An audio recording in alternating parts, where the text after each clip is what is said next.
All right, well, that's a nice noise, I guess. It's a good way to start. Hi, everybody. Welcome to Rated RPG and something that you had no idea that you were going to watch happen tonight. The Heroes of Flavortown. What? What's that? Well, we don't know. That's the best part. We have no idea. It's going to be so fun. We're going to have the time of all of our lives.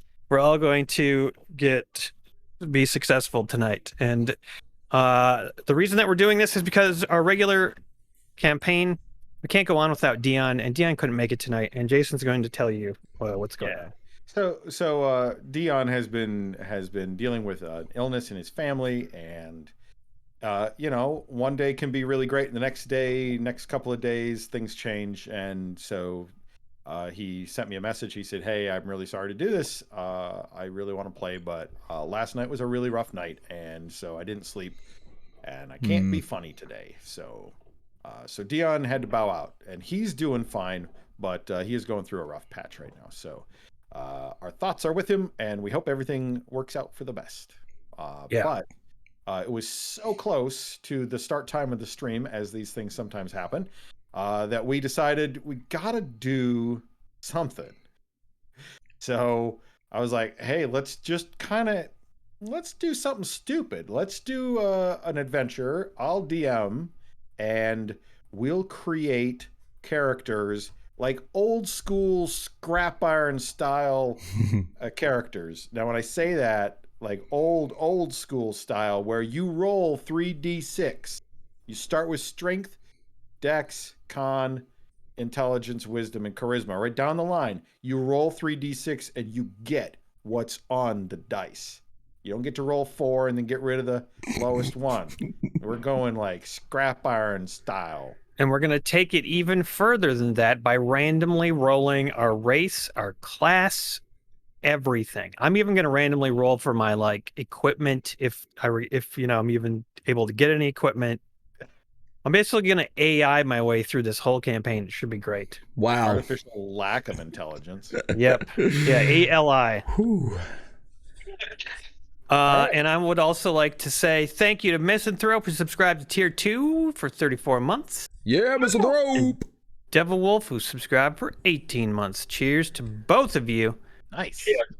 And we'll continue to incorporate random crazy things into all of this tonight. It should be a treat. Yeah. And Jason will be your DM. Yes. For all of it.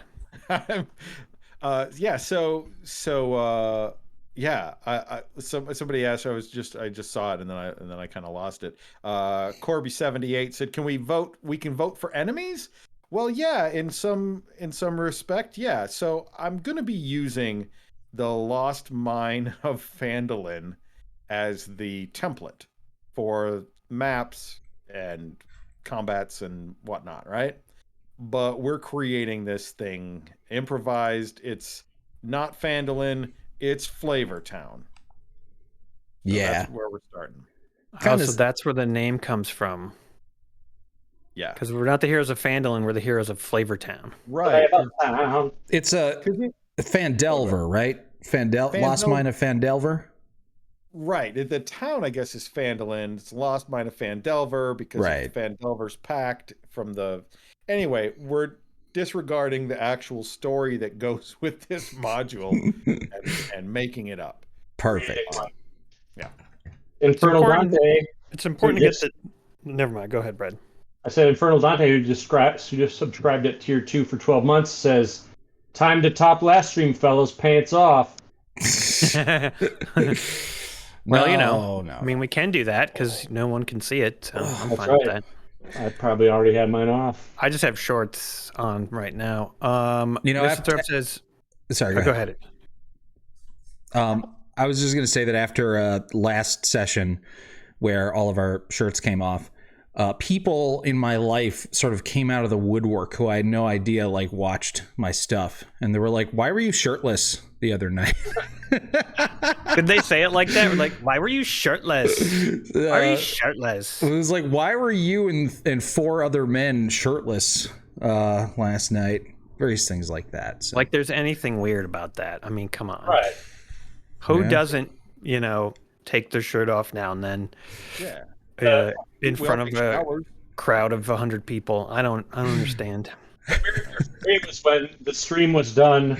My nephew and my wife had come home from a local baseball game, and my nephew is like, "Why did you have your shirt off?" Like they peeked in the basement window where I was streaming, and they just saw me sitting there with my shirt off. They're like, why were you shirtless? That's amazing. Yeah.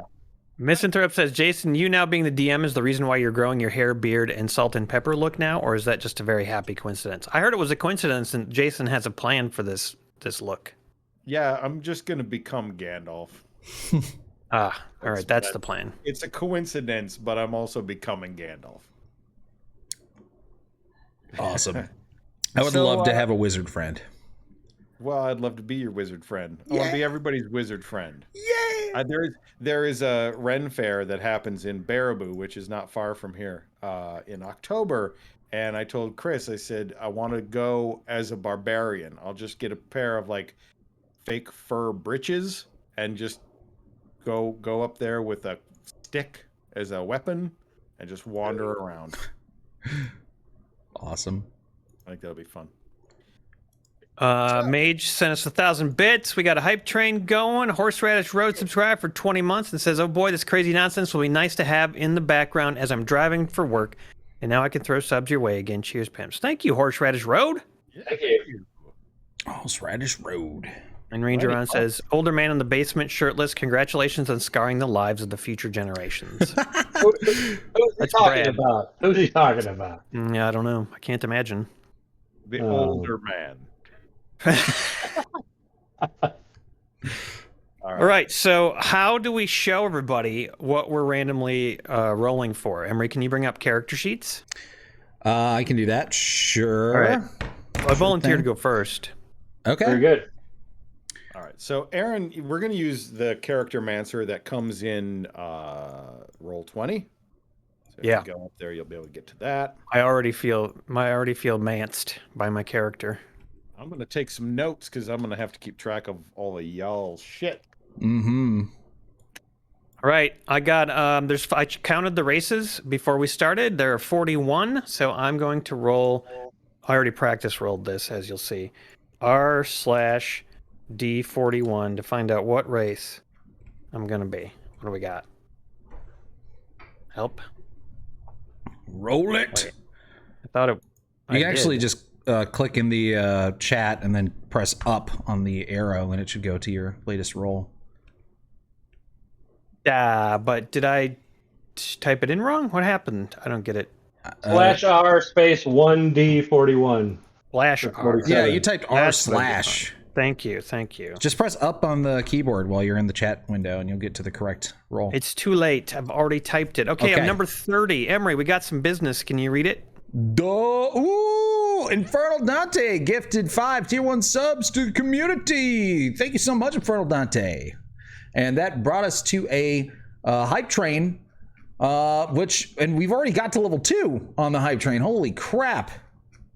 Look at that. Okay, Jason, do you have I have no idea what this even means. Mark of passage human. I have no idea. Emery?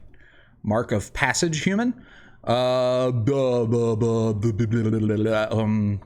Maybe. source book is ERLW? ERLW. ERL. I can cast Misty Step. That sounds promising. I'm gonna look it up. Hold on. Mark of. Eberron, isn't it? Isn't that Eberron? It might be. The last war of, yeah. Was Yep, that something yep. you can deal with? Eberron. I have it, yeah. You do? Okay. Oh, okay. Well, then I'm taking it. That's what's chosen. We don't have to look it up. But Nova B, subscribe to Tier 1 for 12 months. It says 1 year as a subscriber. Woot! Woot! Cheers, Bossa Nova.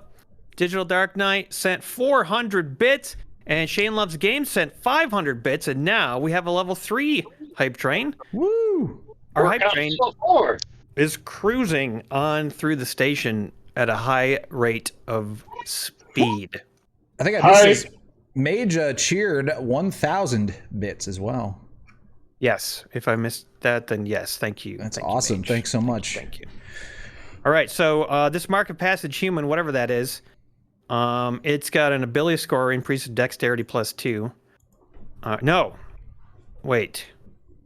I can choose? Okay, cool. So actually, my ability score increase is going to be randomly determined. 1, 2, 3, 4, 5, 6. All right.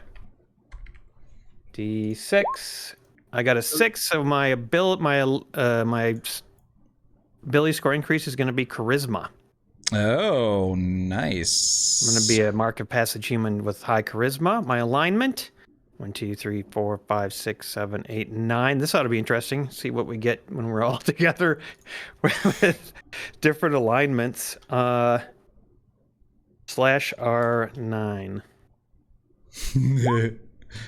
Oh, D9. /RD9. 4. My alignment is lawful neutral. Wow, you even have an alignment randomizer. Nice. Yep. Lawful neutral. Okay. So how would you describe lawful neutral, Emery? Yeah, so lawful neutral is you only care about rules. You think that, society and just the world in general operates best when there are laws and rules and just things that keep order. You don't particularly think that good or evil are important. You think that really the only thing that matters is following the rules, because then good and evil will balance itself out. Okay. I'm all about rules. I like this. I like where this is going. Yeah. All right. Stump sent 1,500 bits. We're now halfway to level 4. Misanthrope says lawful neutral equals Picard in Star Trek. Ah, helpful. Thank you. I mean, he was a pretty good person, don't you think? I feel like Picard was pretty good. Yeah, but he was also trying to thread the line between. Well, he didn't always go by the rules, did he? I don't know. He definitely obeyed the Prime Directive, though, right?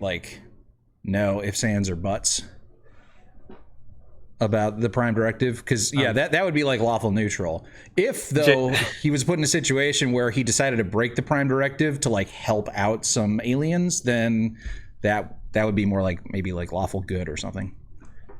JWM says lawful neutral equals Judge Dredd.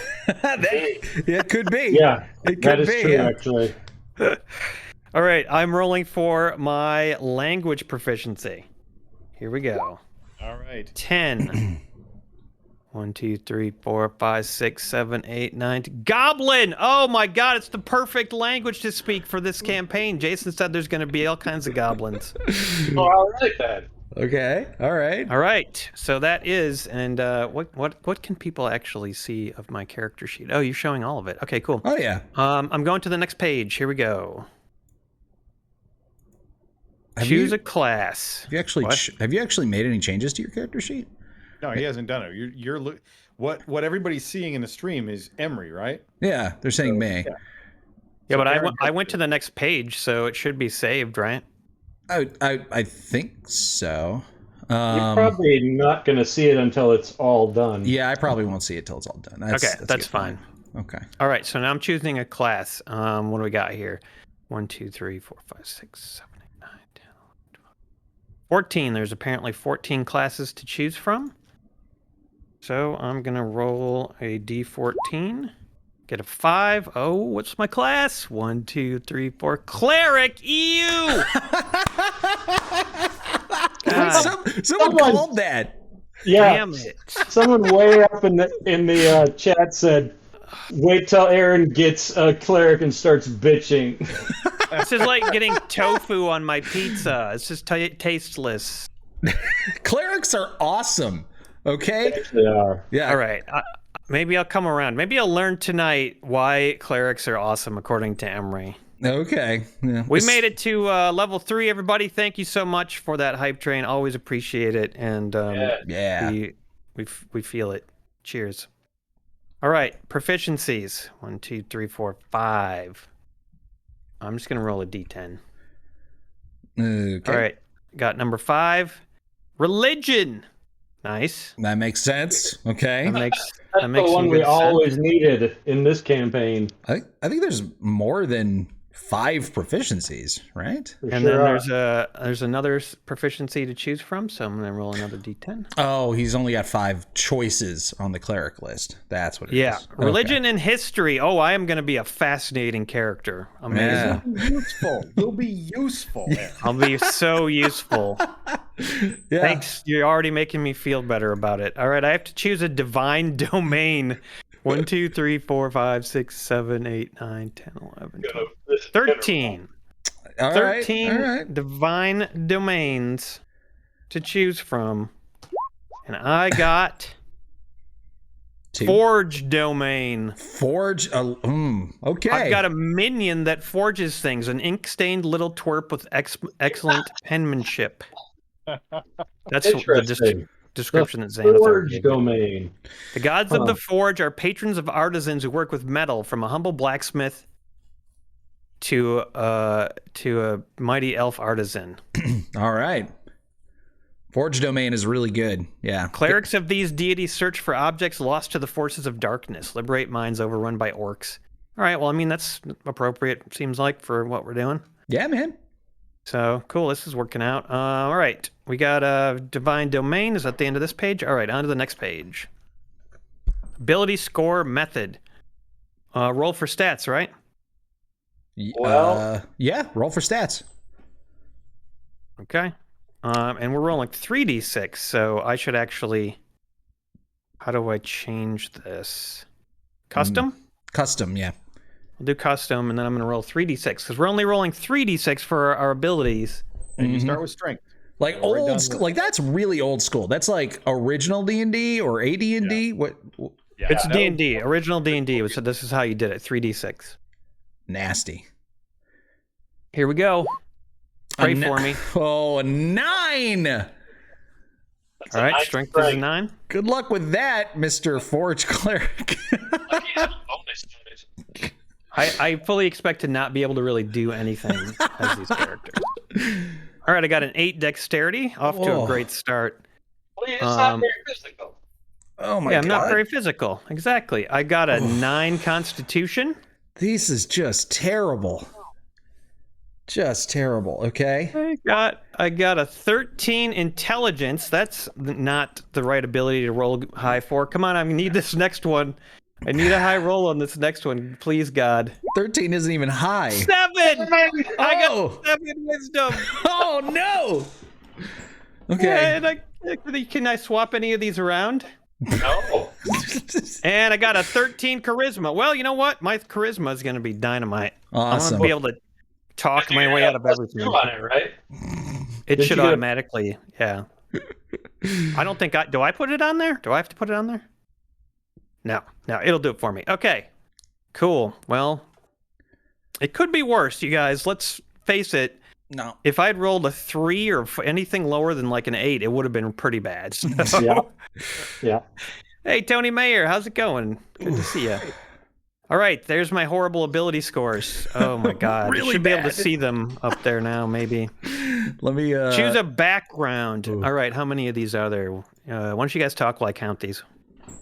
I can see your stats. Yeah, at least you have a 10 dexterity. At least it's not negative. Oh my god. Whew. All right, there's 21 backgrounds. Mm-hmm. Here we go. I can't wait for you guys to roll. Your lowest God. stat is wisdom. And you're a cleric. Oh, Oh. you got the 21st one. All right, I got the last one on the list, which is urchin. Oh yeah. Grew up All in the right. streets alone, orphaned and poor. I had no one to watch over or provide for me. Oh. Wait, aren't? Oh no, never mind. So my skill proficiencies are sleight of hand and stealth, tools, disguise kit, and thieves tools. This is so weird. Hey, disguise kit, that works with charisma. So there's your one God. synergy you have in your entire character right there. Okay, and I've got choices for personality traits because I'm being character-manced. Okay. 1, 2, 3, 4, 5, 6, 7, 8. This is amazing. I'm so excited about this. All right. Here we go. D8. It is number 2. I ask a lot of questions. Okay. All right. All right, cool. And then we got another D8 roll. Although if I roll the same one, I'll just double up. Okay. Okay, there's an 8. My other personality trait is I bluntly say what other people are hinting at or hiding. Oh my god. This is getting interesting. Ideal. 1, 2, 3, 4, 5, 6. Here we go. Okay, I got for my ideal. I rolled a 4. Retribution. The rich need to be shown what life and death are like in the gutters.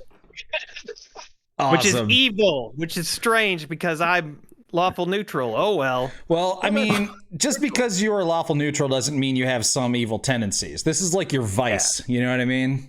Yeah, exactly. And that's fine. All right, for my bond, I escaped my life of poverty by robbing an important person, and I'm wanted for it. Despite all my love of rules, I robbed somebody. Well, maybe they were rich, you know? It was my vice. Oh, this is working out great. I think you just robbed some cleric gear. You're the typical do as I say, not as I do kind of lawful guy. Great White Spark says, so Aaron is playing a holy baby cookie. JWM says, he stole the priest's clothes. And my flaw, which I rolled a 2 for, is gold seems like a lot of money to me, and I'll do just about anything for more of it. Wow. Right. Okay. Yeah. As long as it's by the rules, I guess. I feel to some extent. I feel like we shouldn't be neutral. I feel like we shouldn't be rolling for our alignment. We should wait till this stage to determine what our alignment is naturally. You think? Yeah. I'm in agreement. I think I like that. But lawful neutral makes sense for you because you're so naturally chaotic. You have to the only way you can survive is to grab onto something. To have some rules. Otherwise, I'm just going to go off the rails and be a person that doesn't work. All right. Well, good luck figuring out how to be lawful neutral while also all of that shit. False Vector says maybe the reason Aaron is such a stickler for rules is because he got caught breaking the rules once and got PTSD from it. Yeah. Oh, okay. And Infernal Dante says I should play the character as a kid. Oh, interesting. I'll have to see. Okay, next. You could roll randomly for your age.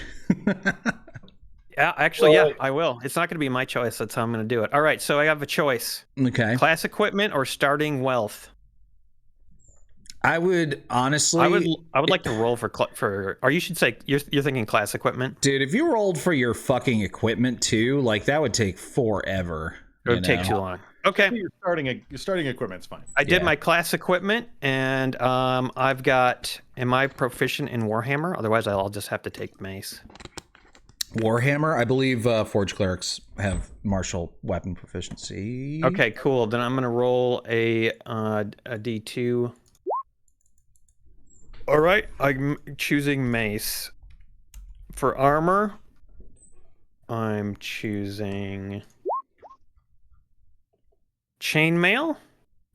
And for oh Jesus, what are all these choices? Yeah, you don't actually have proficiency in martial weapons. I don't. No, it's just heavy armor that you get from Forge Domain. Chainmail, am I cool with chainmail? Yes. Well, let's take a look at chainmail.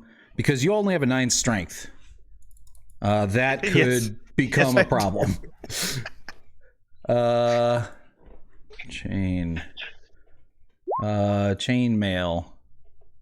It is a heavy armor. So I think you have to have a strength of 15 in order to wear it without problems. Okay, I think I'm going to have to choose leather armor then by default. I am going to have a short bow because I just rolled a 15 on the light crossbow table. I have a short bow. I don't know what that means. Okay. And I can either have a priest's pack or an explorer's pack. Looks like I'm getting an explorer's pack. Awesome. All right, that's that. We're nearly there. Spells. This is random. Gonna be totally awesome. 3, 4, 5, 6, 7, 8, 9. Come on, Emery. This is the best random thing that you've ever done. Yeah, I love it. I love it. Okay. All right, we got a 7 for the first spell, so that is going to be 9, 8, set. Thaumaturgy. Well, I don't even know what that is. That's a cantrip. You manifest a minor wonder, a sign of supernatural power. Your voice booms. You cause flames to flicker, brighten, or dim. You cause harmless tremors in the ground. It's like making sounds and shit, or It's like making. what Gandalf did at the beginning of the Lord of the Rings when Bilbo like was being a bitch to him, and he like made himself look bigger and like Oh, yes. you know. Not some conjurer of cheap tricks. And I rolled Toll the Dead. That's a good one. Okay, I like that. That's a necromancy cantrip. That's cool. All right. And finally, I got Light. Could be helpful. Hey. I love it. Well, you're Great. a human, so you will not have dark That's vision. right. Yeah. Exactly. All right, Aaron, right. you're going to be very useful. Nice character. Hey, thank you, the gods of randomness. My forge domain. I have to roll for my forge domain. 3, 4, 5, 6, 7, 8, Wait. 16. What are you rolling for exactly? Forge domain is what it's telling me I have to roll for. Oh. Your spell? No. I don't know. I got Shield of Faith. Okay. First level abjuration. I guess this is a spell, right? I think so. Well, and then I have your domain spells, you just get all of them at the levels that you would normally get them. So you shouldn't have to roll for that. Well, it said I had to choose one, so Okay. it says identify searing smite, and then I must have had one more additional option, and it let me choose this. Oh, it's your first level spell. It's your one random first level spell. Okay. Yeah. A shimmering field appears and surrounds a creature of my choice, granting it a +2 bonus to AC. Wow, that's so stupid. Oh yeah, great. Okay, Yeah. that's Uh-oh. Brad left. Brad left. Brad. He probably had to put his pants on because somebody came into his house. Probably. Okay, I think I don't see anything about feats. It says you really haven't done that much yet. Okay, I guess I don't have a feat because I haven't done that much yet. I mean, Jason could say that we get a feat at first level, especially if it's random. That would be kind of funny. Fine with me. Let me think about it. Let me think about a moment about it. Okay. Okay, my character name. I need my character name to be random, everybody. Okay. So here's what I'm gonna do. It shouldn't be. How many letters are in the alphabet? Is it 26? 26. Are you gonna roll randomly for each letter? I don't think so. I think I'll just start with like. Okay, so that's a B. So my character name's gonna start with B, and then my. Let's see if I can get a last name as well. Okay. 26 BZ. So my initials are BZ. BZ. So let's see what goes with my character. No, not Bailey. Baby. Baby Zamboni. Baby Zamboni. All right, it's Baby Zamboni. That's my name. My age. What would a human's age be between? Like 1 and 100? 1 and 80? An adventurer. What would an adventurer's realistically an adventurer's age be? I mean, go between 1 and 80. Just do it. Just roll a 1d80. Let's see what happens. 63 years old. Awesome. My height. Let's say the maximum a human's height is going to be between like I don't know what, like 3 to 8 feet or something. I would say a human, 7 feet would be probably the highest, the tallest you'd be. It'd be like 4 to 7.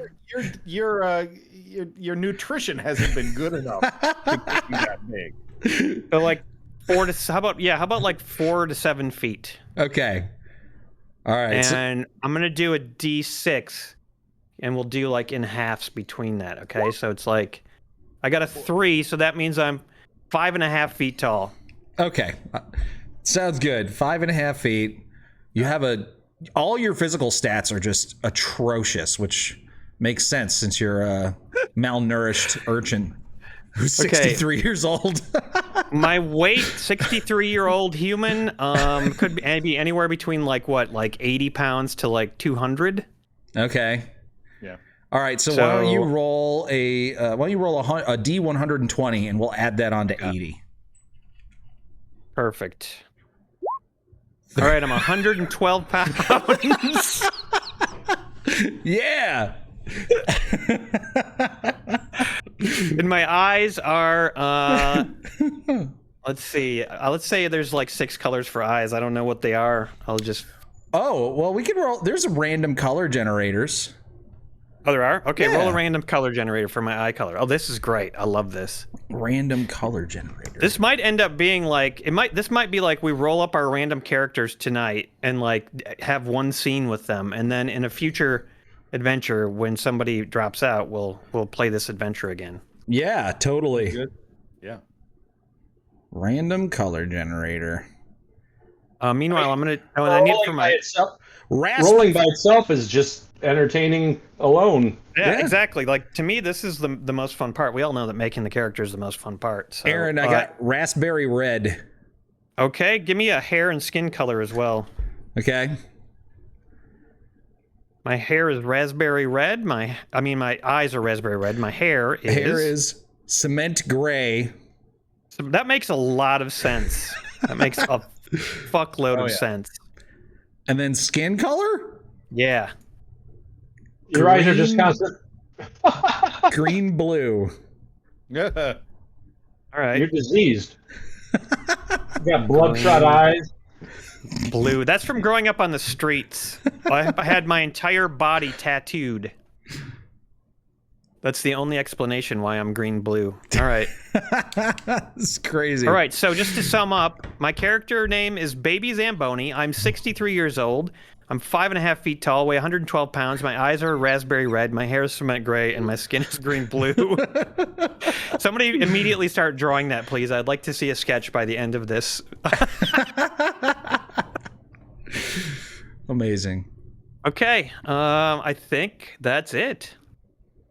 God, I wish I was amazing at drawing and had a fucking drawing pad like right here and could just start drawing your character right now. I've always wanted to have that skill. Oh, you should go next. You should go next, Emery. I'm eating.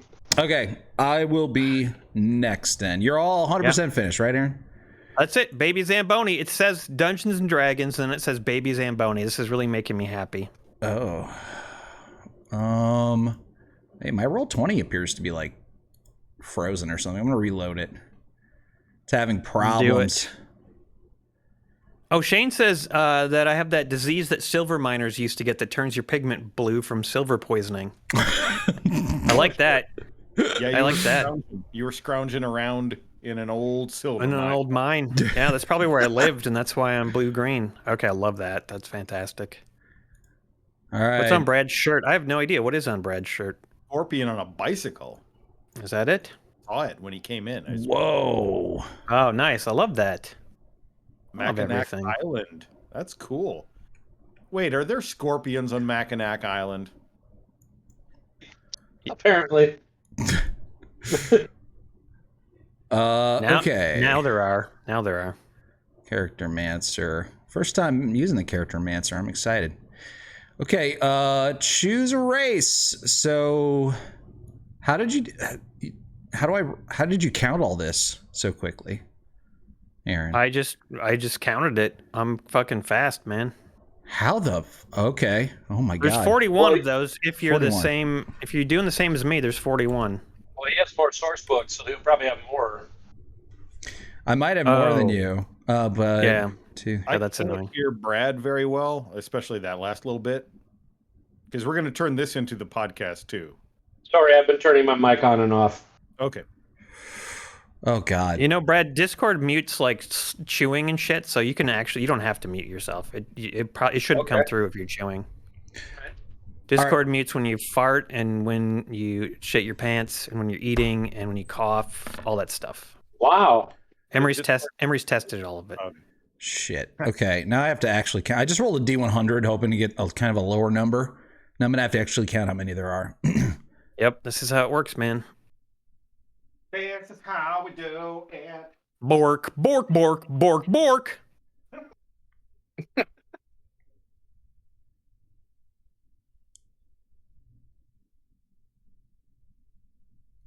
Mr. Wumbo says, when I Googled green blue skinned cleric, I got an article called Internet Sensation Papa Smurf Dies. What? Other blue people live on. I dressed up as a pickle smurf, a cucumber smurf for that pickle festival, Mr. Wumbo. So I was green, but not blue green. Not quite the same, but pretty close. Pretty close. Maybe by the time I'm 63, I will be blue green. I can see that. All right, so I had 66 races available. So I rolled a D66 and got a 26. Nice. Can't wait to find out what this is. Come on in. I have a visitor. I got a half elf. Oh, nice. Yeah. All right. Emery Right. the half an elf. Yeah, half elf, baby. Okay. All right, what's next? All right, so now I have 2 bonuses to ability scores. Can you zoom in on that at all? It's a little small, I imagine, for anybody watching. A little small. Okay, hold on. Yeah. I wasn't going to correct Jason, but he's been corrected in the chat. It's actually Mackinac Island. Mackinac Island. I know it. Saginaw. I can't really change it too much without kind of messing with stuff. That's slightly better. It's almost readable now. But you know what? When the things come up on the right, you can see that, so that's fine. All right, ability score increase. So Roll a D6. It's actually a D5. Oops, I just rolled a 65. Oh wait, no, there's a 1. So that's strength. So my strength is going up. And then now I got to roll a D4 for my other ability score. Okay, a 4. So then it'll be 1, 2, 3, 4. So I got strength, wisdom, and charisma bonuses. Wow, damn, you're already like a juggernaut. Alignment, I guess we'll roll randomly for that. Do it. Okay, D9. Here we go. You can just be a very conflicted character, you know? I'm gonna be. Okay, I got neutral good. All right, All right, that works. pretty good. I'm just a good person. Okay, all I do is just care about other people more than myself. You know what would be That's really neutral awesome, good. you guys? Can I just say this before it happens? What? If we all are clerics. Jesus. Yep. Well, I'll be different types of clerics. I'll be like more of a, urchin, grew up on the streets cleric. Emery will be like a good person who just likes to volunteer his time. Okay, so I get 2 skill proficiencies. I got 16 and 2. So that's sleight of hand is 16. Oh my God, you're also a thief. We grew up in the streets together. And animal handling. Oh, Yes. Oh. Oh, you know how to handle my rat, honey. Yeah. Oh, I'll handle your trouser snake. That's for sure. Oh God. All right. Another language. Do you remember how many languages there were, Aaron? Off the top of your head? Oh, let me see. I can't remember we could check the There's 20. I'm just rolling. Yeah. 20. That's, if not 20's accurate, fine. it's pretty close. I think there was 21, but that's fine. All right. Well, I got 18. So 1, 2, Just 3. go 3 back from the. Oh yeah. No, 21 was the background. Sylvan. Oh, was it Sylvan? Sylvan Yes. half elf. Okay, that's pretty normal. Cool. Then I got Dark Vision and Fey Ancestry. So far, so good. Next. All right. I didn't see where it said if you're like what your gender is. They just abandoned gender completely? I don't know. Maybe wouldn't that be in the bio? That would be like at the end, basically. Okay. All right. Class time. Gonna roll a D14. Here we go. Oh, this is a big one, guys. This is a real big one. What am I gonna get? A 6. 1, 2, 3, 4, 5. A druid.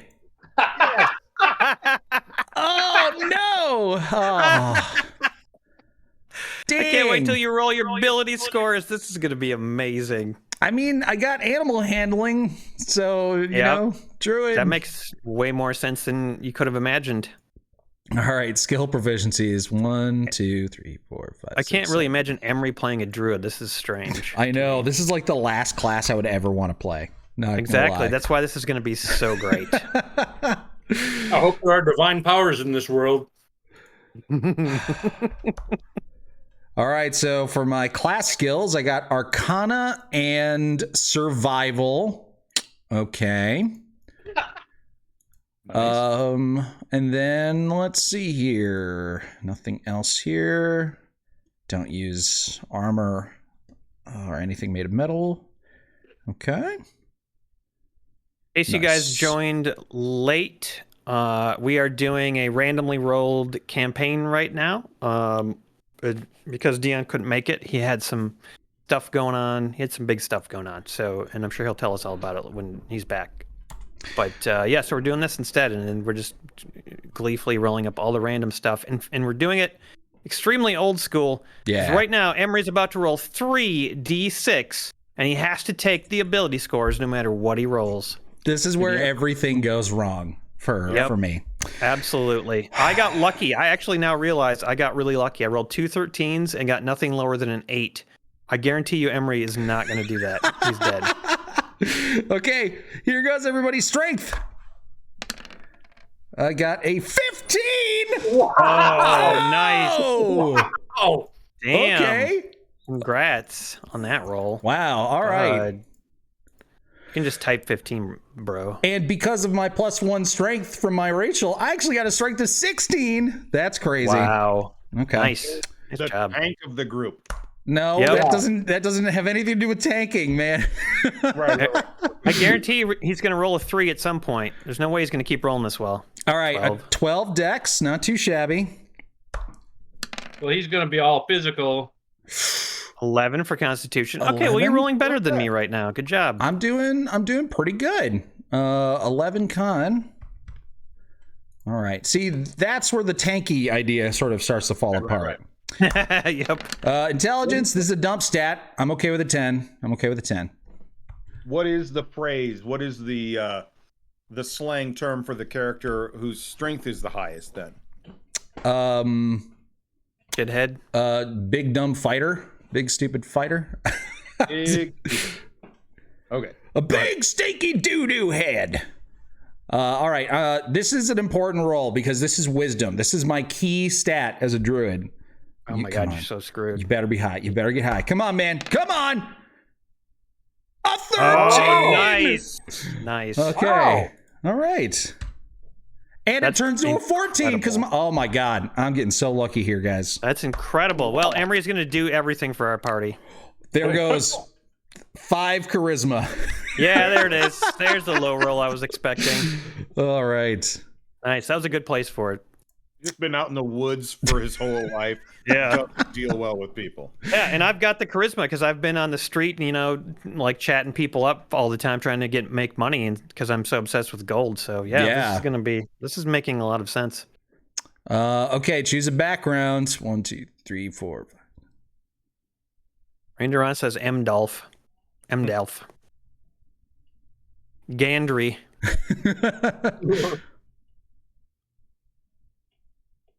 What are we rolling here? Character details? I'm rolling my background. It's a D35. Cool.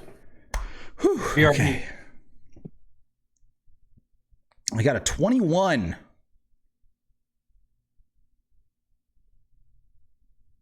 What's that? Is it engineer? Okay. All right. An is it engineer is someone with an inventive intellect, a love of magical technology, and an unquenchable energy. I'm an enthusiastic participant in the research work of the Is It League. So this is from Magic the Gathering. This is one of their like cross things. It doesn't make any sense that a druid would be that interested in technology, but you know, I'll have to figure that out. How to make that work. So to answer your question, it is. Okay, I got a tool proficiency. 1, 2, 3. I'm not that jealous, actually, Great White Spark, because I've done this character now, and I'm like not. I can tell you guys that for when we start the next campaign, I'm gonna be a necromancer. Oh. Necromancer. awesome. I think. Pretty sure. I really just want to like summon dead things, even though it probably can't do that at super low level, can you? I can't remember. So I got Mason's tools proficiency. I can go ahead and make us, a building or a bridge or something. I'm proficient in the Vidalcan language, which is one that will never ever matter. Okay, and now I'm gonna roll for my traits. Bernal Dante says, Emery, just make sure to avoid fire tornadoes. Alexa, play Arms of an Angel. Okay, personality trait number 1. If you can guess what I'm about to do, that means I've run out of imagination. Oh man, that would have been one for you, Aaron. But okay, so I'm crazy. I'm just constantly thinking of new things to do every turn. I'm like Brad, actually. Never know what you're gonna do in your turn. Next personality trait, I have a hard time staying focused on, and my brain tends to jump from one. Did I mention focus? Okay. Great. That works. Those work together well. Yep. And my ideal power. Someday I'll find or create the magic that will make me the most powerful being in Ravnica. You're from Ravnica. I guess. I'm actually from Flavortown, so we're going to change that to the most powerful being in Flavortown. Oh, so you're like you're a super ambitious druid. He's a townie. He's an out of townie because he lives in the woods outside of town. My bond is I'm convinced it was sabotage that destroyed my first laboratory and killed many of my friends, and I seek revenge against whoever did it. Okay. Well, what's your background? So my background is that I'm like a engineer. So I was an engineer working in Flavortown, right? And I was creating all the different architectural wonders that put Flavortown on the map. And then there was this massive explosion in my, laboratory, killed like all of my friends, all my workers. It destroyed everything I owned, and it scarred me for life and left me destitute and homeless. And I just became like a crazy like hermit living in the woods, right?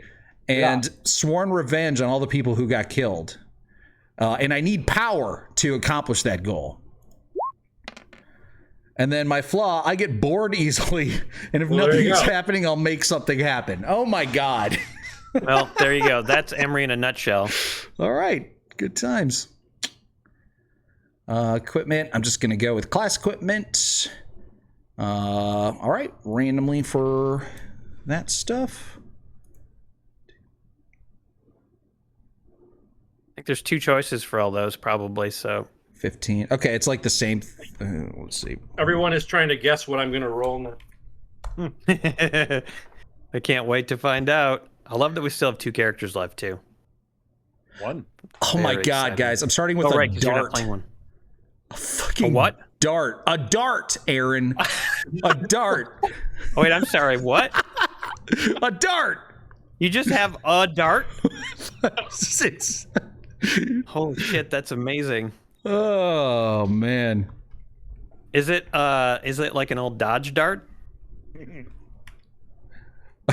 I wish. I beat you to it, John.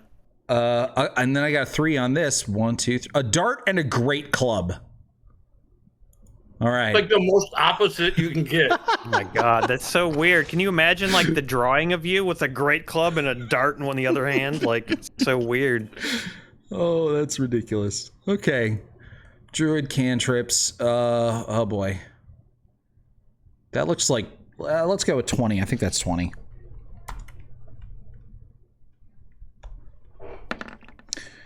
A 3 again. I've rolled a 3 the last 3 times in a row. 1, 2, 3. Druidcraft.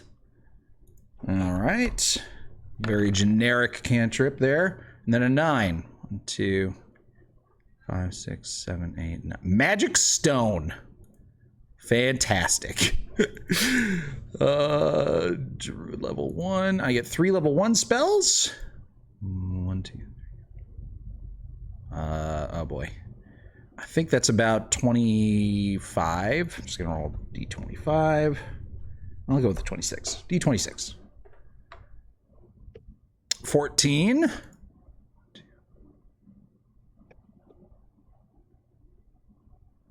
Fog Cloud. That's a good one. That's a really good spell. Very glad to have that. 10. 1, 2, 3, 4. Detect poison and disease? Oh my god. Awful. And then, last but not least, Emery is a half-elf misanthrope. create or destroy water. Wait, why is that on there twice? Oh, Lord. All right, well, I got Fog Cloud, detect poison and disease, and create or destroy water. An Oops. offensive powerhouse. Yeah, your spells are not looking too good. I don't think you're going to be using those much. No, I don't think so. Yeah, well, you have a dart. You have a dart. That's all you need. Okay. I don't have any feats. Next, we just get my name.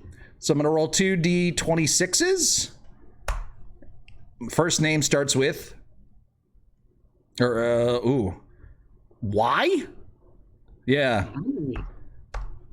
And then A, B, C, D, E, F, G. G. Y, G. Yalagar. And then G. Gallagher. Gallagher golf cart. Oh, not golf cart. All right, here, let's You're let a chat use your- Zamboni. Why can't I be a golf cart? That's not a last name. Okay, Mr. Zamboni. Hey, Well, the Jason Zamboni was... named after a guy named Yeah. Zamboni, but the golf cart wasn't named after a guy named Golf Cart. Yes, James Golf Cart, the inventor you of the should golf be- cart. I think your name should be Gallagher Gallagher. Jedi says, hopefully you'll be fighting a pirate ship. That's kind of what your spells are set up for. Ranger Ron says Baby Z and Young Golf Cart. All right, how do you spell Gallagher? Because I like Gallagher a lot. Gallagher.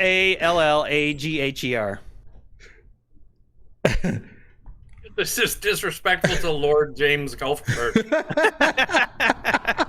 Good one, JWM. Okay, Gallagher. Is that what you said? Gallagher. Yep. Okay, Gallagher is my name. I'm a half elf, so I can be pretty old. I think they live to be like 300 years old or something like that. So I'll roll a 1d 300. And if you get under 10, you might have to re-roll. Okay. Well, no, you could be a kid. 181. 181. That's right, kind of in the middle. Right? A little over middle age. You're like close to my age as a human, Not really. relatively. Maybe. Yeah, actually, pretty close. All right, so I should be a little shorter than your average human. So, but not much. Actually, I think Roll a d6 and then choose a range, like a 3-foot range. I think 4 to 7's pretty. 4 Pretty foot good to for a 7 half foot. elf? Yeah, it's about the same as you. Oh, I'm a tall boy. I'm a tall buddy. So Right, am I. you're a 7-foot half elf. 7 foot tall. All right. Unusual. Maybe the other half was a Goliath.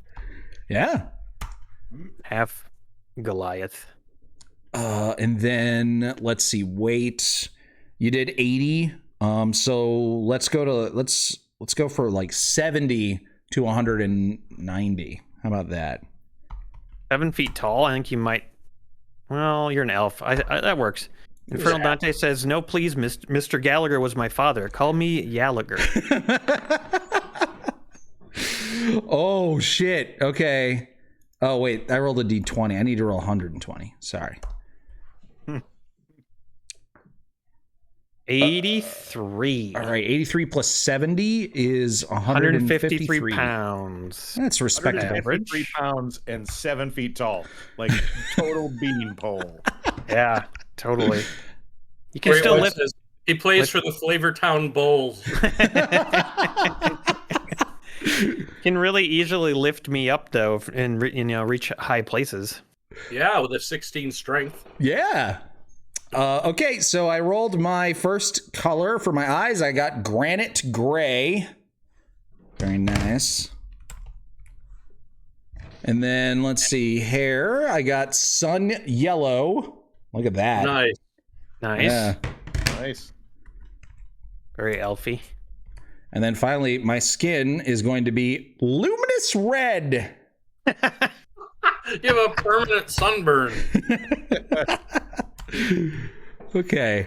We're assuming, I think, with these skin colors that they're going to be like the tint of the skin, not like that actual color. Yeah. Okay. Cool. Or that we all just went to like a body painting convention. I think Gallagher is still so angry about his lab being his workshop being destroyed that he's just constantly in a state of high blood pressure. Glows red. Yeah. That just makes him red constantly. He's also an alcoholic. Oh shit. Okay, so I have a conflict here. I have to change one of my skills. One of my class skills. So let's go back and change Arcana to 1, 2, 3, 4, 5. Roll a D5. To Rihanna. Arcana to Rihanna. Okay, I got a 5, so that would be religion. Religion and survival. Cool beans. Welcome to the club. All right. Yeah, we know a lot about religion. Building man, my character. I hope we can use that. I am Dunzo, everybody. Yay. Oh my god, I just read through my list of items and I have a pet mouse. What? That's what it says. Awesome. Here we go. I got 50 races. 18. Okay.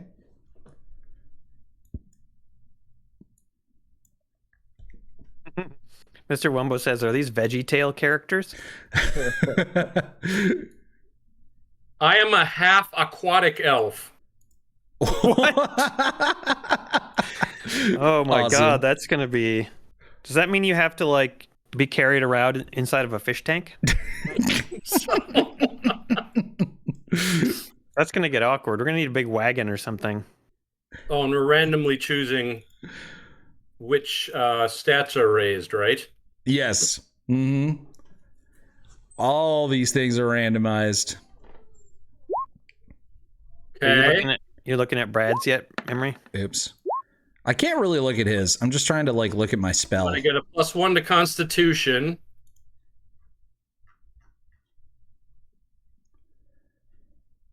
Okay. And +1 to Charisma. All right. Okay. +1 cons, very nice, no matter who you are. Why can't I go to Charisma? Oh. Yeah, just Not make an a option? note. Because No, you're I aquatic? guess because I chose to go away from the natural one. So it's wisdom instead.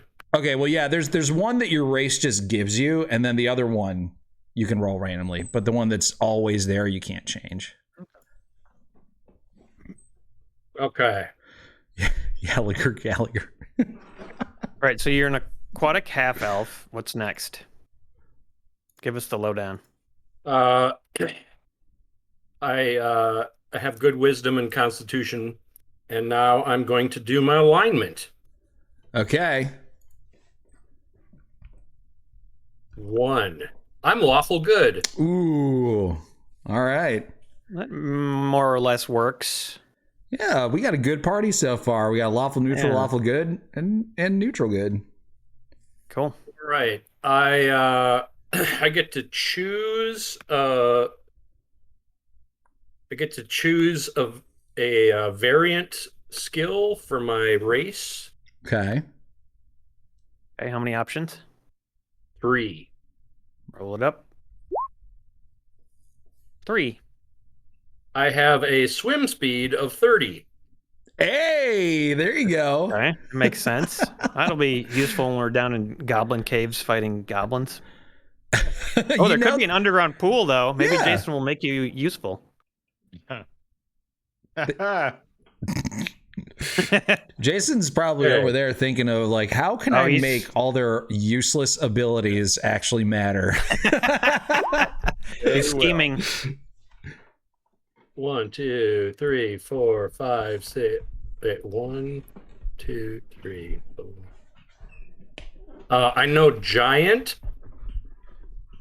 Nice. Oh, false vector actually brings up a good point. I have create and destroy water. So at the very least, I can create a very small swimming pool for you to swim in. Oh, yeah, we should bring like a kiddie pool. All right, class. How many classes did we decide there were? That sort of depends on how many you have access to. Let's see. If you think there's about 30, just roll 30 and then count.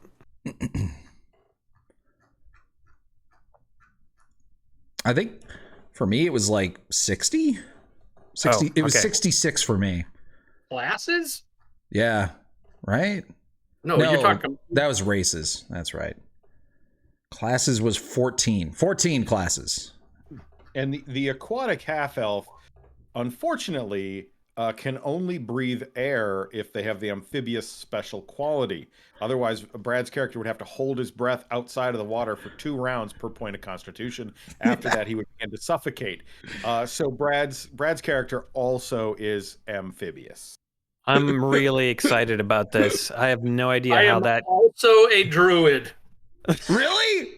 Yes. Wait, I thought 5 was a cleric. No. Well, I'm not counting the ones that are doubled up between different source books.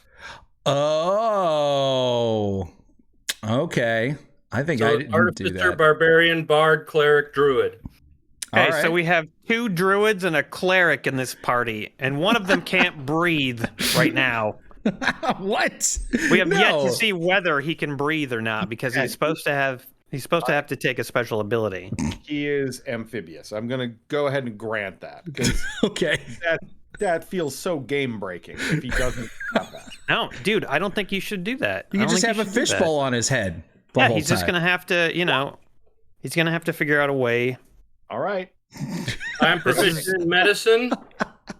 It's all randomly rolled. The DM has nothing to do with it. I'm proficient in medicine and perception.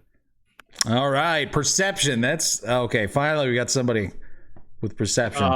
Herbalism kit. All right. Maybe you need some gillyweed. You can make gillyweed, right? Oh, wait, no, that's for going in the water. That won't help. Okay, here we go on our abilities. Jedi says, Jason tried to bring sanity. Sanity was refused.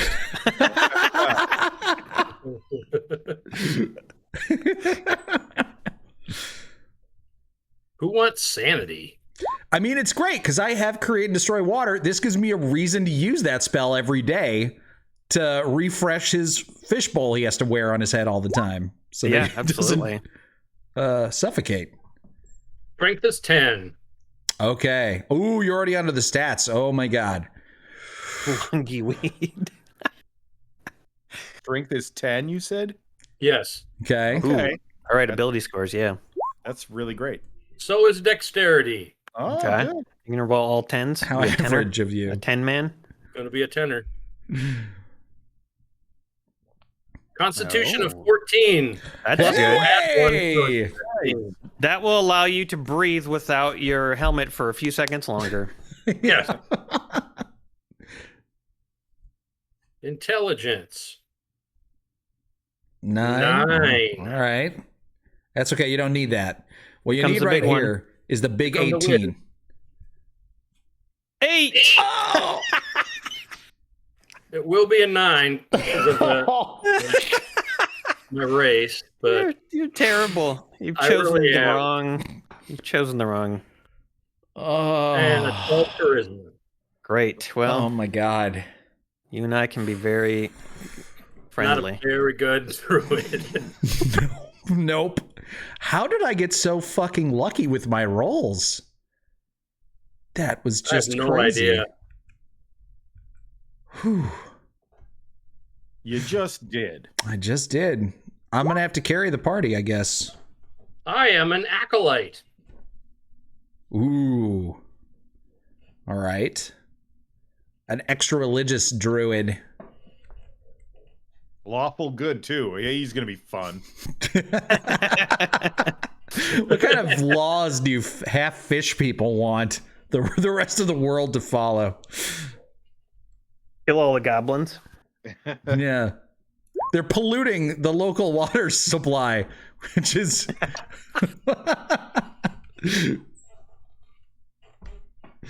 Also known gnomish. Mm-hmm. sweet. And abyssal. Interesting. Handy for all those underwater demons and gnomes. Personality trait 1.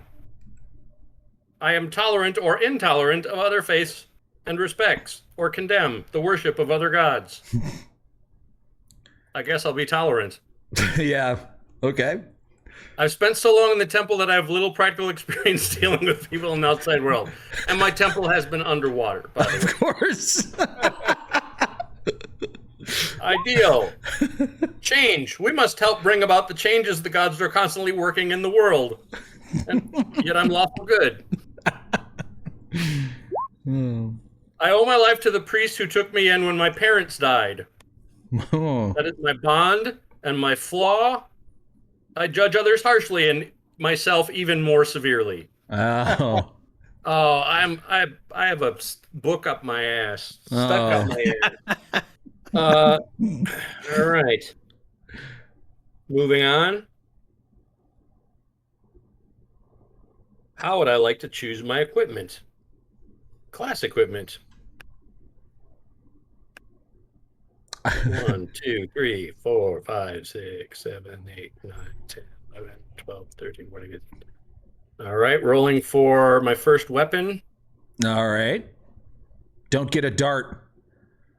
How would you tell your darts apart? I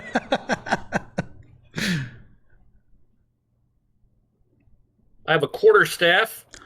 Hey, there you go. Now all we need is for you to get Shillelagh. Oh wait, that would actually be worse for him because he's got a 9 wisdom. Don't get Shillelagh.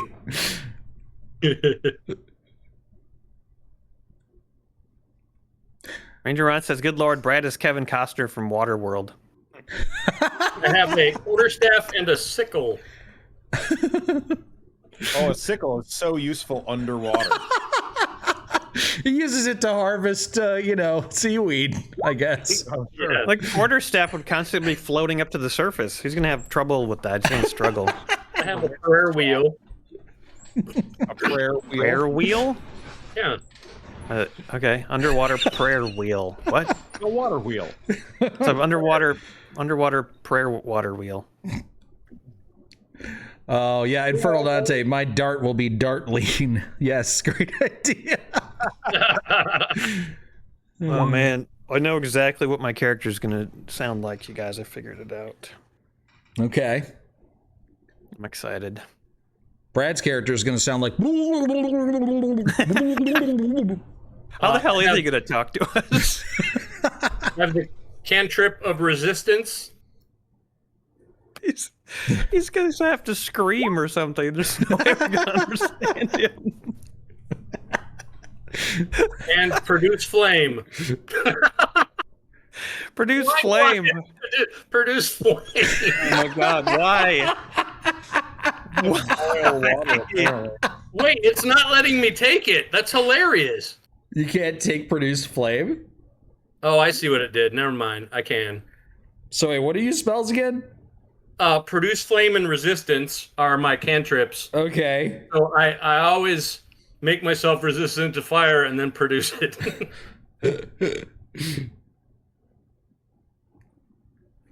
Oh, man. I am so ready for this nonsense. I know, me too.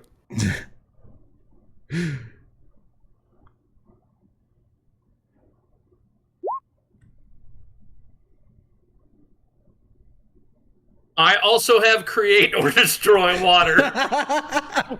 Okay, well, That makes sense. yeah. It actually makes sense.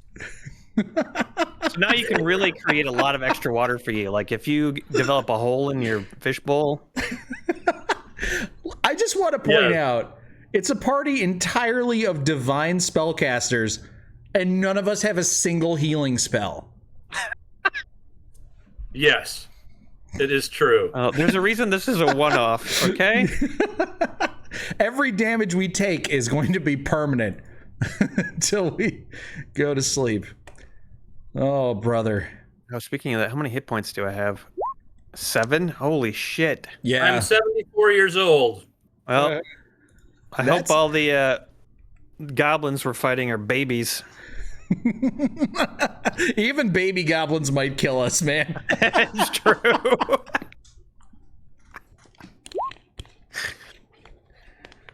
Oh. I'm 5 feet tall. Okay, all right. I think Poundage. If you're half aquatic, what? Oh boy. Let's see.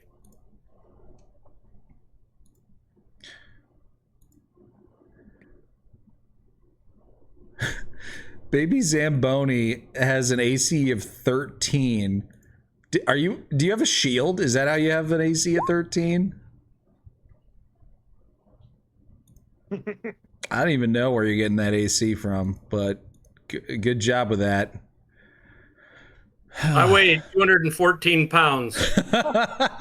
Holy shit. I am the hamstone of the party. How tall are you?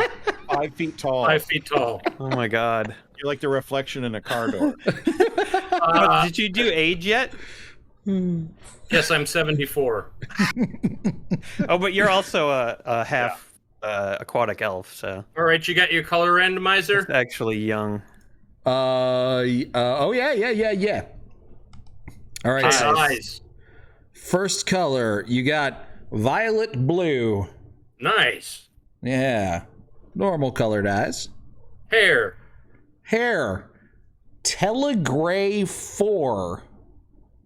Telegray. What the hell? How many shades of gray are there? And my skin. Cream. Wow. That somehow makes sense. That somehow makes sense. I'm basically designed so you can't really tell that I'm there. You're like a jellyfish.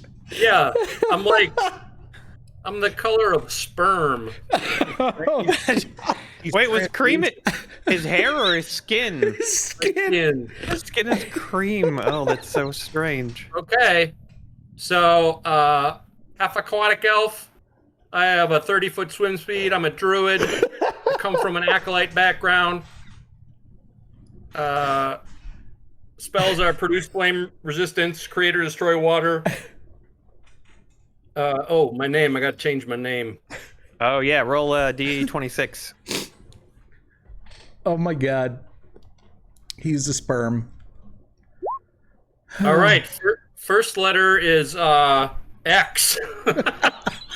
Oh my god. Do we roll the second letter? Yeah, roll the second letter as well. Mr. Zex says obese albino aquatic druid. Y. It's XY. Okay. Okay, you can't take Gallagher, okay? That's mine. Xanthe? I'm gonna take Xylem. Xylem. Okay, and then your last name starts with a Y, so how about Xylem? I was gonna say you could be Xylem phone, but that doesn't make any sense. Xylem. Infernal Dante says young boy. Shane says Yug. I'll take young boy. Xylem young boy.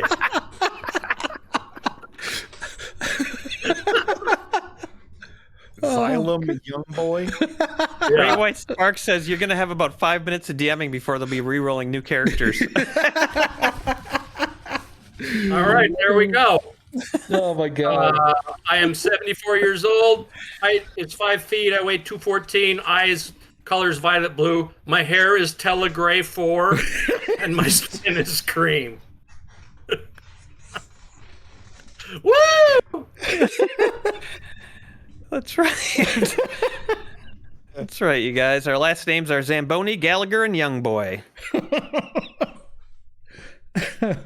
Our first names are Baby, Gallagher, and Xanthum. Xylem. Oh my god. All right, you guys ready? Are you ready? Yes. Oh my god, I've never been more ready. Are you ready to go to Flavor Town? Absolutely. Love Flavor Town. Lived here all my life. Well, yeah, that's true. I mean, you all three are from the Flavor Town area. Yeah. Flavor Town is what's that? I'm from off the coast. You're out from off the coast. Well, of course, because you're a half aquatic elf.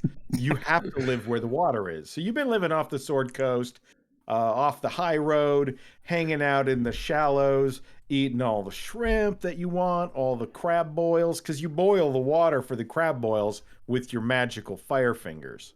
You're really good at that.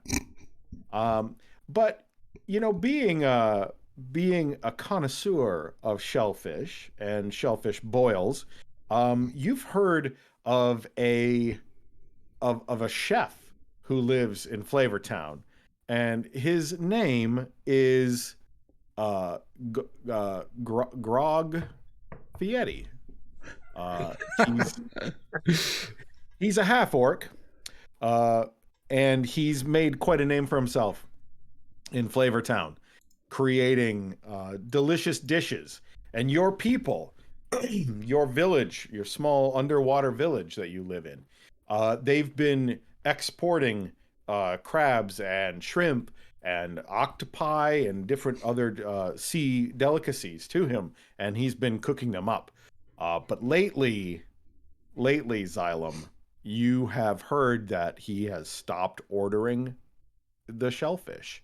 He doesn't have the need for the crabs that you've been gathering.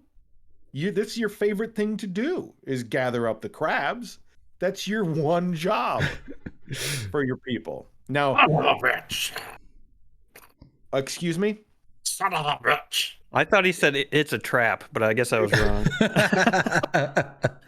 Well, being an aquatic half elf, you know that there's a big problem that you face, and that is that if you do not breathe water, you can't breathe. You're not amphibious. The gods were at one point were willing to smile on you and make you amphibious, but there was just so much hate in the world, and the gods decided against it. So they struck it away from you. So you're not aquatic. So you need to breathe the water. And let me look up to make sure that I know exactly the amount of time. You can hold your breath outside of the water for 2 rounds per point of constitution. Question, Emery, when it says per point of constitution, what is that? That doesn't mean the stat itself. That means that's the stat itself. So you have a 10 con, then that's 2 times 10. He has a 14 con. There's a 14 con. Okay, yeah. Yeah, you can hold your breath for 28 minutes. No, 28. Yeah, I actually have a 15 con. You have a 15 con. 30 rounds. So 6 seconds per round. That's 90 seconds. So a minute and a half. Does that sound right? Did I do that right? Mm-hmm. Okay. A minute and a half. You know, that's not bad. Yeah, it's really not. But I do have a. It's like a. It's made out of seal skin, and it's a water pack that goes around my neck like a kind of like an airplane pillow, and it's filled with water. It goes right around my gills. Okay, cool. So it just kind of, it's a bladder. Yeah, exactly. Okay. From a bladderfish, probably. I And think it's gotta be sealed to my net. Okay. I'm You doing. guys, wouldn't it? Go ahead. Sorry. What? Wouldn't it be funny if this ended up being a campaign that we were still doing like 40 years from now? It would be. Like that one guy who's been doing a 40-year-long campaign. Did you read about right. him? That would be incredible. Yeah. Yeah. Did they Pretty cool. improvise the entire thing? No, I think he's just been doing a 40-year campaign. My friend Jason Newberry's been running a campaign for that long. Really? Wow. Yeah. Well, you could be getting the news Jeez. if you talked about it. Being an aquatic half elf, you have thick webbing between your fingers and your toes. You're pretty tall.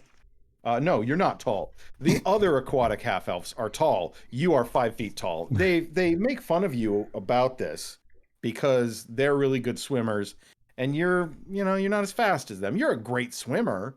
You have a great swimming speed, but they're just longer than you, and you know it. They never thought of you as one of them. Sad. Now, meanwhile, also in Flavortown, there is a half elf who goes by the name Yaliger Gallagher. Well, he's not actually in Flavortown. He is a Sylvan half elf, and he's not real good around people because he's always lived in the forests around and on the outskirts of Flavortown. The folks in Flavortown, they kind of, they see him from time to time. He comes into town to buy supplies and things, but they kind of just tolerate him. He smells bad. He's never really bathed. He doesn't have, he's unpredictable too. If he comes into town, people are like, you got to keep an eye on Yaliger Gallagher because he's bound to do anything. He gets bored, and then he has absolutely no executive function. He has no, can't control himself. But other than that, Yaliger Gallagher does do some odd chores for people around Flavortown. He's good with his hands. He likes to smash things with his great club. And he's good with animals. So if a farmer or a shop has a problem with rats or mice, things of that nature, they'll often wait. And when Yaliger Gallagher comes into town, he can make a few coins that way. He also has a bit of a temper because a while back, he wasn't always like on the path of being a druid. He at one point was really into technology, and he was really all about like building things and utilizing his engineering, his enthusiasm for engineering to create things. And he's pretty handy. He has these magical stones that he can imbue with his magic and throw them. He's crazy though because he had a couple of friends long ago, and they were killed when his workshop was destroyed. People think that maybe it was his fault that his workshop was destroyed, like maybe he did something that he shouldn't have done, but he's pretty convinced that somebody else destroyed his workshop and he will get his revenge on them. So he's always had a problem with his anger. That's preposterous. It was definitely them hooligans that done blown up my office. I'm gonna get my revenge. When he gets angry, does he smash watermelons? If With he's his got great club? watermelon nearby. I will smash whatever you least expect, motherfucker. One of the odd jobs that he does around Flavortown is he helps people build brick walls and stone walls and repair the walls of their buildings. He's really big into walls. And one of the businesses that you've helped work on recently is the Flavortown Cafe. Yes. The Flavortown Cafe it's Grog Fietti's big restaurant. And you were just about to start. He was just about ready to hire you to start working on a new expansion, but then he had to cancel at the last minute. And you're not exactly sure why, but it was going to be worth a lot of money to you. And now that job has has disappeared. I respect that. I was going to quit on him on my first day anyway. Well, another resident of Flavortown is a rather charismatic human cleric named Baby Zamboni. Baby Zamboni's a bit older. He's been around the block. He spent many years of his life just kind of spinning his wheels. Didn't really know what he wanted to do with his life. He tends to ask a lot of questions because he's a curious person. But he's also pretty good with a forge. Like, he can create weapons, he can repair weapons and armor. But he spent a lot of years of his life as a street urchin in Flavortown, just, begging for scraps out behind the Flavortown Cafe. He loves the Flavortown Cafe. That's where he got a lot of food for many of the most recent years. There's a bit of a sketchy history with him. Nobody's really sure what happened, where he came from. They just know that he's a cleric, and that there's something about him. He doesn't really like rich people, but he's also really greedy. Like, he'll do just about anything for a gold coin. He cannot. Hey, man's got to make a living, doesn't he? What's the big deal? Well, the big deal is he can't keep a secret, or he tends to. What are you saying about Baby Zamboni right now? Well, I'm saying that when people tell Baby Zamboni things, then usually he tells other people those things. I just tell him the truth. That's all. What's wrong with that? Well, you are a truth seeker, being a cleric of the Forge domain. You know a little bit about religion. You know a little bit about history of the area. And as a matter of fact, being on the streets for so long and scavenging around the area, you used to run into a lot of goblins. In fact, you know about the goblin tribes that frequent the area, running raids and that sort of thing. And so you speak goblin. You're an older guy. You're a bit malnourished. You're 112 pounds.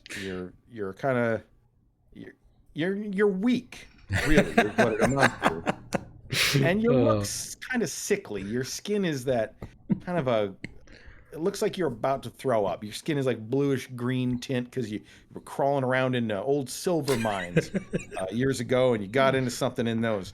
You have a pet mouse. What's your pet mouse's name? My pet mouse's name is Jerry. Jerry the pet mouse. All right. Well, it's come to your attention, Baby Zamboni, that you heard a rumor, because you're out on the streets all the time.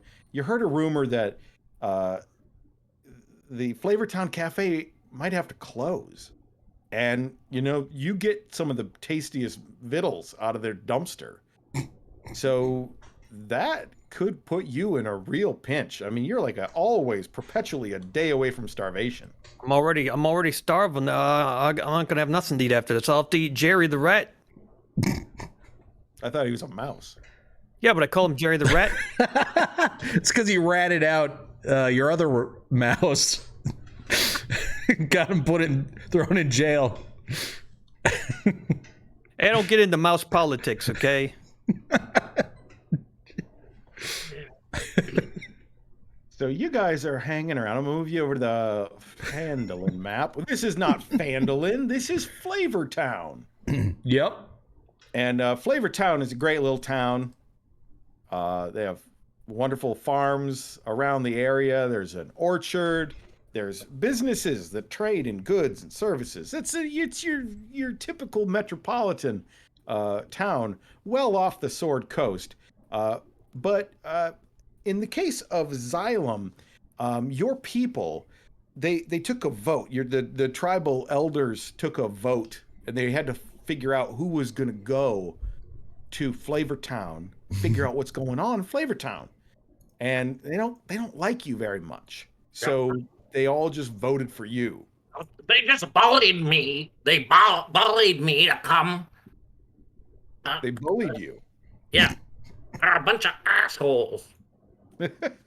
Well, you fitted yourself with your seal skin water bladder around your gills, and you started walking on your very tender, soft, watery, accustomed to swimming feet, and you finally make your way to Flavor Town. You'd never really been to Flavor Town before because you're an aquatic half elf. But when you arrive in Flavor Town, one of the first creatures that you see is a half elf who is working on a small wall just on the outskirts of town. Bonk, bonk, bonk. Yeah, that looks pretty good. Might as well start working on the roof. Don't. Greetings, dry skin. Oh, hello there, wet traveler. What can I do for you? Can you direct me to the cafe? The cafe? Oh, are you looking to get a little bite to eat, son? I'm looking to file a complaint. What? Why? What kind of complaint? Well, I farm crabs and collect crabs and abalones and conchas, and usually I sell them to Mr. Fieri, but he hasn't been buying them lately, and I heard rumors about the cafe closing down or something. Oh, that sounds crazy. I wasn't paying attention to half of what you said, but would you like to hold hands and skip there? People don't really understand me, even my own kind. I feel you, buddy. Nobody understands me. Everybody that used to understand me is dead. Yeah. I'm really kind of just a failure of life. That's okay. We'll probably meet a third person who's an even bigger failure. That's a good way to think of it. Yeah, make us wanna- look good. Well, you want to play along? Yeah, I'll come with. This walking stuff is really bizarre. Hey, Brad, can you read Go Hank's comment in a special voice? Except the guns killed a large man, left not escape.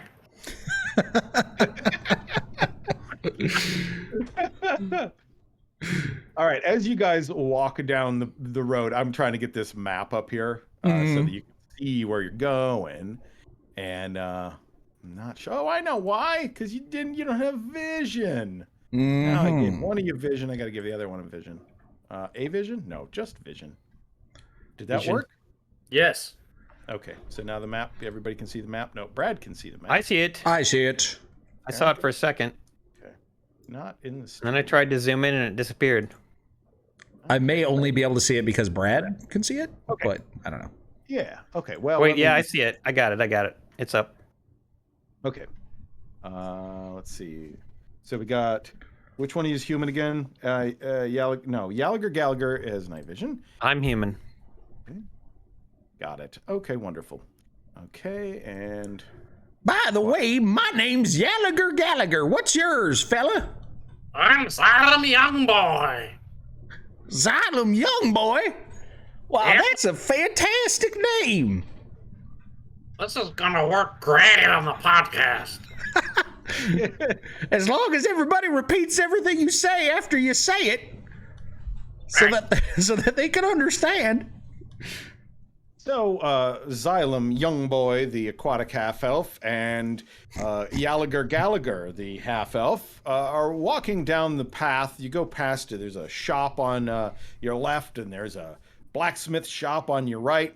You hear some tapping and banging in the blacksmith shop, and you see somebody standing in the entryway, an older-looking human, very thin. His skin is kind of bluish green. His hair is gray, and he's being yelled at by the smithy. Come on now, you got to get out of here. I don't have anything for you to eat. Why? You told me. You said you're gonna have some stuff for me. Yeah, well, you came by late today. I told you to be here precisely at sunup, and you strolled in here late. I got here as quick as I could. You know, hey, you know, I've been busy. I've been taking care of my mouse. You know, he Yeah. takes a lot. He takes a lot of work to take care of this mouse. Give me a persuasion check. Oh yeah, the first roll of the game. Oh, I can do this. I got charisma. What'd I get? 9. Oops. You're always going on about that damn mouse. Get out of my shop. I tell you what, you come back tomorrow morning at sunup, and maybe I'll have some work for you. Oh, I'll probably be dead by then. I'm starving. Can't you see the cafe's closed and I got nothing to eat? Well, I worked for you for so long. This is how the rich treat us street people. I know how it is. You're always going on about that. Now, you gotta get, just today, I'll tell you, you come back tomorrow morning, and maybe I'll have some work for you to pound on. Yeah, come back tomorrow morning if you're lucky. Is Gallagher within 30 feet of this? Yes. Okay, so Gallagher casts Druidcraft and creates the smell of just a horrible fart, like a White Castle fart, like my farts were yesterday. In the 5-foot square that they're having this conversation. God, you stink. Oh, hell. No, that wasn't me. I didn't do that. That was... Oh, no. Jerry, did you... Oh, sorry. Okay, look, I'll gonna grab Jerry here and get out of your face. Oh, oh, boy. What you been eating, Jerry? Shit.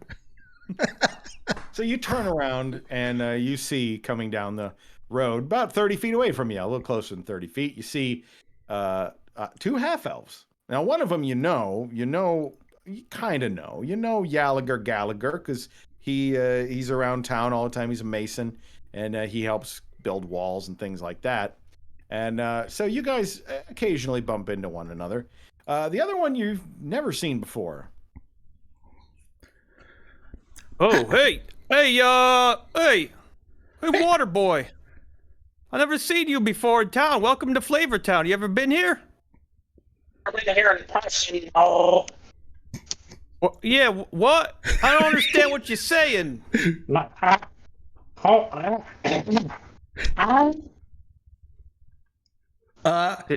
baby, how's it going? Oh, hey, you know, not so good. I'm starving. My rat's starving. I mean, my mouse, Jerry the rat. Oh, you know how it is, man. It's tough and like, you know, I mean, you kind of know what it's like in the gutter, right? I've shown you the gutter before. Didn't I take you back to my gutter? Oh, we had your name's Bambi? No, Baby. Baby Zamboni's my name, not Bambi Zambaby. That's somebody else. I'm young boy. You're young boy? Oh, so I got your name half right, didn't I? Yeah. Yeah, Xylem young boy. he was Xylem young boy? Oh, it's nice to meet you. What? he was wandering around. He wanted to go to the cafe to make a complaint about crabs or something. I wasn't really listening. Well, you know, the cafe's closing, so I don't know what your complaint is, but they're not going to care because they're closing. I used to eat a lot of delicious trash out of their back alley, you know, waste bin, but they're closing now, and I'm not going to have anywhere to eat now. That rumor is true? Yeah, it's all true. It's all true. You go talk to the man himself if you want, Grog Fietti. He'll tell you. He tells me every day that when I go over there, he's like, "Get out of here," and he beats me with a broomstick, and then he tells me we're closing. You get out of here, you shithead. He's rich, probably, so that's why he's mean to me. You really don't stop talking, do you? You can't trust rich people.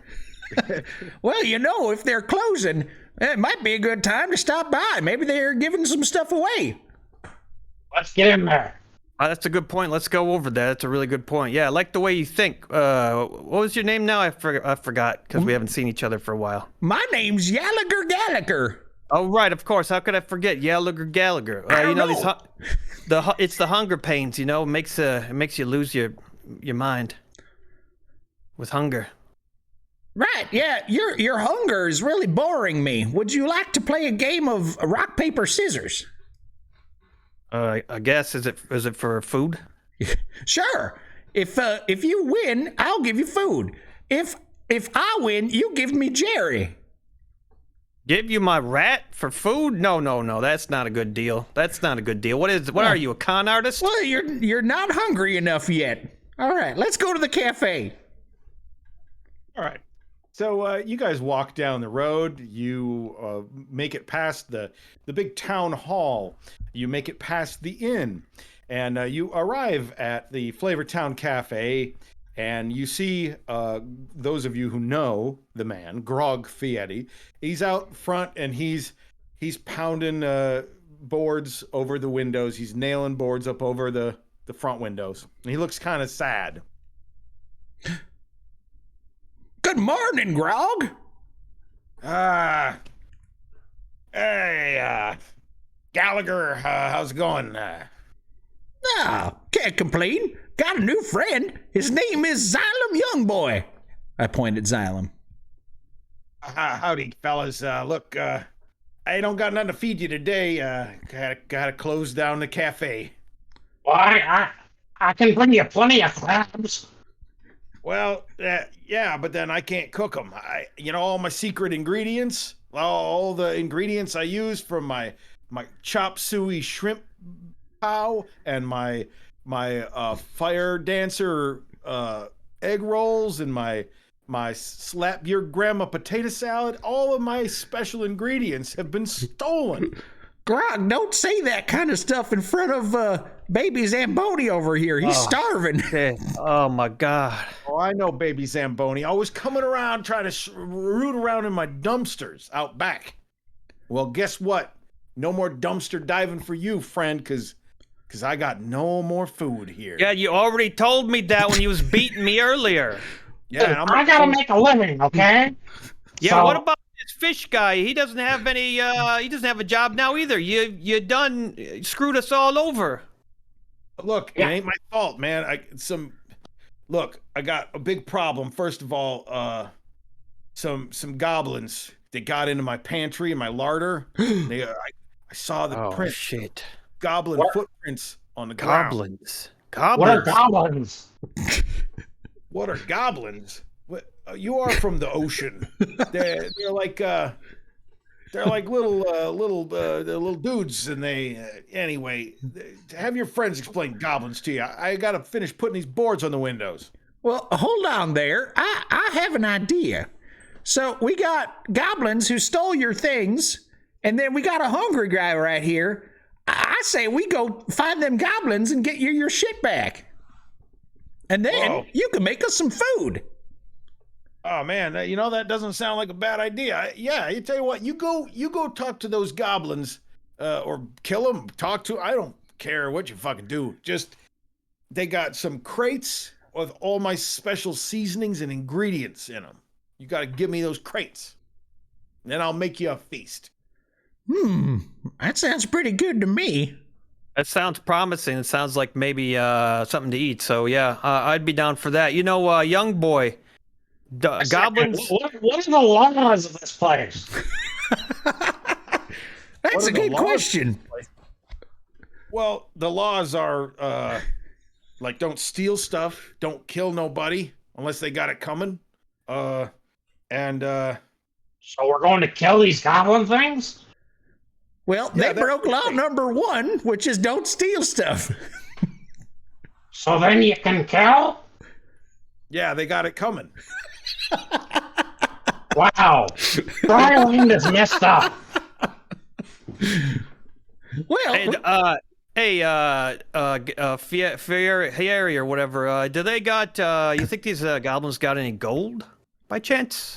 I don't know. I mean, if they had gold, they'd come here and spend it and buy my delicious goblin 'em up chicken wings. Oh yeah, you serve goblins? I'll serve anybody. They got money and they don't What are cause me. chickens? Chickens? What are chickens? Well, I don't know what you said. They're the tuna of the land. Oh. Goblins are like dolphins if they were like smaller and shittier, you know? Okay. Just so you know. Oh, mackerel? Yeah, mackerel. I don't know. I don't know any fish. Sounds tasty. Can you catch fish? Me? Yeah. Like, how easy is it for you? It's like I just swim at them and catch them. We should stop at a pond on the way over to the goblins. Yeah, I could use a refresher. Yeah, there's a pond right outside of town. I think there's probably some fish in there. Getting a little dry. We can have a snack break. I actually am pretty good at survival, so I could scrounge up some food for us. I mean, I'm pretty good at finding random rabbits and varmints in the woods and smashing them with my club and making a sort of slurry out of their brains. All right. All right. So, Well, yeah. I mean, I have. Here's the thing, you guys. I have 10 rations, but I'm saving them. Okay, you're rationing your rations. I got a ration in my rations.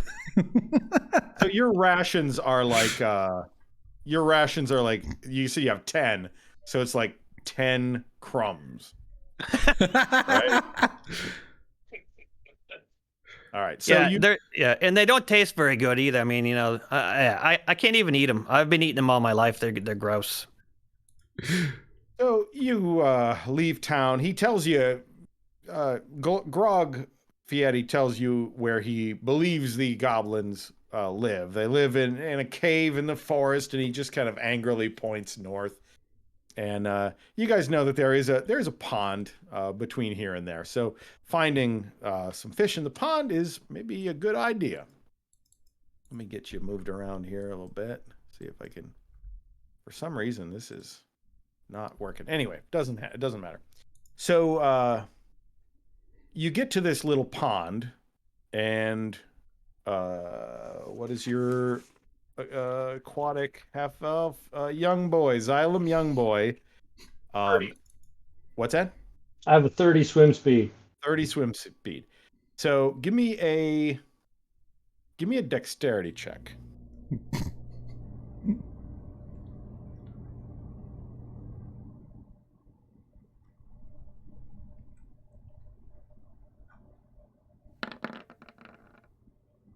Nice. 18. Nice. Well, I don't have to do I don't even have to do a roll for that. I think that 18 is well within reason. You pull up a big carp, a nice thick, like 12-pound carp. Oh, this look, guys. Oh yeah, that's what I'm talking about. Wow, that's the biggest fish I ever seen. I could eat for. No, me and Jerry could eat for like several years on that much. Want me to bash it? Yeah, Yeah. with that dart. Bash it with that dart. Okay. Sure enough, I'll bash the shit out of it. Oh yeah, he's good with the dart. I've seen him at work. All right, Sometimes he I'm goes gonna around to freshen up the my bladder. he goes around to the local pub and plays darts with it. He's the best. all right. So That's cool. go ahead and give me an attack roll with your dart. All right. There we go. An 11. All right. You stick it in the fish. You scrape off most of the scales with your dart. It takes you a while. It's not quite as impressive as you wish it would be, but you do manage to mangle the fish a little bit. I would say that Xylem, you're not terribly impressed by his abilities at dealing with a fish. Well, it would be better if I used my great club. Dart's not really made for bashing. You cut off there for a second, Xylem. What'd you say? I said, go ahead. Use the club. Oh, okay. The already mangled fish, I'm going to go ahead and mangle it further. All right. You attempt to debone the fish with your great club, and you do mangle it, but you do knock most of the bones out of its flesh. It's a little pile of mush, but at least it doesn't have many bones in it anymore. There you go. Ready for consuming. Works for me. Thanks. All right. Baby Zamboni, it's the best fish you've had in forever, even though it's raw and it's mush and it's warm. It's unseasoned. Oh, yeah, this tastes pretty good, honestly. You know, you guys, like, oh man, I'll take it. I'll take it. Good job. I love it. It's just All right. sashimi. I like it raw and wriggling. You know, I like it raw and wriggling. Are you sure? I like it. Okay. Oh, you can cook it? Well, it'd be better cooked. All right. I produce flame. Ooh. All right, so now you can cook your fish as he has produced flame. He waves his web. You notice he has webbed fingers. Ooh. And he produces flame from his webbed fingers. And the flame appears in his hand. It's flickering there. It sheds a dim light, and you are able to cook a tiny bit of fish. You stick it on the end of a stick. You're able to cook your fish. One mouthful at a time. A meal made for the gods. Thank you. There you go. Here you go, Jerry. Eat this. Eat some of this, buddy. Jerry nibbles at it. He turns up his nose. Oh, you don't Doesn't like care this? for it. Does not All right, care. here. Eat one of these 10 crumbs then, Mouse, if that's how you're going to be. He devours the crumb greedily. Yeah, these crumbs are Jerry- mostly for Jerry, you guys. He We stirs. say a little prayer to the sea. You're going to say a prayer to the sea? Yeah. Sure, yeah, we'll join you for that. You just tell us what to say. Almighty ocean blue, Almighty ocean bowl. Oh, mighty ocean blue. please accept our faith in you. Please accept all faith in you. Please accept our faith in you. This fish that we have eaten, This fish that we have The eaten, fish that we have eaten. and this fish that we have beaten, and this fish that we have beaten, And the fish that we've beaten. will go back to your bosom, will go back to your bosoms. below the squid, below the sperm whales. Blow the squid, Blow the sperm blow the sperm whales. whales. May you rest forever in contemplation. May you rest forever in contemplation. Amen. Amen. Right. Amen. Yeah. You feel as though the gods of the sea would appreciate that prayer. It's a well-rehearsed prayer. You've said it a million times before. No matter what you eat, it's always the same prayer.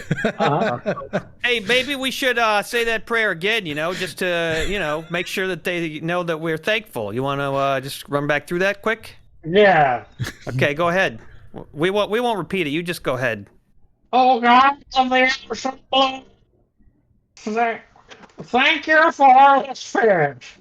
Well, with me, and you have beaten.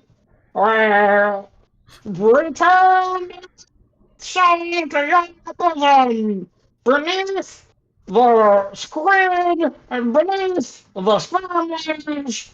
May you contemplate forever. Amen. Oh yeah, oh man, yeah, you nailed it perfectly. I don't know how you remember all those words. That's Thank good. you.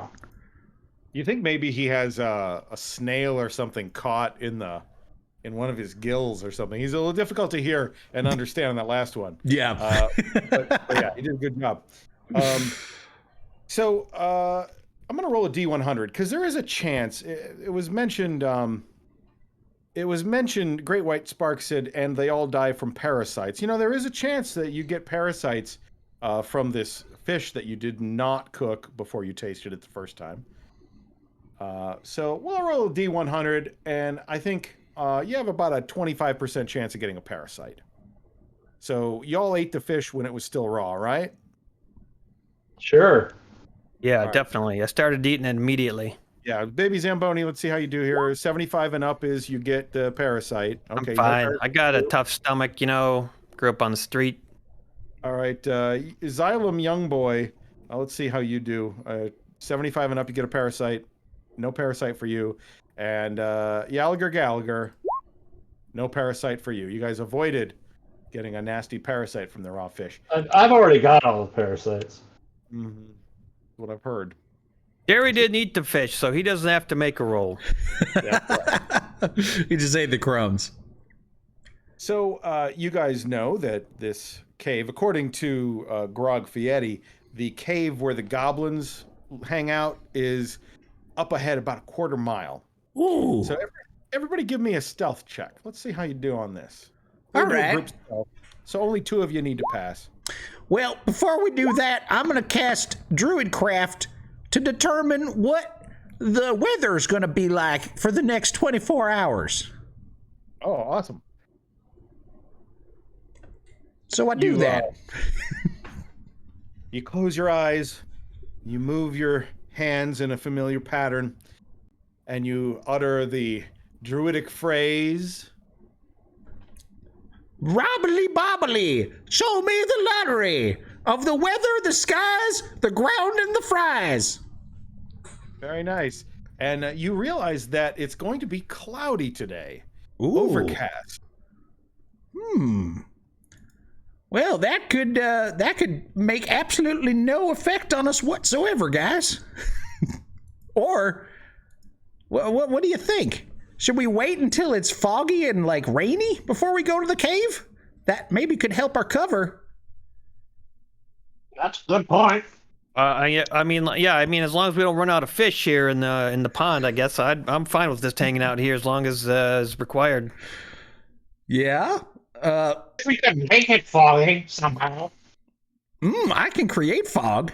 Actually, yeah. You know what? I'll just create fog if we need it. Yeah. Wow, you can just create fog. That's neat. Yeah. That's the one thing I never, I never learned that when I was on the street. Never learned how to create fog for some reason. Oh, maybe you can teach me how to do that. I used to have a fog machine. I pull out the charred and twisted remains of a failed experiment, which is something that I have for some reason. Well, you would. I mean, you do carry around bits and pieces, remnants of your former glory, your former life. Well, what happened? What happened to that? What? That looks like something bad. this was the only thing I managed to pull out of the wreckage of my laboratory, which was exploded under mysterious circumstances. Oh wow, your laboratory got exploded. Oh, you must feel pretty cracked up about that. Oh boy, let me tell you, it totally made me the man I am today. I would be much less funny.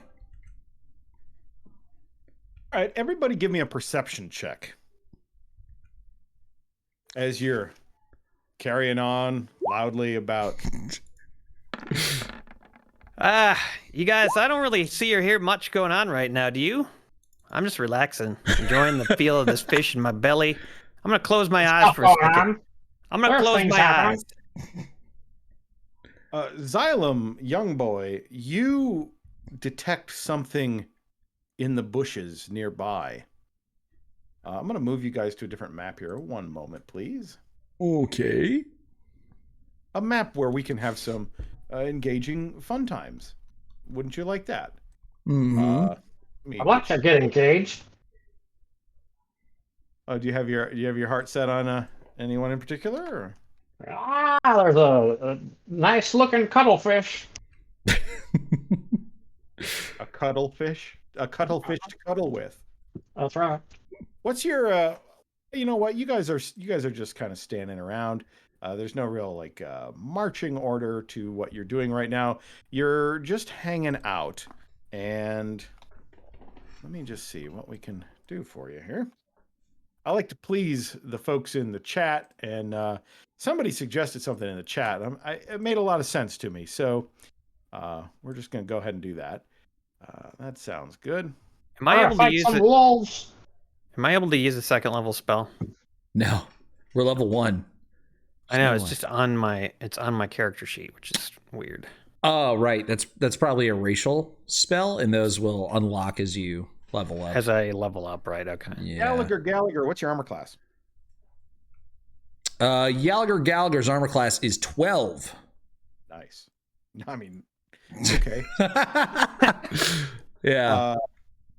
All right, baby Zamboni, what's yours? 13. Oh, yes. Did we ever figure out how you got to 13? It was Right, I was really curious how he had a 13 AC, but he must have my dexterity of 10. I know, right? You must have a shield. Oh yeah, I have a shield. Leather armor and a shield. Yeah. Yeah. That does. And Xylem Youngboy, what is your armor class? 11. 11.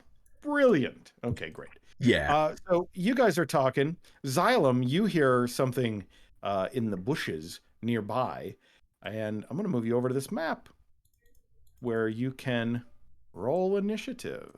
I don't know if this map is going to be visible to everybody. We largely improvised this thing that we're doing, so it's possible that things are not. See it. There it is. Yeah. You see a wolf, a hungry wolf, in the bushes some distance away from you. Now, unfortunately, the other two didn't see it, but I need you all to roll initiative. Okay. Excuse me, what is that thing? Oh, right. How would you know what a wolf is?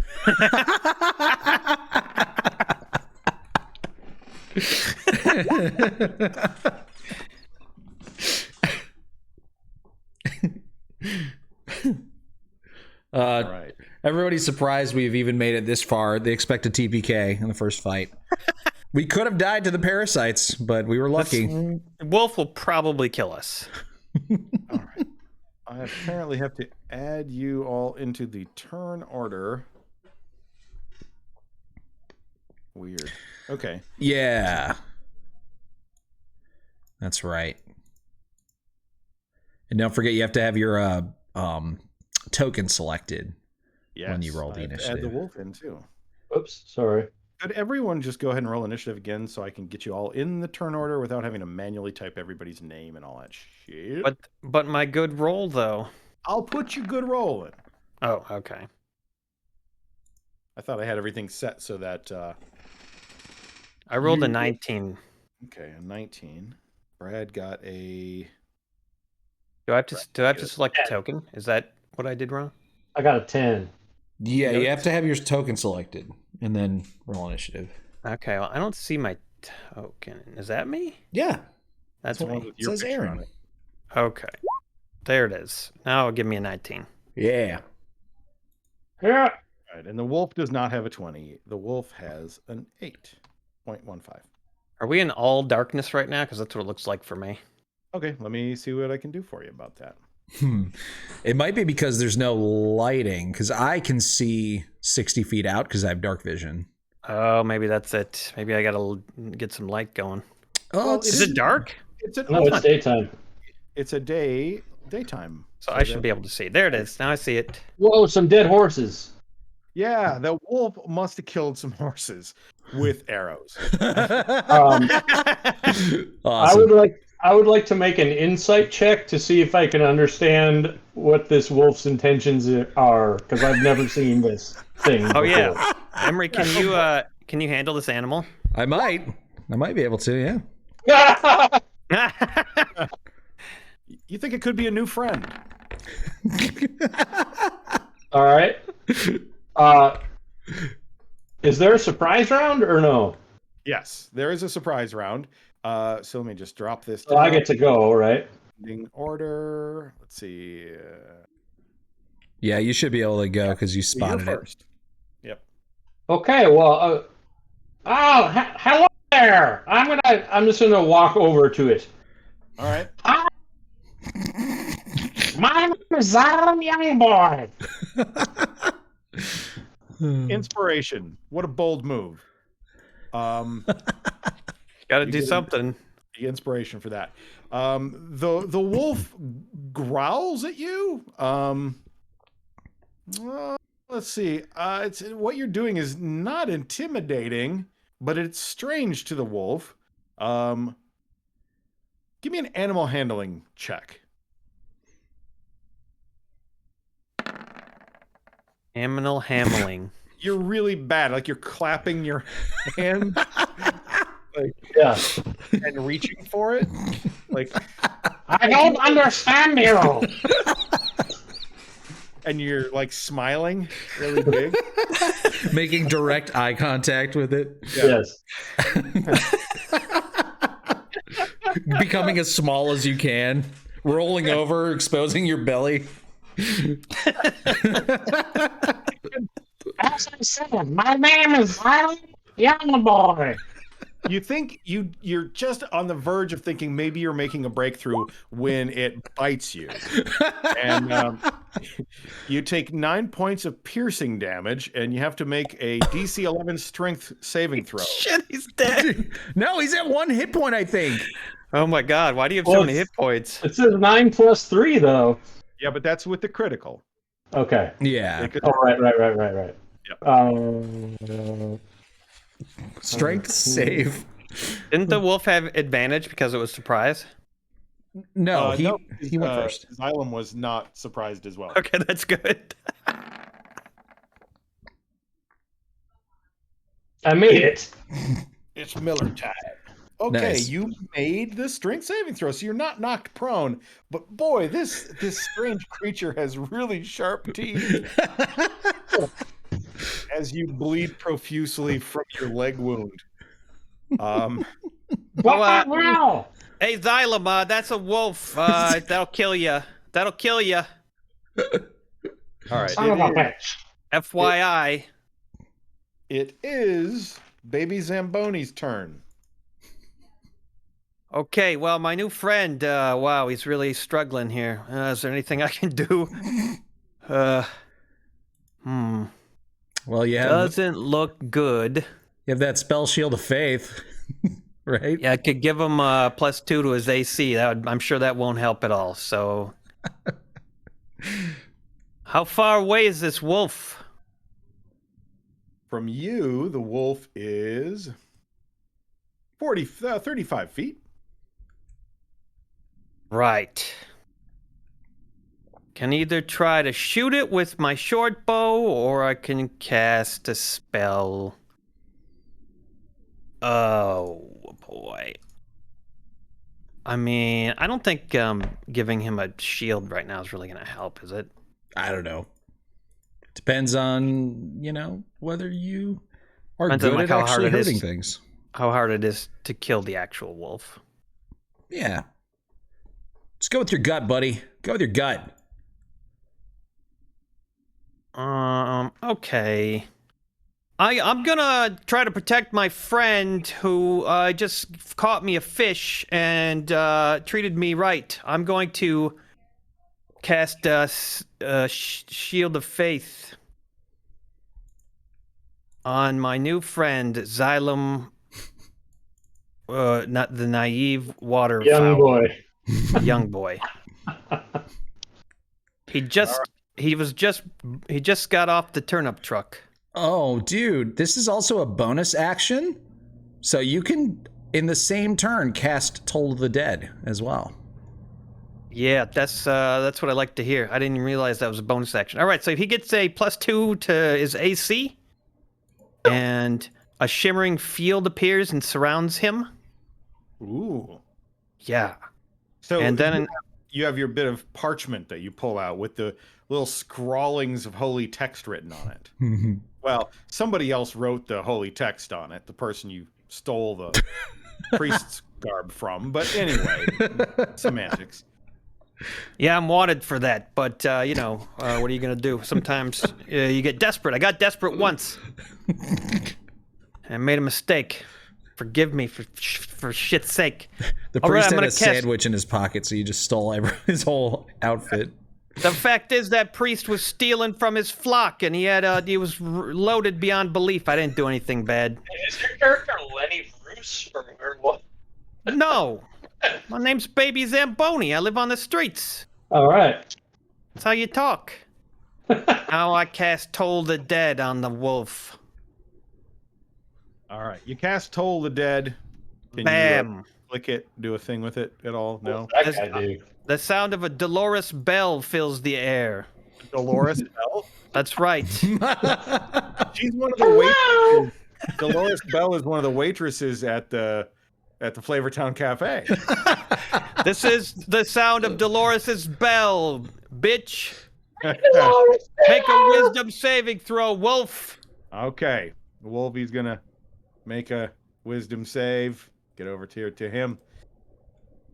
He's not a very wise wolf, unfortunately. Oh no. Oh. Oh yeah, that's what I like to see. Is he down any hit points at all? Like, did he hurt himself earlier this morning? No, he's fine. He's uninjured at this point. Ah, darn it! Down at least 4 arrows though. He's out of arrows. He's out of ammo, but he's perfectly healthy. Well, I can't do extra damage for that. All right, there you go. 3 damage to you, Wolfiekins. Okay.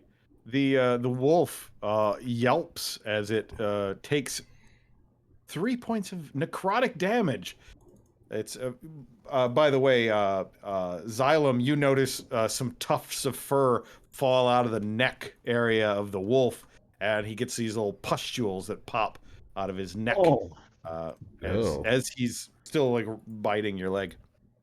I'll skin you alive. Don't mess with the streets.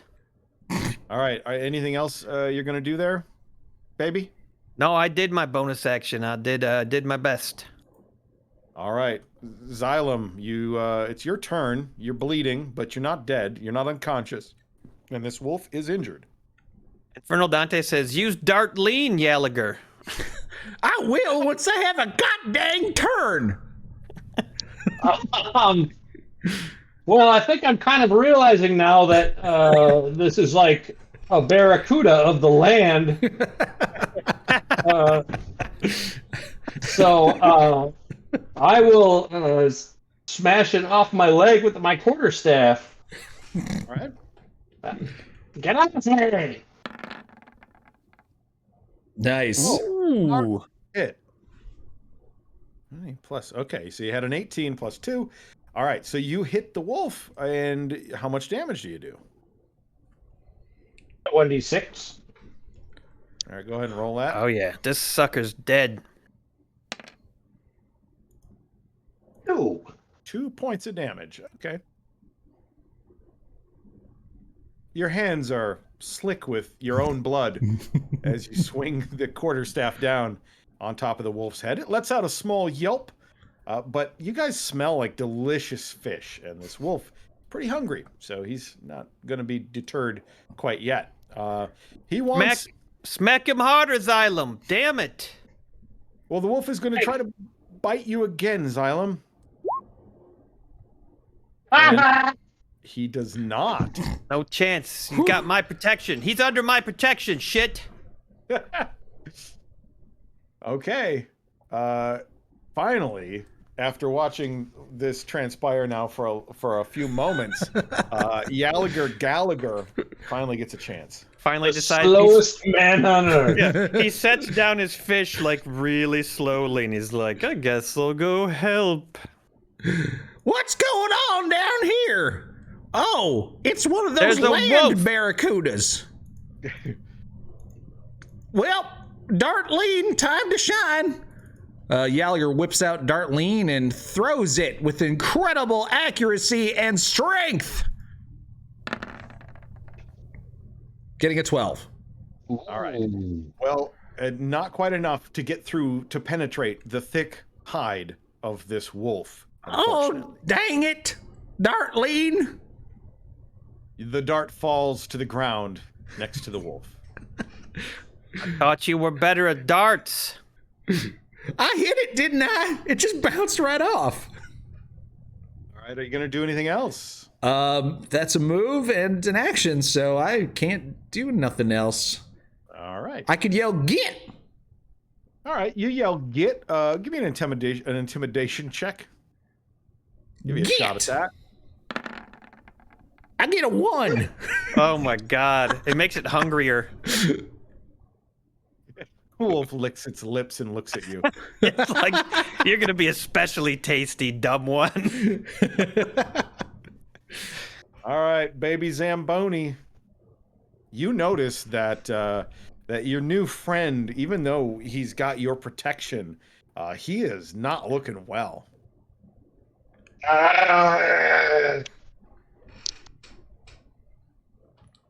You said, is it my turn? Yes. Yeah, you're Oh, yeah. baby Zamboni. Yeah. The shit that happened quick. Okay. Well, what have I learned about healing? Anything? Do I know how to do anything? Well, you might be able to stop the bleeding once you're out of combat. You might be able to Yeah, help him that way. But not until then. So there's nothing I can do right now. I just got to finish this wolf off. All right. It's time to toll the dead again, wolf. Get off me! Now you're going to take more damage. Make that wisdom save. Dolores, the power of the Dolores Bell will destroy this wolf. Can I take your order, honey? Ring it out, Dolores. Ooh. Wolf makes his wisdom. He's a little bit wiser now that he's heard of Dolores Bell once before. So what happens to him now? Let me see. Nothing. Don't think he takes any damage, and that's it. Yep. Nope. Epic fail.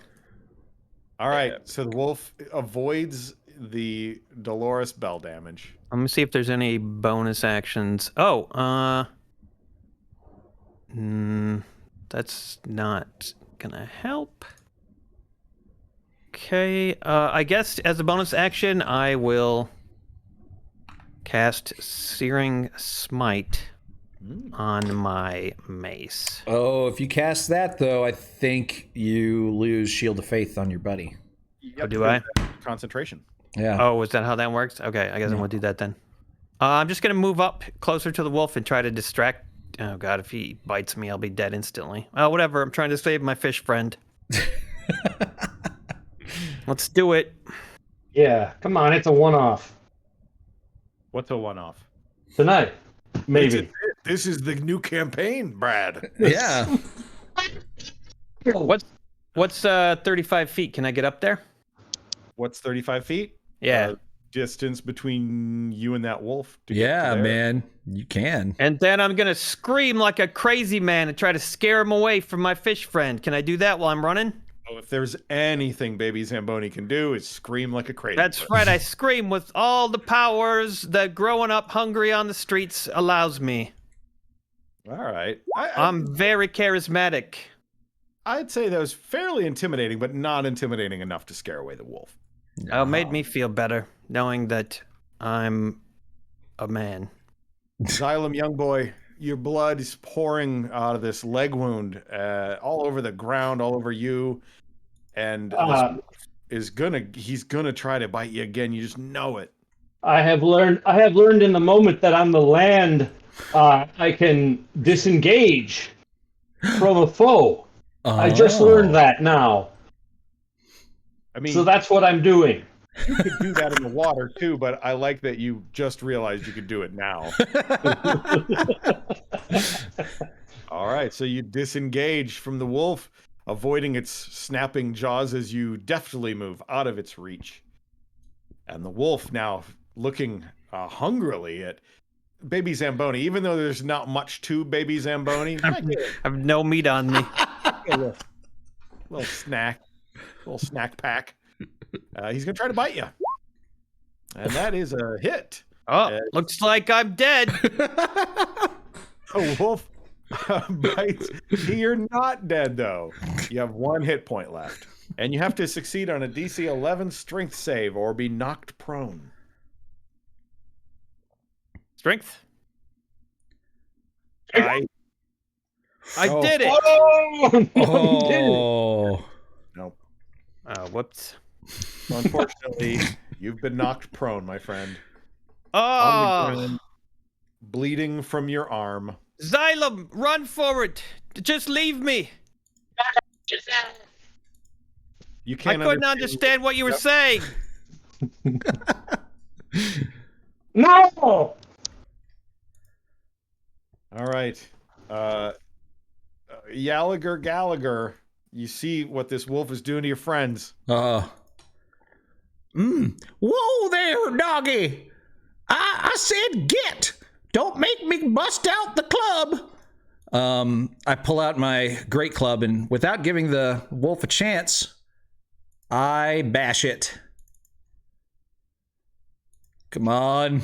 Let's not get a TPK, guys. Great club. A 13? That's what you needed. Yeah! Yeah. For a whopping...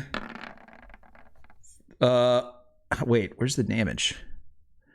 You gotta click the word Great Club. Oh, I gotta click the word Great Club. Yeah, Okay. we gotta get in your sheets and do some monkeying around. Okay, how does Gallagher destroy this wolf? He runs up.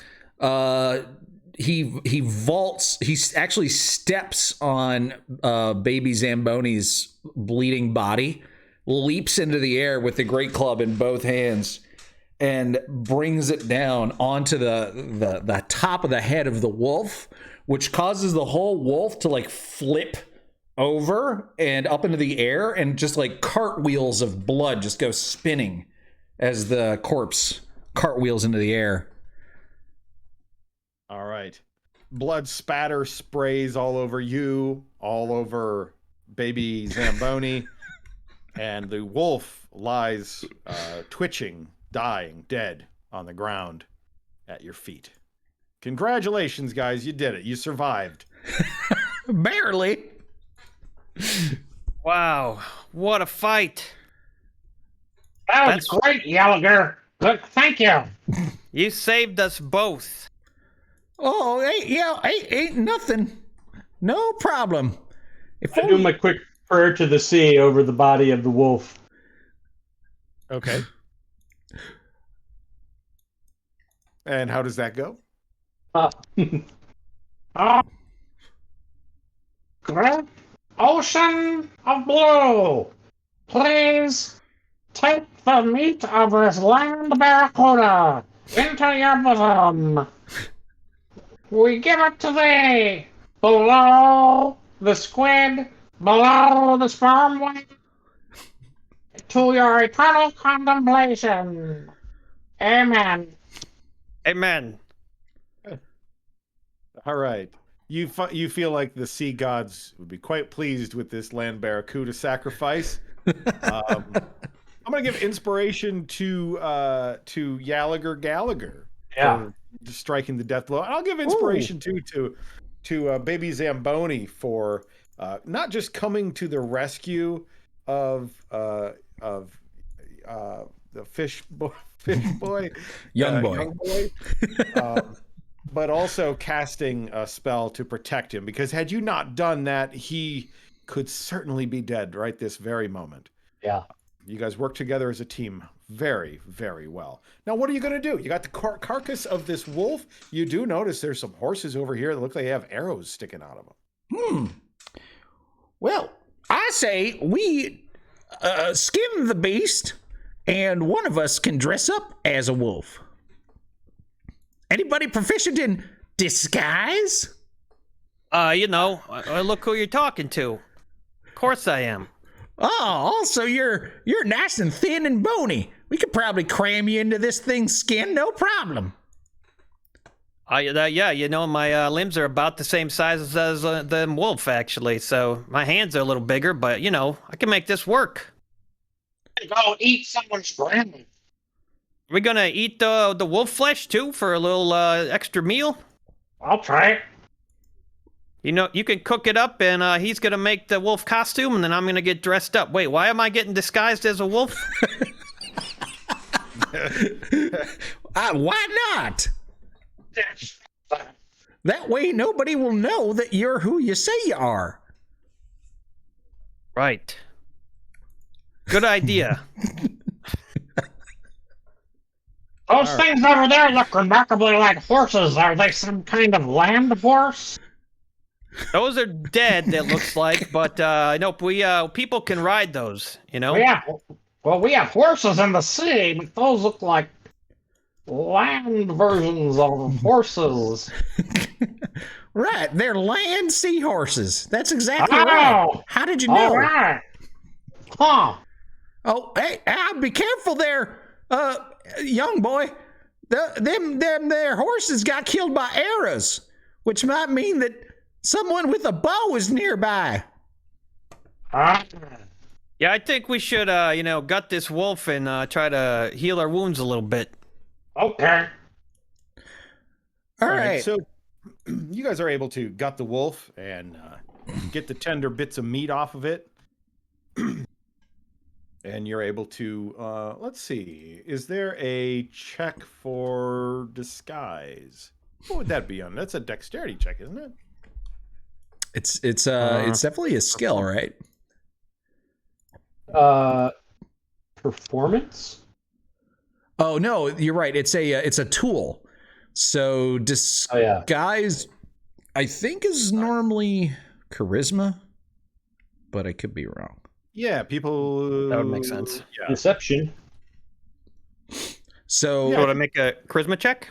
Yes. you make a charisma check and add your proficiency bonus. 'Cause Oh, you're- shit. Ooh. Hey, guys, I'm a wolf. Look at me. Wow. For a moment, Xylem, young boy, you get really scared.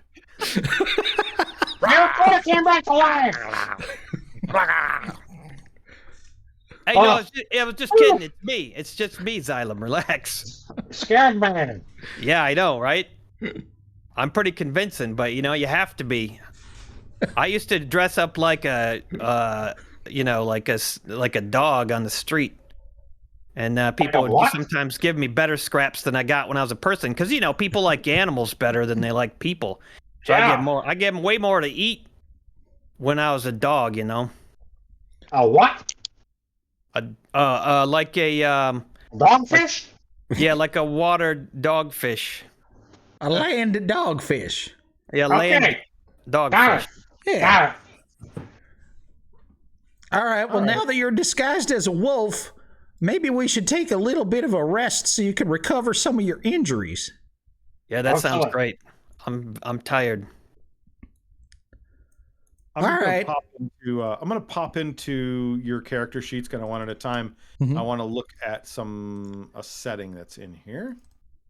So never mind me. All right. We're sleeping? How many hit points do we get back? I mean, we're just going to do a short rest, I think.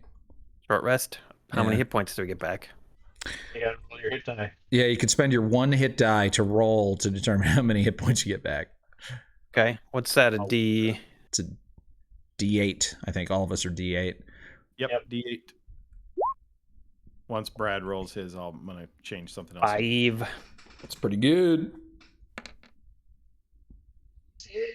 6, very nice. Nice. I'm just changing something in your sheet real quick here, Brad. I like it. Kind of looking to see. Okay. All right. Cool. And now I'm going to go into Emery's sheet. And All right. Emery, entertain us with the story. I'm going to go into the bathroom. Well, once upon a time, I was walking in the mountains and I found a baby horse. And I was like, hey there, little fella, what happened to your mama? And the horse was like, nay. And I was like, you don't say. So I picked up the horse and I brought it all the way down the mountain to the nearby town. And I put it on the table and I said, who will give me money for this here baby horse? And like 6 gentlemen offered me money. And I was like, psych, it's my baby horse. And I farted and I left with the horse.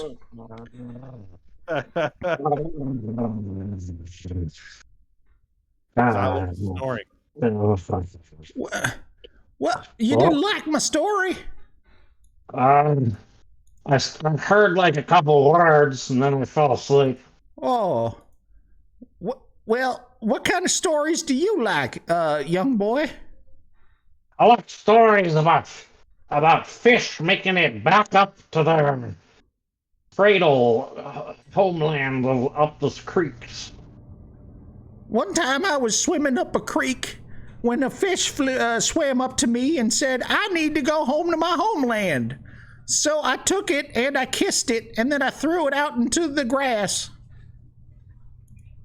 It's a terrible story.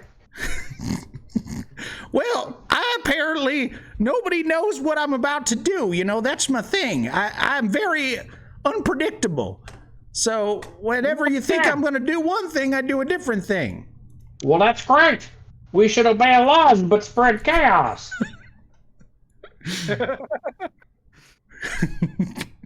Love it. That's nonsensical. Perfect.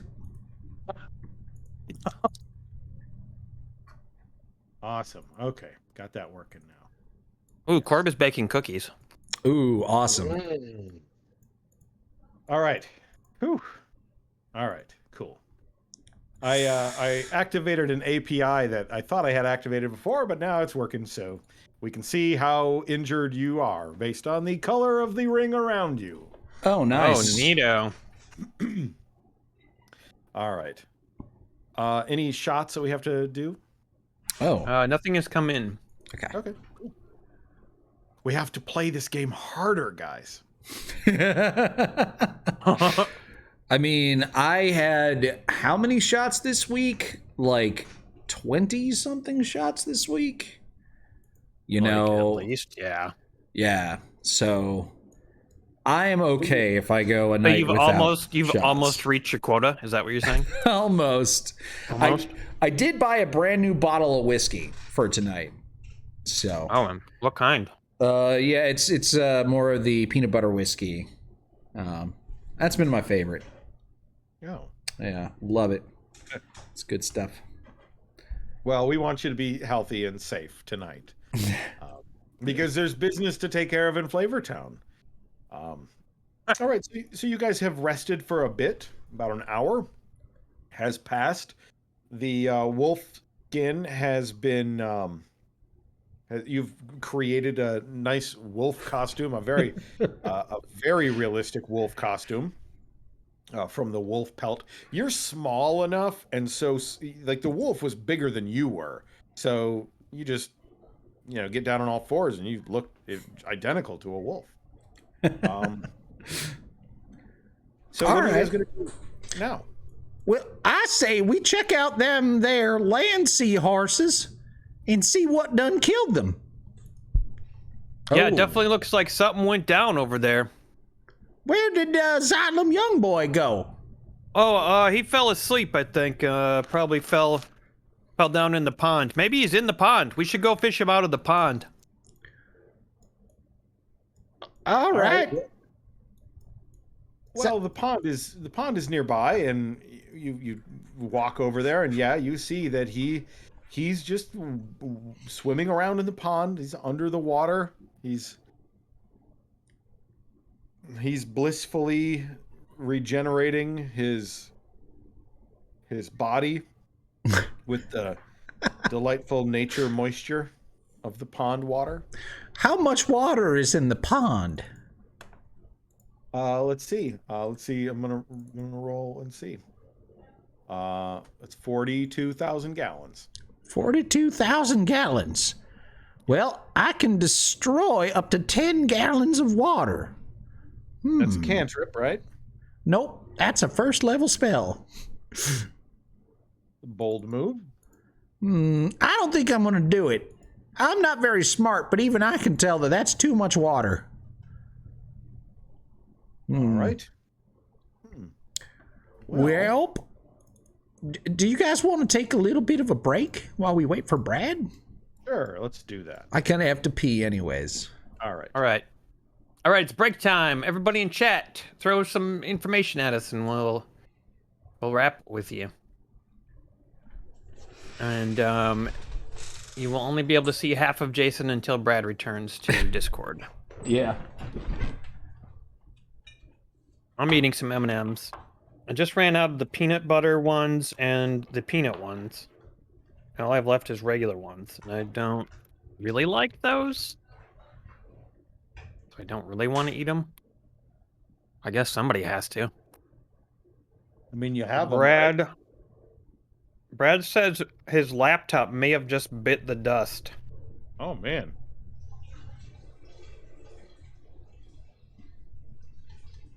This laptop that he's been, wheedling along for years. I told him to let us know. Maybe we should have all died. Did he spill water from his water bladder on it? Probably. I wanted to find out what happened over by the horses. Maybe we should just leave him in the pond and go see what happened. Platinum Hippie says, love you guys. Been watching since 7 days started. Cheers. Thanks for hanging out with us. We're doing some role playing today. Oh, that reminds me actually. On Sunday this week, 7 Days to Die is not coming out. Instead, Angry Hunter is coming out because for 7 Days to Die, we still are working out the next challenge and trying to figure out. That last challenge was so awesome and fun that now we're sort of like, how are we going to top that? So we're still working that out. So we're just giving ourselves a little bit of time so we don't just, phone it in. But yeah, Angry Hunter. Angry Hunter is in Australia. Or his son is, Cole. Cole's in Australia this time. It's going to be a real treat. And we recorded it after Beer and Board Games on Saturday. So Emery and I are both pretty looped. Yeah. It's in Straya. Straya. Yeah, the game is called Straya.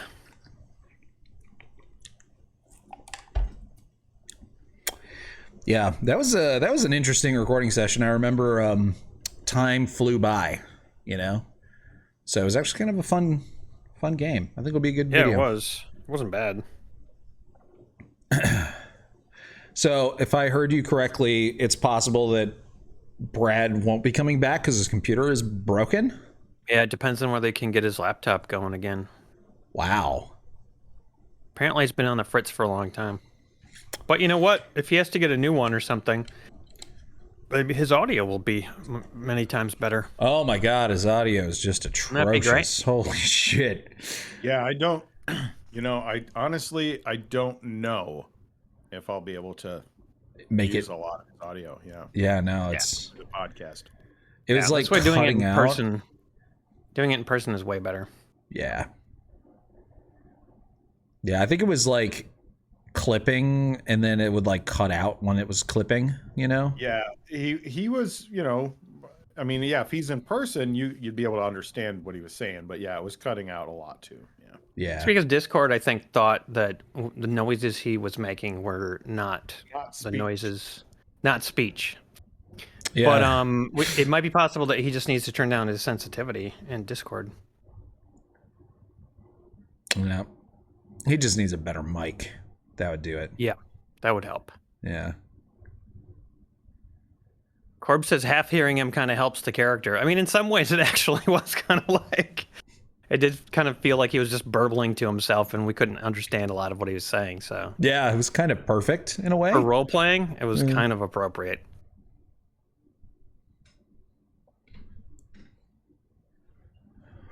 Why does this always happen, guys? Like, I swear our show is cursed. Rated RPG has people been are cursed. saying because we haven't finished that other adventure that we're cursed. We got to finish it. I was trying to calculate it out, and I think we may only have 3 sessions left. So we could get it done by 2024? That was including what was supposed to be today's session. Right. Which is going to have to be postponed to next time. So if we continue to actually do 1 session a month, then let's see, August. Can you temporarily move Jason over? Yeah, especially if it seems like Brad's not coming back. Seems like we might be able to wrap up this adventure by October. Cool. It's possible. If not by October, I think it's most likely going to be finished by the end of the year. Brad says it won't stay on for more than a minute or so, and then the keyboard has frozen. And he is going to buy a new one. Okay. Hopefully tomorrow. So he is going to buy a new computer. That's extremely exciting news. Yeah. Can we go? Can he just stay in the pond and we'll just go check out what's over by the horses, or is that too dangerous? Sure. Yeah, he'll stay in the pond, splashing about, Okay. praying to the ocean gods. He seems like he's, that character seems like he's kind of in his own world anyway. And you guys wander over to these two dead horses. You can give me a survival check or a nature check. Sure. That's one thing Gallagher's actually good at. Well, let's see. Ah, yes, true to form. You recognize these arrows as goblin arrows. Ooh. Goblins. Oh yeah, so they attacked these horses, or do you think they? Well, the horses got saddles, so there must have been some people riding on them. You can give me an investigation check, each of you, if you like. That's right, I'm investigating. I can't really tell if there was people riding on these or not. It's tough to say, in my estimation. Sometimes horses will put saddles on themselves. What do you think, Gallagher? Well, and then now Jason will tell you what you think. yeah. There were definitely people on these horses, but they're not people on the horses anymore. And you do see some blood trails. It looks as though some people have maybe been dragged off into the forest to the south. Ooh. Well, I think that whoever done rode these horses is currently being mutilated and feasted upon somewhere to the south by goblins. Oh, the goblins caught him, huh? Yep, so it would seem. Well, we gotta find those ingredients, so, I ain't got this wolf disguise for nothing. Right. We're going to sneak up pretending to be just a traveler and his wolf. And we'll lure him into a false sense of security, and then we'll spring a trap on him. A traveler and his wolf. And you're just going to leave Yarborough... Xylem, young boy? Xylem, young boy. You're going to just leave him frolicking in the pond. Can we bring him? Can we bring him with? Can you play him? Sure. All right. We'll go fetch him. You alert him that you're leaving. You tell him of the plan, and he gargles some nonsense that you don't know what he said. Crawls out of the water, puts his skin water bladder back around his neck, and proceeds to trudge alongside of you as you continue following this path, this trail that leads into the forest. I'm gonna move you over to the next. Oh, I'll take some of the saddle. I'll take the saddle and some of the bags or whatever the horses have. Yeah, can we search them? Yeah. Oh, you're gonna do something with them? Yeah, we'll search them. But then I was gonna put one of them on you, so you look like a pack animal. Oh yeah, genius. My pack wolf. Okay. Well, what do we do for searching? Well, you can each give me. Well, y'all already did investigation, and you're gonna take your time searching. So I'm going to ask the folks in the chat, what one unusual trinket do you think they find? What should they find? Ooh. And also, Chris Fail just showed up, and Chris, in case you're curious about what's going on, we're doing a one-off, and so basically what it comes down to is, my name is Baby Zamboni. I am a Forge Domain Cleric. Mark of Passage human, lawful neutral, and I'm an urchin. Yep, and I'm Gallagher, half-elf druid. What else? Oh, right, I am is it guild member? We rolled randomly for literally everything randomly, including our ability scores, only 3d6 for those. Yeah. So our stats are abysmal. I have the best stats in the whole party by far, and just look at how terrible they are. Yeah, Your it's crazy. stats are not terrible, except for that 5 charisma. This is I mean, well, this is Better than mine. Yeah, it's okay. It's all right. Yeah, let's check out Aaron's stats. Watch this. Yeah, watch this. Watch this. Oof. 9, 10, 9, 13, 7, 14. Ouch. I have a high charisma, and I'm currently dressed like a wolf, a very convincing wolf. Yeah. With a saddle now, apparently. I'm a pack wolf. Oh, it's going to be so perfect. Because Gallagher has attached a saddle to me. And we are on a quest given to us by, what's his name? Gronk? Grog. Grog Fieri. Grog Fieri, who's he has a cafe in Flavortown, and all of his secret spices have been stolen by goblins. So we are on a journey to rescue his crates of secret ingredients and spices, so that in return he will make a feast for us, because we're starving and poor. All right. So the folks in the chat have been really wonderful, and they have offered some brilliant suggestions. I'm actually going to go with a potion of random effect. So you find this potion bottle in the saddlebag, and you're not exactly sure what it does. I believe. Wait, no, I don't have anything that could. Do I? You No. do. According to 5e rules, Emery, is it not true that a person can determine a potion just by tasting it? Yep, that's totally a thing. Yeah. So I could. I have identify. Yeah. If he didn't want to taste it, he could actually cast Identify as a ritual. I could. Here's a question.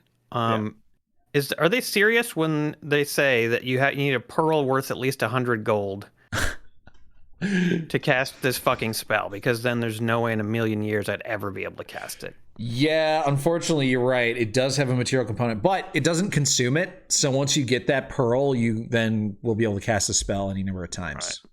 But yeah. That's the dumbest thing ever. If you're looking for a pearl, I was down in the water and I found a clam. Oh, dang. Well, it might just be our lucky day. I can't believe it. That probably has a pearl in it. Give me that thing. Okay, he hands over the clam, and you can pry it open. There's a 50-50 shot, 50-50 chance that you'll get a pearl worth 100 gold. Oh my God. God. Yeah, that's amazing. What do I got to roll? Percentiles? Yeah, you can roll anything. Just go odd or even on it. Just declare before you roll. You have to declare before you roll, but... Oh, so, yeah. Okay. I'll take evens. Okay. It was odd. No pearl. Nothing in there. Just a tasty, well, bit of clam meat. Oh, thanks for trying there, fish boy. You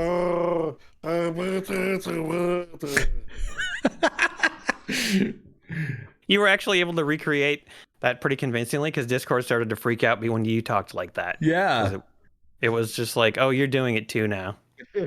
Maybe it literally is just a problem of Discord just thinks when you do that voice, you're not actually talking. So it cuts you out. That's Discord censorship. Yeah. It's a noise, not a speech. Yeah. Well, we figured out one thing, so now we know that. You guys, as you struggle to understand Xylem Youngboy,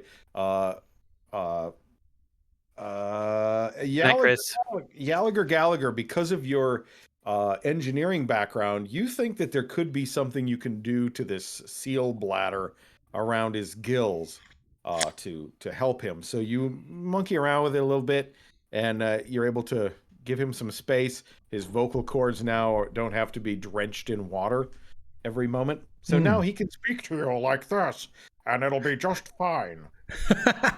You're welcome, young boy. Oh, I feel so much better now. And we can hear you so much better. Are you ready to go track down those goblins and give them what for? Oh, I sure am. Let's go. You wander through the forest, and it's not difficult to track these goblins. You find yourself after a bit. At We the end couldn't we couldn't tell from tasting what that potion was. Oh, you wanted to taste it. I missed the part Yeah. where you tasted it. Oh yeah, we never said that, but we should. Okay, I'm gonna roll me a D100, Aaron. Yadoki. Make it a good 90. 90. I got to scroll a long time to get to Ooh. 90. Ooh, I like the sound of this. Ooh. You open the bottle, the potion bottle. You taste it a little bit. It smells of sweat. Oh. And tastes of onions. Ooh. You believe that this is a potion that would make you resistant to magical damage, and you'd get resistance to non-magical bludgeoning, piercing, and slashing damage for several hours, possibly, if you imbibe the whole bottle. Ooh. Bludgeoning, piercing. Piercing, slashing damage, and magic damage. You would be Whoa. resistant to most damage for 1d4 hours if you drink this whole thing. That's pretty nice. That's what This is a great potion. This could really help us if we get in a tussle with those goblins. I'm feeling good about this. Let's take them down. What? Well, what's the reward for us doing this little quest here? Well, hopefully he's going to keep the cafe open and keep you out of the trash again. Oh, okay. Definitely worth more than a incredibly valuable magical potion, right? Yeah, 'Cause we can just definitely. leave. We got this thing. We can just leave and sell it. No, I think we should drink it, man. I don't know where I'm going to get food for the rest of my life if that cafe closes. No, you're right. I'm just being crazy. Let's go. Hold on a second. Let me see what this thing's what is this thing probably worth? I mean, it's probably worth like maybe like 600 gold, right? 600 gold will buy you a fucking house and like 7 acres. Okay. If only there'd been a pearl in that thing. Then we would have had a pearl and a potion. We would have been all set. All right. I'm gonna guess at like probably like 500 gold at least. Which is probably worth 500 gold. Hey, but we're too stupid to know that. It's just onion water that makes you tough. Yeah. Well, and nobody in Flavortown is going to have that kind of money for a potion, you know? That's true. Plus, you hate dealing with rich people, so. Yeah, we're not going to take their shitty money. All right, so you guys wander along in the forest following this blood trail, and you come to a small creek. A small creek that becomes a little bit bigger and wider and deeper. It's maybe about 2 or 3 feet deep in some spots as you approach what you see ahead of you as a cave entrance. Ooh. There is a forest. Let me just make sure that you guys can see this. Yeah, you can see the map. Look at that. Wonderful. Isn't that nice? It's pretty great. Can't believe this was all just thrown together last minute. Well, yeah, good job, Jason. This cave was already here. I did not build this cave. Oh, that's good. Been here That'd be a lot of work. Yeah. You'd probably end up looking bluish green by the end of it. Yeah, there could be chemicals in there. You just don't know. It could be a toxic waste dump, for all you know. Does it look like there's light inside the cave other than what is pouring into it from outside? No, you don't see any light coming out of the cave from where you are. What do you do? Well, I gather up a fistful of stones from the creek bed. Excellent. These will come in handy later. Should I crawl into the creek and swim up the river? Well, it's a free country. I could scout ahead. I think that's a wise idea. Can you see in the dark? Of course I can. Well, what are you waiting for? Oh, I was just waiting for permission. I like to follow the rules. All right, I give you permission to swim in the creek and go get killed by goblins. Okay, how do I know a goblin when I see one? They look like lobsters, but like green, and they got legs and feet. Oh, land lobster. Yeah, land lobsters. That's right. Well, Okay. they look more like puffer fish without the spikes. Oh, Land puffers. okay. But they So smell. you go they smell go like scout- lobsters. scout down the river and see if you can find them. All right. So you watch Xylem get into the creek, and it is about 3-4 feet deep Okay. as he approaches the entrance to this cave. So he's able to get underwater and submerge himself fully. He can breathe completely underwater. He can't see outside of the water, so he's going to have to get up here to the entrance of the cave and actually surface. Once he gets right about here to the entrance of the actual cave, he can see that the cave entrance isn't completely the width of this creek or small river, but there's a small walkway off to the side of this creek. I'm going to have Xylem give a little stealth check here. All right. Oh. So he surfaces like a dolphin at SeaWorld. Does like a flip through a hoop. Yeah. Complete with clicks and whistles. Jumps out of the water completely, looks around as he arches, and then splashes loudly back into the water. And he swims back down under the water, swims back down to you, and he reports back, Oh, I saw 2 of those land pufferfish lobster things. They were up around the corner in the bushes. Oh, Oh, and they saw me too. all right. Oh, that means they're probably coming then. We unless they were sentries or something, and then now they're probably warning all their friends. We should probably figure out a different plan than the one we had before. When they saw you, did they look angry? Oh, I don't know. I'm a bad judge of whether a thing is angry or not. Okay. Well, let's go and get ready for a fight, I guess. Okay. We have any wooden spikes? We could put some wooden spikes out. That would probably help. No, I'd probably just walk into them and kill myself. oh, hold on here. All right, I have an idea.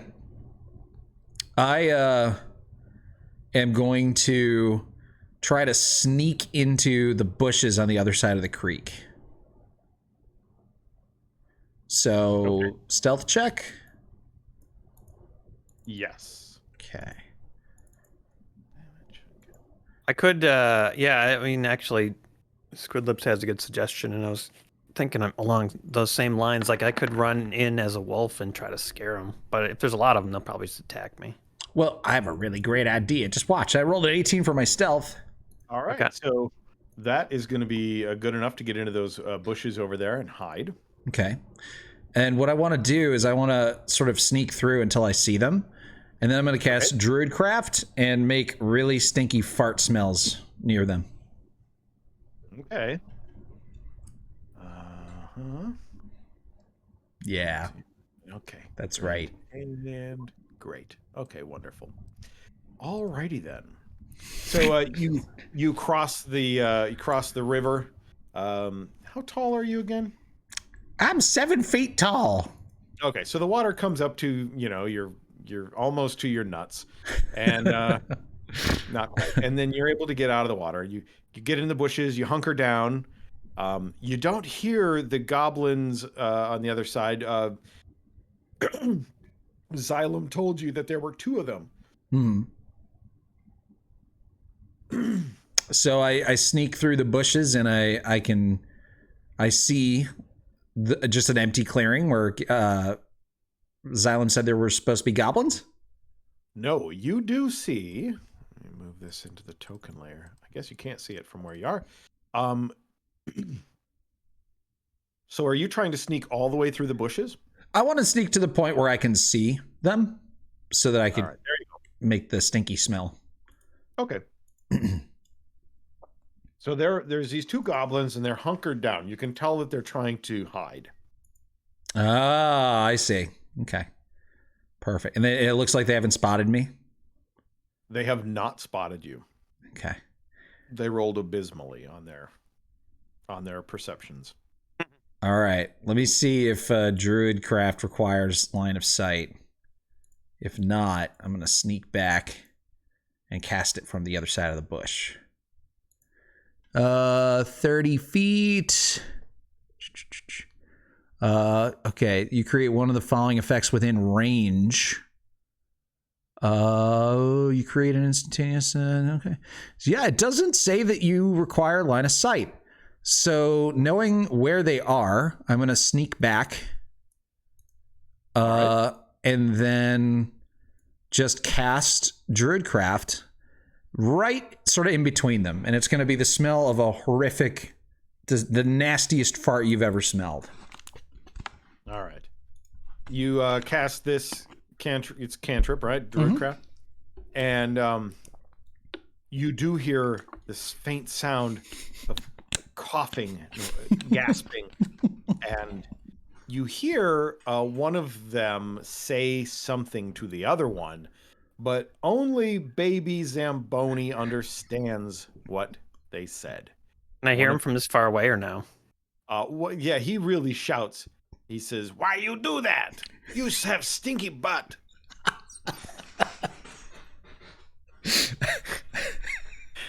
Great. So that takes care of the goblins, I guess. All right, I cast it again, making a slightly different smelling fart, but the same intensity of horribleness. Oh, good idea. Okay. It's I a see what he's cantrip. I can doing. do this all day. We'll see how long those goblins will hide in that fucking spot. I get my bow ready in case he flushes them out. Okay. You hear the different goblin voice now, baby Zamboni. You hear the other goblin say, "It wasn't me. It was you. You have the stinky butt. Now you have the worst stinky butt. I call you Stinky Butt now from now on." And yes, true to the situation, the goblins being so disgusted with one another, one of them leaves the cover to go and get some fresh air. Steps around the corner. He sees all of you standing around out by the creek. So everybody roll initiative. Oh, yeah. You know, I got to make do with what I got, and I have a spell that makes smells. So Yeah. Perfect. yeah. Oh, yeah. Look at those rolls. We got this. Bloop and a bloop. I think you. Raru Wee Woo says, "Are these the same guys from YouTube?" No way. It is. It's us. I guess it's us. You're the guys It's from us. YouTube. That's true. We are. We're the Game Society pimps. It's real. It's happening. So, okay, so Emery, do you want to control Xylem Youngblood in your or Young Boy in the combat? That's fine with me. All right. Okay with that. I already have Okay. control of his character, so it's perfect. Perfect. All right, so the one goblin rounds the corner. He sees all of you. He is not surprised, and you guys are not surprised either, since you knew he was there. Yeah. Turn order. Son of a gun. Turn order was not open, so I got to go back in and do all of this shit again.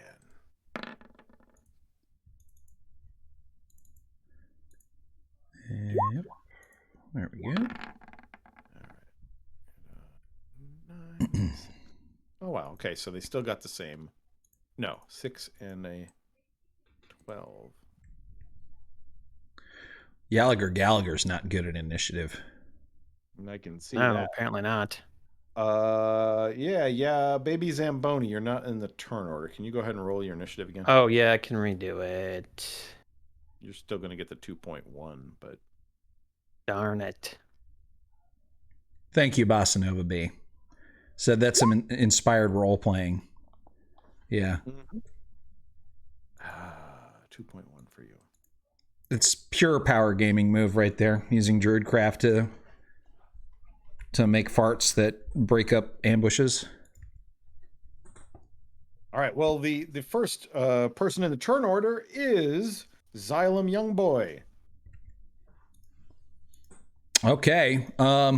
Xylem Youngboy is going to. What does he have here? He's got a sickle, produce flame, and a quarterstaff. All right. Well, knowing that lobsters and pufferfish can be kind of dangerous if you get close to them, and also knowing what happened to him last time, he's going to be a little bit more cautious. He's going to stay behind his friend Gallagher and just sort of pop over his shoulder and produce some flame and throw it at the goblin. So here we go. Oof. You got a 3. Okay. So the flame, let's see. So he can throw that. Yeah. Hurl it 30 feet. Okay. All right. Yeah. Unfortunately, it lands in the water and fizzles right out. Is he going to move other than that? He's behind you now, so he's pretty safe. Oh, crap. Whoa. No, he'll stay there. Okay. By the way, I'm down on all fours so that I look like a wolf. Of course. The goblin that has come out of the hidey spot there sees you all, and he is armed with a short bow. And he is going to fire at Gallagher because Gallagher is right up front there. That is a black feathered arrow, greasy and filthy. Not very accurate most of the time, but in this case, the arrow sticks in your shoulder. Piercing damage. Oh, my spleen! Your spleen's in your shoulder? And the goblin yells back to his goblin friend, "Enemies! I got one!" And he is going to revert back into at least a little bit of cover. Okay. Right. Gallagher, it's you. What's your health at? 2. Eep. Let's see here. It's difficult terrain to go in the water, right? Correct. Okay. Mr. Wumbo says, "We got a bleeder." True. 5, 10, 15, 20, 25, 30. With my club, I swing at the goblin that shot me. Okay. Oh shit, he's going for it. Wahoo! Yeah! Yippee-ki-yay, motherfucker! 23 to hit! God, what a hit. Oh my god. That should scare the shit out of him. You bring the great club down on the little goblin's head, and it's a sickening thud and a crack. You're pretty sure you fractured his skull. But aside from being very dazed, he is still standing. Oh boy, that's not good. It is not particularly good. I end my turn. What's that? Sorry, I end my turn. That's it for me. Okay.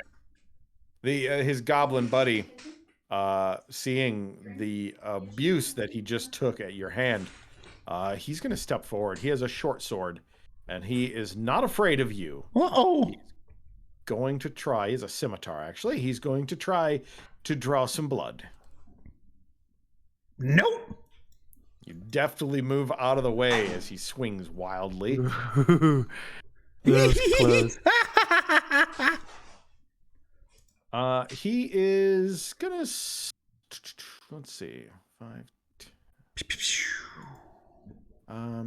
Let's see. Is he gonna try to alert his buddies though? Oh. More? There's more goblins? Oh boy. Well, I mean, they don't just hang out here in the woods for no reason. Right. Yeah. 15, 20, 25. He's going to take off running. You get an attack of opportunity on him. Oh boy! Kill him. Here it goes. Oh, Oop. my God. Ooh, you hit him? As he takes off running, you graze him in the back of the head, and he falls down face first, dead in the creek. Oh, thank God. Corpse starts to drift down the stream. Nobody gets away from Gallagher. As he drifts down the stream, his body bobbing, head down, bloop, bitty bloop, bloop, dead, gone. All right. It is now Baby Zamboni's turn. You've seen this dead goblin. He's still floating down the river. Yes. Man, guys. I'm going to charge the remaining goblin. Can move 35 feet. How many I got to close the distance as a wolf? Well, you're not a wolf, so you still have normal movement for you. Yeah, I'm a wolf. Everybody thinks I'm a wolf, so I'm a wolf. Okay, you're a wolf, and your movement is 35 feet, right? Yep. So Get me over to that goblin. I can get you right there. That'd be 35 if we're going by the diagonal ruling. Shit. So there. Well, All right, can he go through the trees potentially? Come from behind? 15, 20, 25, 30. You would get right about. You'd get there. That would get you a lot closer. Rain. And would I have cover? Yes. Would it be harder to shoot an arrow? Yeah, I would think so. Also, I want him to see me. I want him to I want to see if I can, at least frighten him a little bit, being a wolf and all. Let's see. 5, 10. Well, if you move here, he might have less cover. See, how far can you get? 20, 25, 30. You could get there, and I bet he'd only have half cover if you move there. Great. Wait, Spark says hi, cat. And I think other people did too. Oh. Sorry. Hi, cat. Jason says hi, cat. Hi, Jason. I will take a glass of that other juice that I got. Okay. Thank you. Okay. What are you gonna do, Baby Zamboni? Let's see here. How likely is it I could hit him with my short bow? If I do, though, and then you hit him again, and then he's probably dead. If you hit him with your short bow, he's probably dead. I already did 6 damage to him. Oh, you already did damage to him. Okay, so I should take a pot shot at him. Okay, so I'm gonna run up. I'm gonna run up to the edge of the water of the bank, and then you said I could get shot in on him. Yeah. Sorry. Well, let's see what you're looking at there, because if you get, it's a question of getting around cover, right? Right there. That's the one where I can get a good shot, right? Yeah. Let me see what you're seeing here.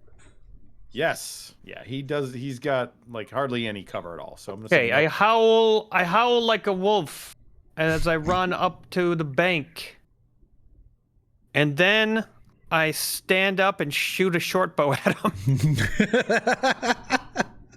For a minute, he looks very scared because you're a wolf, and then when you stand up, he realizes you're not a wolf, and he's not as scared anymore. But then he realizes you have a short bow, and he's scared again because he knows how badly he's wounded, and his vision is blurry anyway. So, go ahead. For a moment, I thought about doing a thaumaturgy and just screaming something 3 times as loud as normal at him and try to scare him off. But then he'll just go to his friends. So I guess.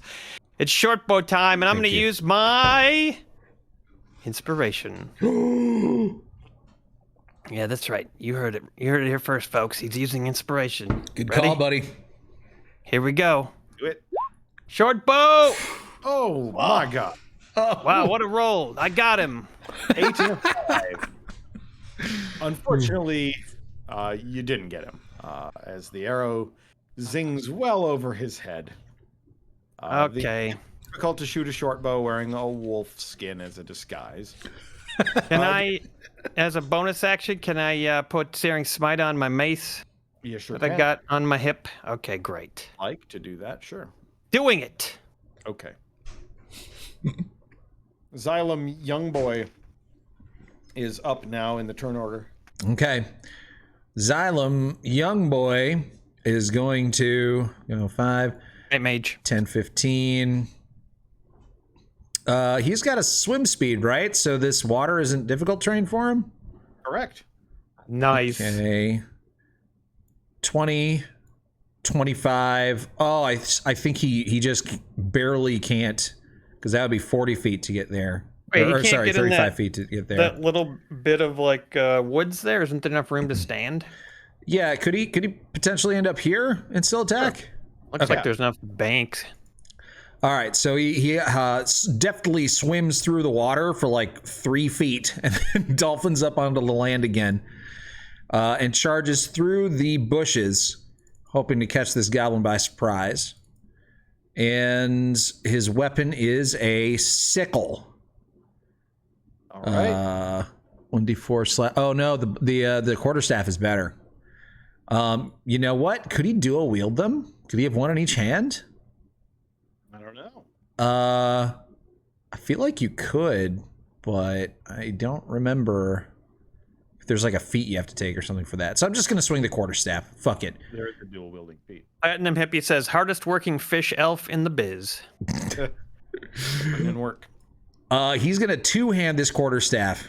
Try to bust this dude in the kneecaps.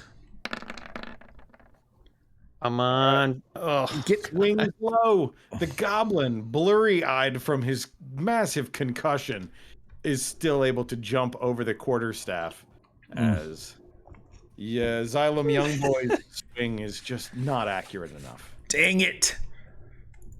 The goblin, though, seeing now that he has two foes in front of him and his friend is dead, he is going to disengage and run. You Who coward! attacked? Oh, only one. Oh, he just disengaged. Okay. Yep. He ran into the cave. You did see that he ran into a room in the cave just around the corner of the entrance there. Okay. All right. We gotta catch him.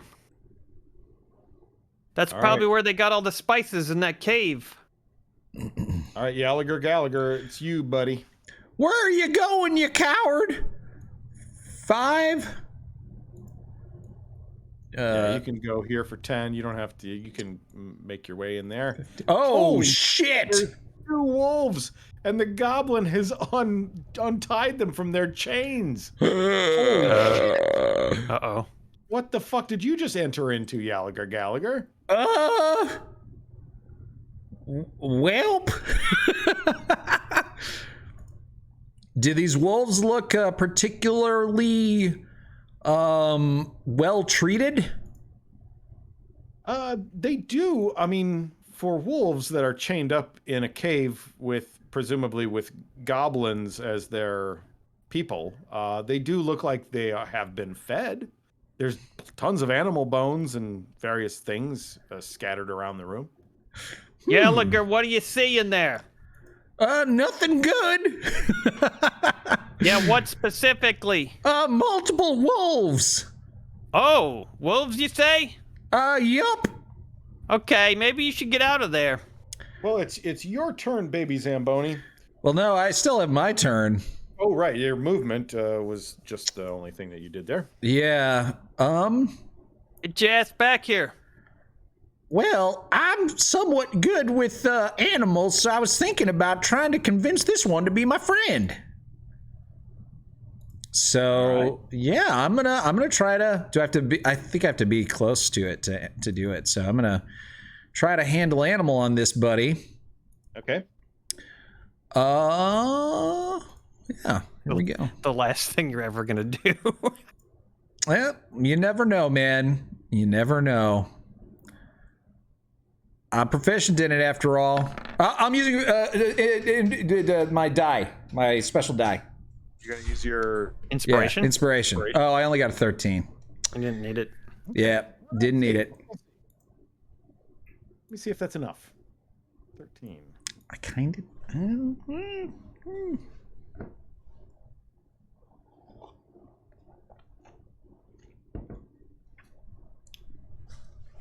I'm gonna say it was enough because goblins are pretty shitty to anything that they have captive. These wolves are captive. You go in. The first thing that strikes you about these wolves is that although they do look like they've been kind of cared for, they look a bit more emaciated than your average pet. Mm-hmm. So you suspect they could be motivated by food. Ah. Well, it just so happens that I have a whole bunch of wolf meat from that wolf we just slaughtered. So I pull it out of my pack, some slices of wolf, dangle it in front of its face, and then throw it at the goblin. And it slaps onto his bloody back. All right. Yeah, he's already drenched in his own filth, in his own blood. And then this slab of meat falls on him. As he's hunkered down, he's hiding behind this wolf with the express intent to have the wolf do his dirty job of dealing with you. And the wolf turns around to bite the slab of meat. And what happens is the wolf gets a little greedy and bites the goblin. Let me see. Oh my God. The goblin's hunkered down. So I'm going to say he's, for all intents and purposes, he's prone. So that is a successful bite. And that is, well, any damage is going to be enough damage to kill the goblin as he tears into the goblin's flesh and starts to devour the goblin alive as the goblin lets out little goblin screams. The other wolf realizes, oh my God, there's something to eat. And the other wolf surrounds this goblin and starts just rending his flesh and starts to devour his body. And you've made a wolf friend. Yeah. Oh, what am I gonna name you? I already have a wolf friend named Baby Zamboni. So maybe I'll name you Xylem Youngboy. What happened? I was gonna come in screaming like a wolf and scare these wolves into submission, but I guess I didn't have to do that. Seems like you made friends. Xylem Youngboy comes around the corner, sees the two wolves just eating the goblin. They're all covered in goblin blood, and he goes, ah! And he jumps into the creek and gets under the water and hides.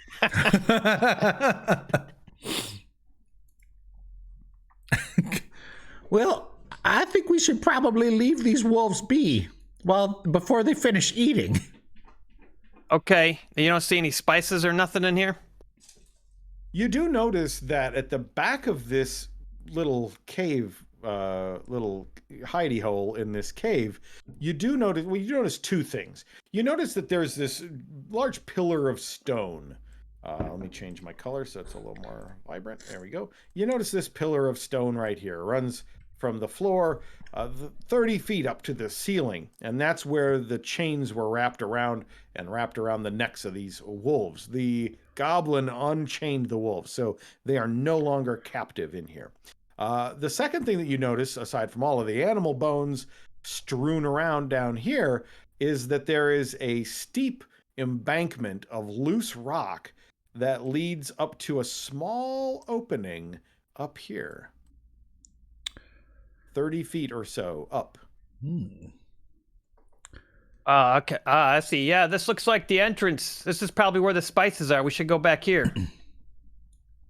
Oh, okay. How big is the hole? Well, you can't really tell from where you are standing because it's a 30-foot climb up some very loose stone. Oh, no. Crumbly rock. Turbo crusts are back. Turbo crusts? Turbo crusts. Well, that looks a little tough. 30-foot climb, that's going to be, I think we can do it. I got a rope. Do you have anything to tie it to? I got a rope and, I got a holy symbol. I could tie it to that, or maybe my knife. See if I can get it lodged in a crevice. I have a dart. I could also see if if Jerry the rat could, clamber up there and with the rope in his mouth and tie it around something. I mean, not tie, because he's just a mouse, but he could wrap it around and bring it back down. I don't know how good at that he would be though. Well, He's a city mouse. He's just a mouse and He's rope. just a city mouse. Yeah, 50 feet of hempen rope. Well, 30 feet of it. Pretty heavy. He would have to make an extraordinary strength check just to climb up there with a rope. Well, you know what? I'm a pretty strong man. I'll do the climbing. Just give me that rope there. You sure you want to do that? You're looking pretty worse for wear. I'm fine. I don't know what you're talking about. Okay, well, if you say so, here, take the rope. All right, I'll take the rope. Be careful. And I will carefully climb up the rocks. All right, give me a. You can use your athletics to get up there if you'd like to do that. How dark is it? What? How dark in the cave? It's cave dark. It's very dark. I'm casting light. On what? My. Can I cast it on my mouse? Yeah. Sure. He's a glowing mouse now. Where is he going to be? What's his positioning? I'm gonna let him sit on my shoulder. Like mice like to do in movies. In all those movies I've seen. Yeah, I'm gonna prop. Yeah, I'll just prop him in the crook of my neck. Okay, 20 foot. Okay, all right. Let me get you the setup for that. My mouse is lit. Yeah. It is lit. Ah. Okay. Literally. Well, I'm going to do the boring but safe thing and hope that I'm strong enough to do this. I'm going to take a 10 on my athletics check. Okay. So that gives me a 13 athletics. Okay. So boring but safe is the way to go here as you slowly make your way up this crumbly rock face, and you are slowly able to climb all the way up. And you can't see into the room because there's a ledge that goes up and kind of up and over, but you can hear the sound of a campfire crackling. Okay. All right. Interesting. I'll put. Okay. Real quick. This is just such a good idea that I absolutely have to do it. The wolf's head, for my little wolf disguise. Mm-hmm. Can I put the mouse in the mouth of that wolf head, like Corb suggests, and use it as a headlight? Yeah, but you have to force Jerry the rat into the mouth because Jerry the rat he's against it with every fiber of his little mouse being. But he knows me. He knows me. He knows I wouldn't do nothing to hurt him. I give him the crumbs. I put a crumb up in the mouth of it to entice him. That's enough. That's enough that he at least doesn't try to flee. Yeah, yeah. I give him another crumb once he's up there to keep him busy. Give me an animal handling check. Uh-oh. I know how to handle animals. Let me tell you, I'm the best. Right. Jerry the rat disagrees with you and bites your finger. Doesn't cause any damage, but damn it, Jerry! I told you not to do that anymore. Jerry is reminding you that he is only with you of his own free will. I thought he'd like being really bright looking. No, he doesn't like that. He certainly doesn't like being stuffed into a wolf head. I'll remember that for future, situations. Luckily, I don't think we'll have this problem in the city once we're back in the city, though. I don't think we're going to be alive long enough to have this problem again. I don't know what you're talking about. I'm in this to win it. All right. Well, I put the rope in my mouth, and I sort of use my two hands to lift myself up and just sort of peek over, see if I can see with my dark vision. Okay, so you're able to peek over the edge. You see several things. First of all, you see you're in a large chamber of this cave. The smell of smoke is thick in the air, and you can see right here a campfire which has piles and piles of ash and old burned sticks hanging out of it. It's been there a long time.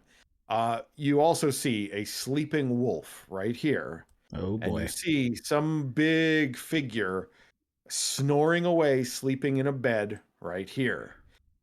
Further on Ah. against the far wall of the room is this bedroll that's got what you think is a hobgoblin or a bugbear. You're not really sure. It's a large humanoid creature. Not a large, a medium, but large compared to most of your friends. Yeah. And then you see a ton of crates and barrels and other probably stolen goods stacked against the southern wall of this chamber. You also see Ooh. some stairs that lead down, some natural stone, sort of a stairway that leads down into another chamber. And you can hear the sound of water running in that, coming from that chamber, sort of echoing throughout this part of the cave. There's a pillar of stone here and another pillar of stone here, giving you some pretty decent cover if you were to choose to use it. Okay. Well, I will lower myself down and is there any place to first of all, is there any place to tie the rope at the top so that the others could use it? Either one of these two stone pillars would be Okay. workable. All right. So I will, provided it won't blow my cover, I will tie the rope around the stone pillar that's right to my right. Okay. Now, when you said provided it won't blow your cover, it is going to require a stealth check. Ah, But you have two sleeping creatures. Actually, they're kind of sleeping next to each other. right. For warmth. They're sleeping. Okay. So I'm going to say a DC 10 stealth check to pull this off. Okay. I'm not sure I want to risk that yet because I still am just looking into the room. I haven't actually gone in it, right? So Right. I think what I want to do is I'm going to go back again, slowly and carefully, taking a 10. And then I'm going to get back to my companions. I'm going to tell them what's in the room. And then I'll say, all right, I think we found the spice. So it's a real quick job. Just get in, get out. So do y'all want to try and sneak it out of here? Or do you want to try to kill that sleeping boy and his dog? You said there was some kind of steps? Yeah, leading further into the cave. Oh, there's not like another way in? Oh, there's another way in, but I feel like this is the secret back door entrance.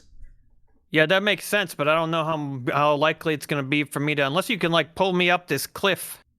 Yeah, the rope, that's what the rope's for. All right, you think you can get me up there safe? I'll be up for it. Okay. And you think you can get Fishy up there too? You got to get both of us. Yeah, it's just... Oh, okay. Well, okay.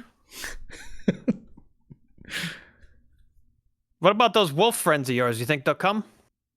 They are currently crunching through the small bones of this goblin, continuing to eat it. I wouldn't count on it.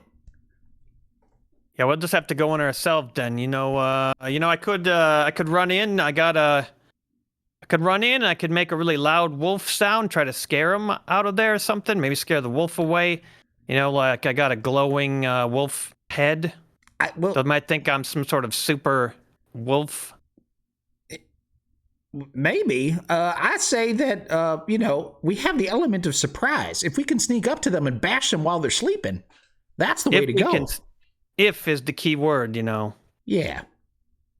Because, I could, I know how to do some fun stuff. I've been around. I could make a loud noise. I could make the floor tremble. And I could make some strange lights happen. Okay. And try to cause a lot of disturbances and trouble and see if that shakes them up. Right. Why don't you do that after we try sneaking? Because the element of surprise is better, don't you think, than just waking them up and being loud? Well, now hear me out for a second, because I could actually do these things down here. Yeah. And then if you guys can figure out where those steps are, if I can get the attention of all the dudes up there, they might come down here and try to get me, and then you could sneak in and steal all the stuff. Okay, well, the problem is that in order for me to get back out, I'll need to get back the way that I came, and then that's where all the bad guys are going to be. Right? Right. Probably. You're probably right. All right. We could try to sneak. I'm really good at sneaking, let me tell you. Yeah, I'm sure you're just as good at sneaking as you I'm the were with best. handling your buddy, the rat. We'll sneak right up on him. We'll stab him in the back. I'm on board for this, 100%, no problem. I'm a champion. All right, I'm gonna try to secure the rope. Once the rope is secured, I'll tug on it 3 times, and then you guys climb back up after me, okay? Yeah, sounds good. All right. So that's what I'll do. So stealth check. Yeah. All right. And also, real quick, you said I don't know if this is a bugbear or a goblin or what hobgoblin or whatever this is. Do I know if wolves have dark vision? Give me a nature check. Nature. 17. You do understand that wolves have dark vision. They do. Okay. Cool. Is there light in the cave? That cave, the one that he's in. Yeah, this campfire, is it lit? Hold on a second. Want to double check the dark vision thing. Mm-hmm. Wolves. Oh, they don't have dark vision in Dungeons and Dragons, which is ridiculous because wolves are nocturnal creatures. What the fuck? But they do have advantage on hearing and smell checks, though. Oh boy, yeah. Okay. Do I know if goblins have dark vision? I'd say with that nature check, we'll just use that nature check again. You do realize now that you get a kind of a better look, it is a bugbear. Okay. And you do know that bugbears have dark vision. Okay. Oh shit, it's a bugbear? Oh boy. Goblinoid. So also speaks goblin. Okay. Well, that's an option. And this campfire, is it lit or is it unlit? It is unlit but smoldering. Okay. So it's dark in here. Yes. All right, Cool. so I should come up last then because I've got the glowing mouse inside of a wolf skull. Yeah. The further away you are, the better, because at least the wolf won't be able to see if things are in the dark.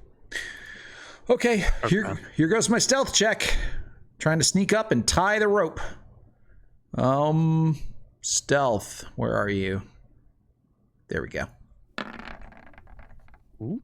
I got an 8. All right.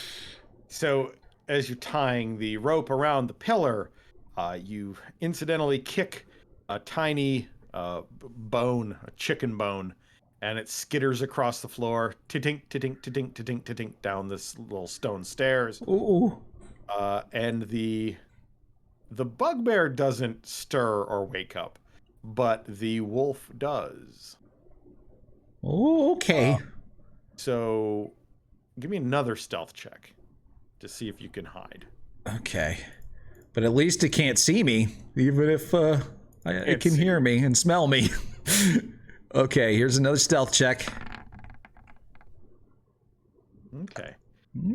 You're able to get behind this pillar of stone just enough so that, yeah, the wolf can't see you, but it doesn't know exactly where you are.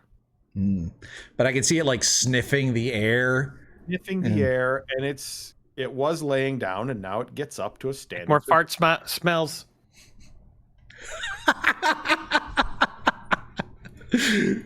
Oh, God.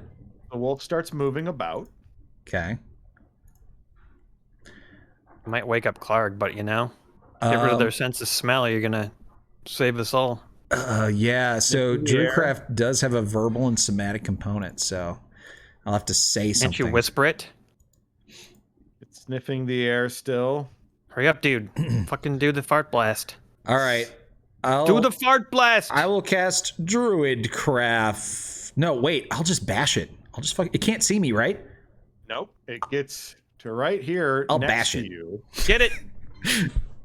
All right. You got one shot. One shot, but I have advantage because it can't see me, right? Correct. Okay, here it goes. Bashing. 21 to hit for 10 damage. Oh my god. You definitely hit it right square on top of its head. Unfortunately, it has 11 hit points. Oh, no! Roll initiative. Oh. And with that, the bugbear named Clarg, as Aaron mentioned, wakes up. Oh, boy. But he is surprised this round. Surprised that we can't climb up. Oh, no, wait, you fixed the rope. So Yeah, there is a rope.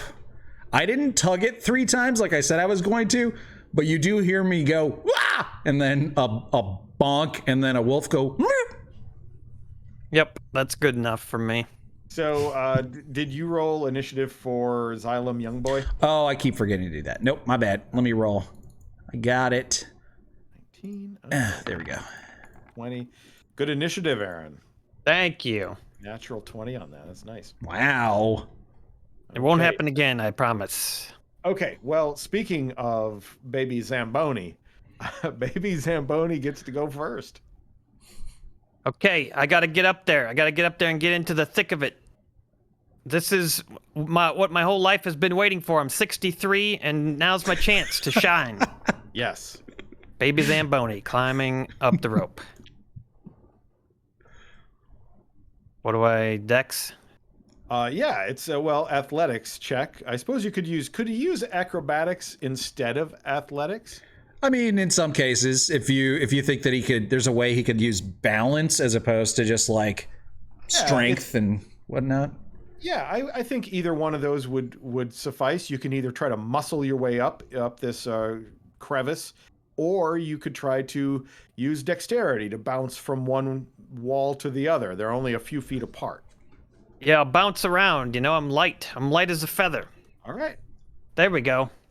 All right. It was a DC 10, so you are able to get to the top of this crevice.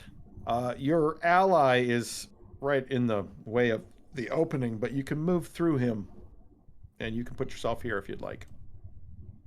Yeah, I'll do that. Right next. I'm gonna get out there, and then can I can I get a shot at that wolf somehow with anything? Can I see it? Can I see the wolf?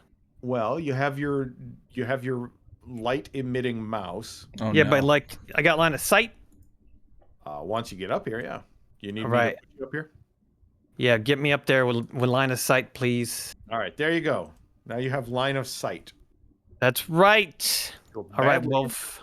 Wolf. That's right, wolf. Time for the dead to toll. You heard of Dolores? Well, hear her again. I tolled the bell for the wolf. Ooh, nice. He has to make a wisdom save. Wisdom save for the wolf. And wolves can be wise. And that Not is too smart, wolf. And what was it, 11 that he had to get? Let's DC check. 11? Spell save DC is 8 for Baby Zamboni. Oh. Well, unfortunately, the wolf is just wise enough to avoid the Dolores Bell voice in his head. Good try. Oh, Damn it. Getting up here, so that's good too. that's 7 Damn it. wisdom. It really hurts. Damn it. I tried. I did. You saw me. You saw me try. Saw you try. You tried really hard. Okay, I put shit, I don't have. Do I still have Syrian Smite on my mace, or is that gone now? Did I ever do that? I can't remember if I did that. I told me think you I did. did that. You did that. All right, that means it's all. Is it still going? Well, it was bonus action concentration up to a minute. You haven't taken damage, and toll the dead is not a concentration spell. So yeah, it's still going. It's still going. I got a limited supply of these. Now you brought light into the room, though, and now the wolf is gonna kill me. All right, Oh well, boy. first you notice this hulking bugbear. What's going on up here? Oh, we're intruders. He stands up, and he's gonna stand up next round. He just woke up, so give him a second. Meanwhile, though, the wolf is right there next to you. Yep. Mr. Gallagher. Uh-huh. And he is going to try to attack you. Okay. Let's see. Yeah, he's going to try to bite you. That is 11. Wow, that is barely a miss. Missed. Oh. God, snap at you as you try to lean back, but you're leaning back over this crevice to a 30-foot fall. Oh. You catch yourself just as the heels of your boots are over the opening as the wolf snaps his jaws at you. And it is going to just stay right where it is. Okay. All right, it is Xylem Youngboy's turn. All right, Xylem's going to grab the rope and use it to help himself climb up. Does that Gonna be able to squeeze in between us? all he's got to do is get to the top of this thing, right? Then he can Lie on If the he- floor. If he has a dex or a strength, athletics or acrobatics to get up. All right, let's see. What is he good at? Athletics is a -1. Acrobatics is a 0. So I guess I'll do that. Here goes nothing. 11. All right. Holy Well, shit. that was enough to do it, and he's able to kind of clamber up the rope, and he's able to get right there in front of Ripper, the wolf. All right. That's cool. a miracle. I rolled Baby Zamboni's character sheet accidentally. Whoops. Oh. Well, Get out! Get away from my character. it would have been the same result anyways. Yep. Okay, so he gets to the top of the rope or the top of the incline. Lets go of the rope with one of his hands, but he's still holding onto it with the other. And then he casts Produce Flame and throws it at the wolf. Hi-ya! A 5.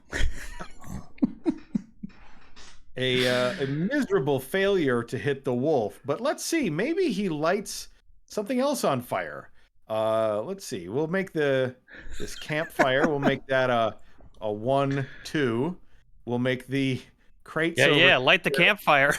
We'll see a 1-2 for the campfire, a 3-4-5 for the massive stack of boxes here, the crates, and then if you roll a 6, he's going to hit Clark by mistake. Oh, so it's D6. a D6, huh? 1-2 is campfire, 6 is Clark, and everything else is. Oh my God! All right. I love this fish boy. Oh yeah. That's a great job aiming for the bugbear, buddy. Nice shot. What's the distance on that? 30 feet? Okay. Well, we're close Yes, enough. perfect. Perfect. All right, One in a million, fish boy. All right, so he takes 1d8 fire damage. All right. Come on. 8. Big money, big money. 6. Pretty good. Could be worse. The fire, the little wad of fire hits the bugbear in the belly and catches all of his belly hair on fire, and you hear it sizzle and pop as he's. Oh, you son of a bitch! I'm gonna eat your bones. That's probably true. Oh boy. All right. Anything else for Fishman? I think that's it for him. All right. Back to you, the barely living Gallagher. I've never felt more alive, he screams as he brings the great club down on the unfortunate dog's head. Here we go. 17! A crushing blow as you smash this wolf's skull, just obliterate his eyes pop out. One goes one way, the other way. And the wolf collapses to the ground in a bloody heap. And Clark lets out an anguished scream. No! I am gonna kill you!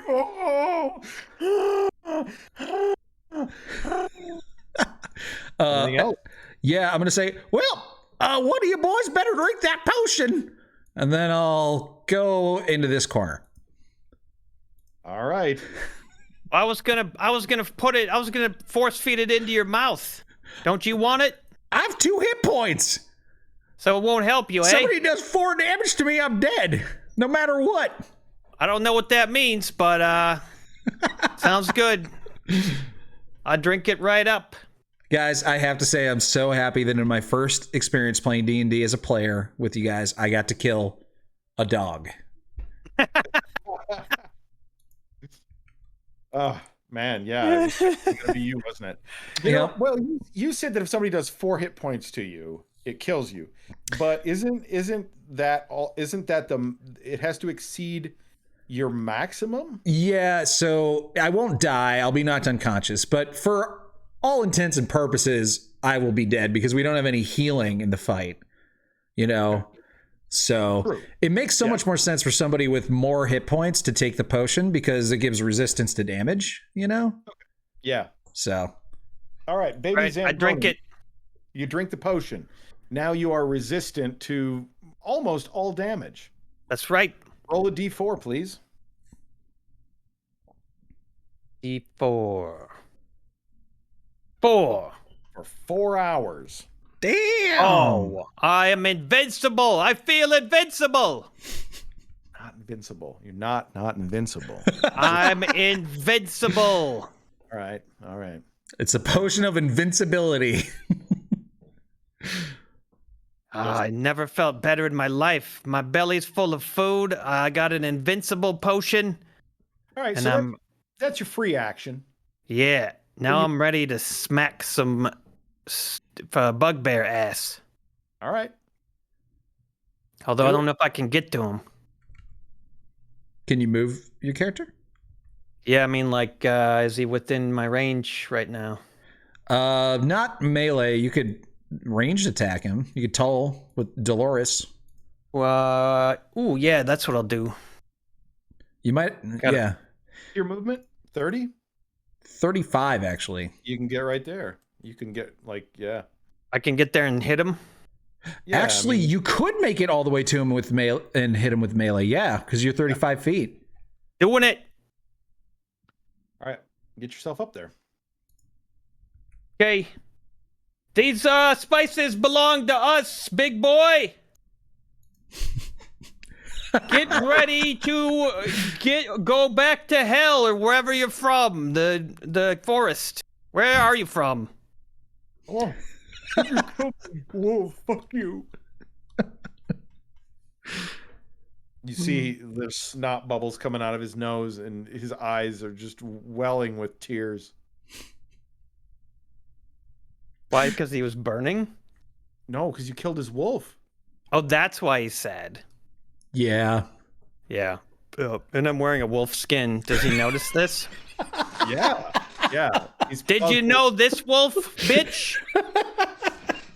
Why are you taunting me? Because you stole all the spices from my favorite man in town, and now you're gonna pay. All right, that's plenty of talking. What are you gonna do? I'm gonna mace him. Right in the face. Upsie. You swing your mace, and his sobbing and crying and sadness has distracted you from how dexterous he is, and he deftly moves out of the way of your horrible swing. Anything else? Just checking. Yeah, I guess I have to hit if a Searing Smite's gonna work, huh? Yes. Yeah. Yeah. Bummer. No, I drank the potion and I ran, so that's it. All right. I'll hit you next time. I'm gonna kill you now. Because what Are you you- did, you're dressed like a wolf, and it's a real dick thing to do. You were gonna do that anyway, I thought. All right. He swings at you. In his sorrow, he misses. Good luck. Yeah, see, you're too sad to hit me, shitface. All right. Wow. Your wolves have all abandoned you, and soon your life will. All right. Oh, really? Okay. Give me an intimidation check. That's right. I'm very charismatic. Oh, yes. All right. Maybe it got through. I mean, especially with wearing a wolf skin and killing his wolf. His wolf is no longer in the turn order, as a matter of fact. Okay, so now it's Xylem Youngboy's turn. Xylem Young Boy. Okay. Yep. So he's good with his quarterstaff. And I guess he's actually been pretty good with Produce Flame. So 5, 10, 15. He's gonna just cast Produce Flame again. That worked. Although, oof, it might hit the spices and cause a fire. You know what? Fuck it. He'll risk it. He'll risk it. He doesn't really know what like fire's capable of. He just knows that it cooks things. You know? He has no concept of like fire like spreading. Yeah. Because he's lived underwater his whole life. It would be like us going into the water and like what we would normally do to like fry up a steak actually like kills things in the water. Yeah, so does damage to them. Or like boiling macaroni and cheese, you know? It's like you get in the water and it actually kills things. Yeah, yeah. So there's the Produce Flame. He gets a natural 1. Oh my god, no. Yeah. So that's going to have to be a fumble. Another horrible throw. Let's see. What do we got? We got some crates over here. Some crates down here. Yeah. He could also drop it on himself. Yeah, or Aaron's likely. right there. He could drop it in the fire pit. So we'll say fire pit is 1. Baby Zamboni is 2. These crates are 3. Clark is 4. These crates are 5. And himself is 6. Just kind of go around the circle there. So go give me a D6. Oh, fucking ass. Well, this just all went away. Baby Zamboni with the, let's see. Resistance. Let's see, you have that potion of resistance, but it doesn't give you... Gives me magic resistance. Magic resist. Yeah, this would be magical, wouldn't it? It is magic, yeah. Hell yeah, this is magic. Yeah, so roll a D8, and then we'll cut that in half, and that's what you get. Hey, there we go. One damage for you. 1 point of damage. Why are you trying to cook me, dipshit? Oh, I'm so sorry. I don't know how fire works. Watch what you're doing. Okay. Sorry. Don't worry, you gave me that fish. I still appreciate you. I love you. Love you too. Is Xylem Young Boy gonna do anything else? I think that's probably. Let's see. He moved a little bit. I guess he'll move a little closer over here. Then he'll end his turn. Okay. All right. Back to Gallagher. All right, Gallagher is gonna move up, and he pulls out Dart Lean, which he definitely remembered to recover from the wolf that he threw it at before, for sure. Yeah. 25. All right, and he gets there, so he has a nice straight shot at this bugbear, and he kisses Dart Lean, and he throws it. Yeah, takes aim, throws it, tries to get it right into one of his eyes. Okay. Come on, Dart Lean! Got this! 15! Whoa. That's unfortunately this bugbear is wearing hide armor. He's wearing, well, whatever he's wearing, leather, hide. Let me see. What is he wearing? Oh, God. 15 doesn't Hide hit. armor, and he's got a shield on one arm. You know what? He didn't have time to put his fucking shield on. You're Yeah, right. he didn't have time He to was put his fucking sleeping. shield on. 15 is his armor class. He was caught bumbling. Yeah, he was caught sleeping. That's So right. It does hit him, and it doesn't hit him in the eye. It hits him in like right in the center of his forehead, for 2 points of piercing damage. Let's see, is that dart gonna stick in him? Roll me a d20. All right. We're like 15 the, enough stays in it. the luckiest adventures ever. 17. Oh my god! It stays stuck in his forehead. All right. Anything else? I jump up and kind of click my heels together and go, "Whoo, Nelly! I got him!" And that's it. Okay. Well, all this commotion has alerted another creature Uh-oh. to the fray here. Oh They, boy. Okay, let's see here. Gold got- dragon. A gold dragon. A gold dragon. You're right, Aaron. That's a really great idea. But you don't have to take my suggestion. This isn't improv. Okay. All right. A goblin, then. A gold goblin. A gold goblin. If we kill him, he goblin. drops 50 gold. A cold goblin. He's shivering and miserable. Okay. A cold goblin is just outside of the cave entrance, this room entrance. And then you hear him say, "What's going on in there, Clark?" And then that's all. Okay. So we were back up at the top of the turn, or actually, it's your turn, baby Zamboni. Okay. It's time for Clark to get it. We're gonna get this done. We're gonna get you done now, Clark. Time for you to be done. What do you think about that, Clark? Are you scared? I'm not scared. I am not afraid. Well, you better start getting scared. Here we go.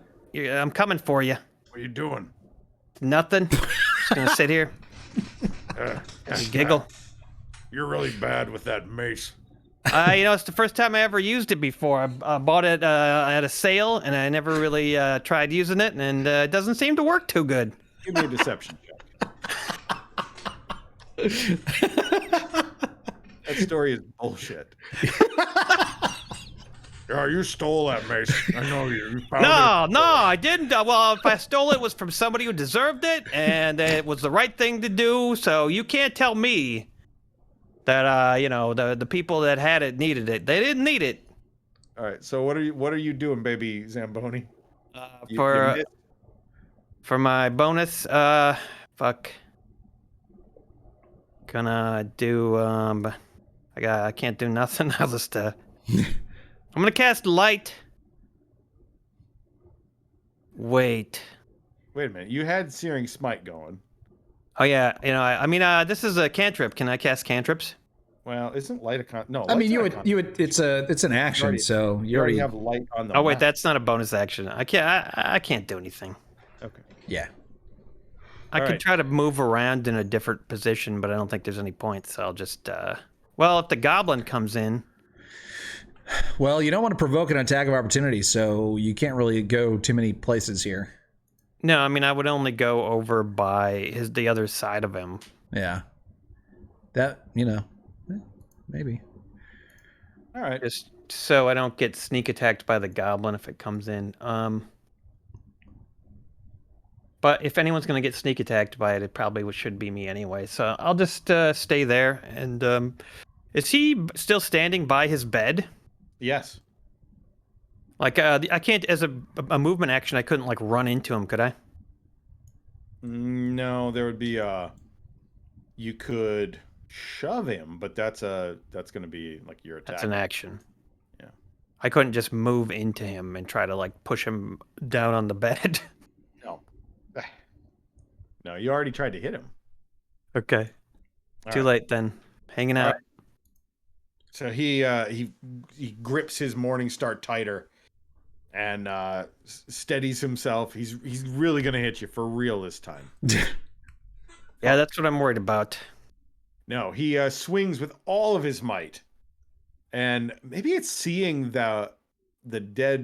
his dead best friend Ripper the wolf, and you're wearing this wolf skin. Maybe he just can't bring himself to make contact with you. He seems to like pull his punches a little bit with his Morning Star. He swings, he just can't seem to hit you. What did he roll? He lets out an anguished cry. You sons of bitches! I'm gonna kill you! I swear to God, I'm gonna kill you! Can I use insight to see if he's lying? Sure. Maybe he's a pacifist. I got an 8. You're not sure. Not sure what his intent is. Can I? Because I understand what people are hinting at or hiding. Oh. Okay. Yeah. Even though I bet my wisdom is terrible. Oh my God, I rolled a natural 20. You have a strong suspicion that if you might not be able to reason with him because you did kill his pet, but there might be a way to get out of this combat if things go super south. I mean, they kind of are, but you know.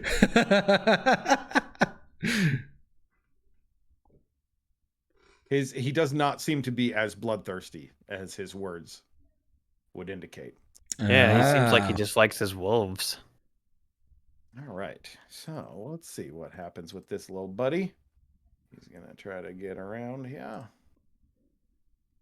All right. Okay. Oh boy. Oh boy. Hodor. Okay. All Oh. right. A little sneak attack. Fuck. Just as a goblin was about to stab you in the back, baby Zamboni, a sword clatters to the ground at your feet, and you hear a goblin go, "Oh!" Hey, what the hell are you doing? Shit. He says in goblin. Which I understand. Yes. He fucked up. He made a big mistake. Did he cut himself? No, he dropped his sword. He was He gonna just dropped it. Okay. sneak attack you, and then he dropped his sword on the ground. All right. I think. Go ahead and do what you want, Emery. But on my turn, I'm gonna try to like make him an offer. Yeah. Xylem Youngboy's turn now. Okay. Xylem Youngboy is going to bash this goblin, taking advantage of his clumsiness. He'll get right all the way there and bash him. Okay. Bash away. Quarterstaff, two-handed. You can bash away, bash all day. All right. He If you want. swings, connects right on top of this goblin's head, and kills him. Wow. Nice. He looked like he maybe wasn't in the best of health anyway, but yeah, that was just enough to do it. That's a good negotiation point, I think. He says, "We'll never negotiate with terrorists." And the goblin goes, "What?" And then smack, he's dead. He comes in to sneak attack me, drops his sword, and then gets clobbered in the head instantly. That's amazing. In his dying moment, he was still like, "What did that guy say?" All right. It is back to Gallagher. Gallagher's turn. All right, I got to do something that nobody would expect because that's what Gallagher does. Yeah. That's what you do. So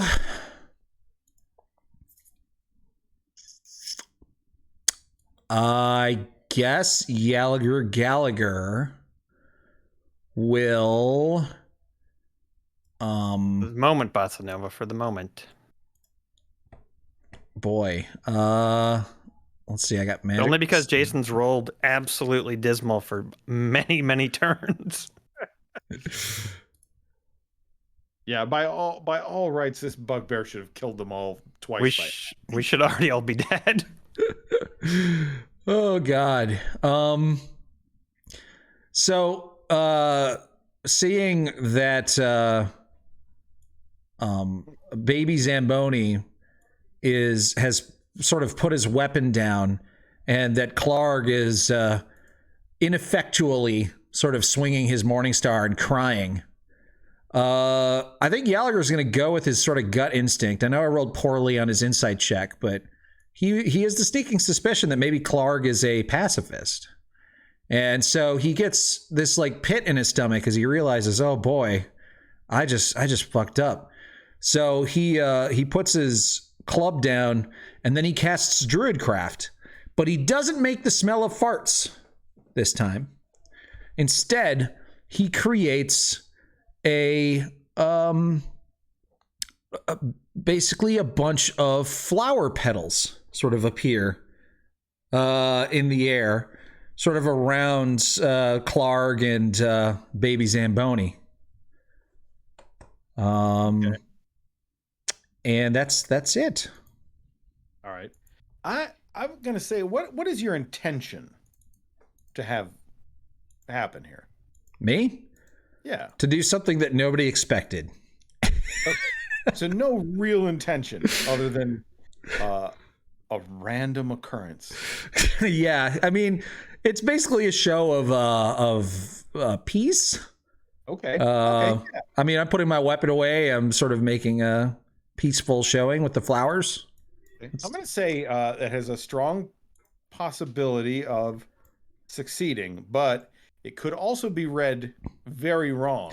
Yeah. I'm gonna Sure. say there's a chance. So how about a persuasion check with advantage, DC 10? Okay.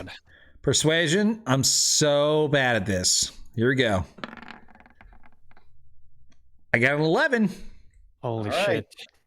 For a moment, Clark sees all these things in the air, and he thinks they're like darts or there's something flying in the air that's going to attack him. You're casting some sort of spell on him. And he sees that they're flower petals, and they're rose petals. Roses were Ripper's favorite flower. He often went for long walks in a nearby rose garden with Ripper late at night when the hobbits, the halflings that tended the rose garden were asleep. Oh He no. puts his Morningstar down. He looks over at the dead goblin. And he says, I never wanted any of this.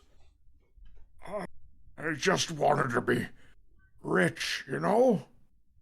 I just wanted to have the things that my parents didn't have. A nice bed to sleep on, a nice house to live in, the respect of the community. But they hate me because of what I am. They kicked me out of the Flavor Town Cafe because I'm a bugbear. And I vowed that I would get my revenge on Grog Fieri. So I stole all of his secret ingredients and put them in my cave lair.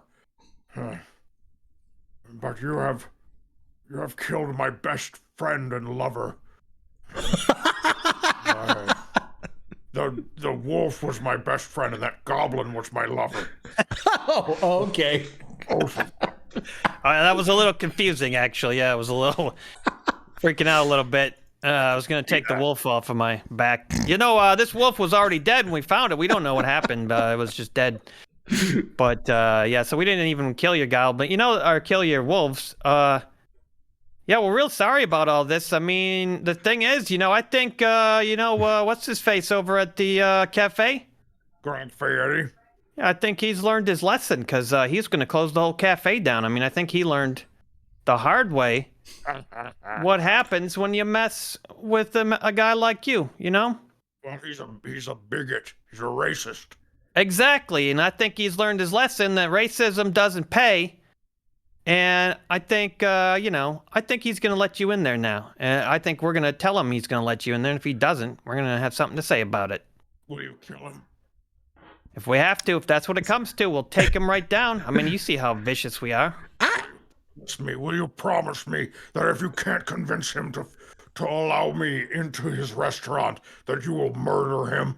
Will you swear to your god Well, I mean, there are rules where we come from. There's laws, so we will make sure that the law carries out all of the justice it can muster regarding this particular situation. Well, I've seen these laws. When I was kicked out of the Flavortown Cafe, I said, "This is a travesty. Can't believe this is happening." And nobody came to my aid. They all laughed at me. Well, what did you get from the cafe that was so exciting for you? I got the sesame slamming pork chop with the sweet sizzling nut sauce. That sure is tasty. I gotta love that nut sauce.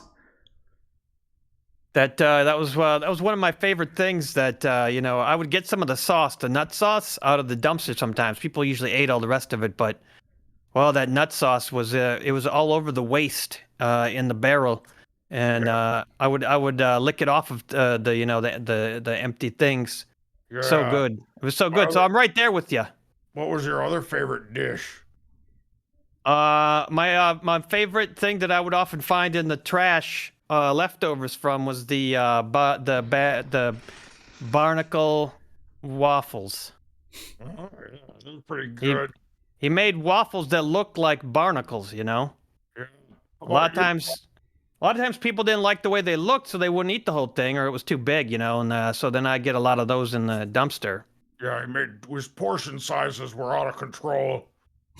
Yeah, exactly. There's no way you could eat a whole one. In fact, he had a plaque up on the wall for anybody who could eat the whole barnacle waffle. Yeah. What about you, Hoss? What was your favorite dish? Well, I really like the corn spitting jalapeno puffer fish. Oh, so good. Let's take a whole fish and shove a fucking corn on the cob inside of its mouth. Oh, no, where'd he put the jalapeno?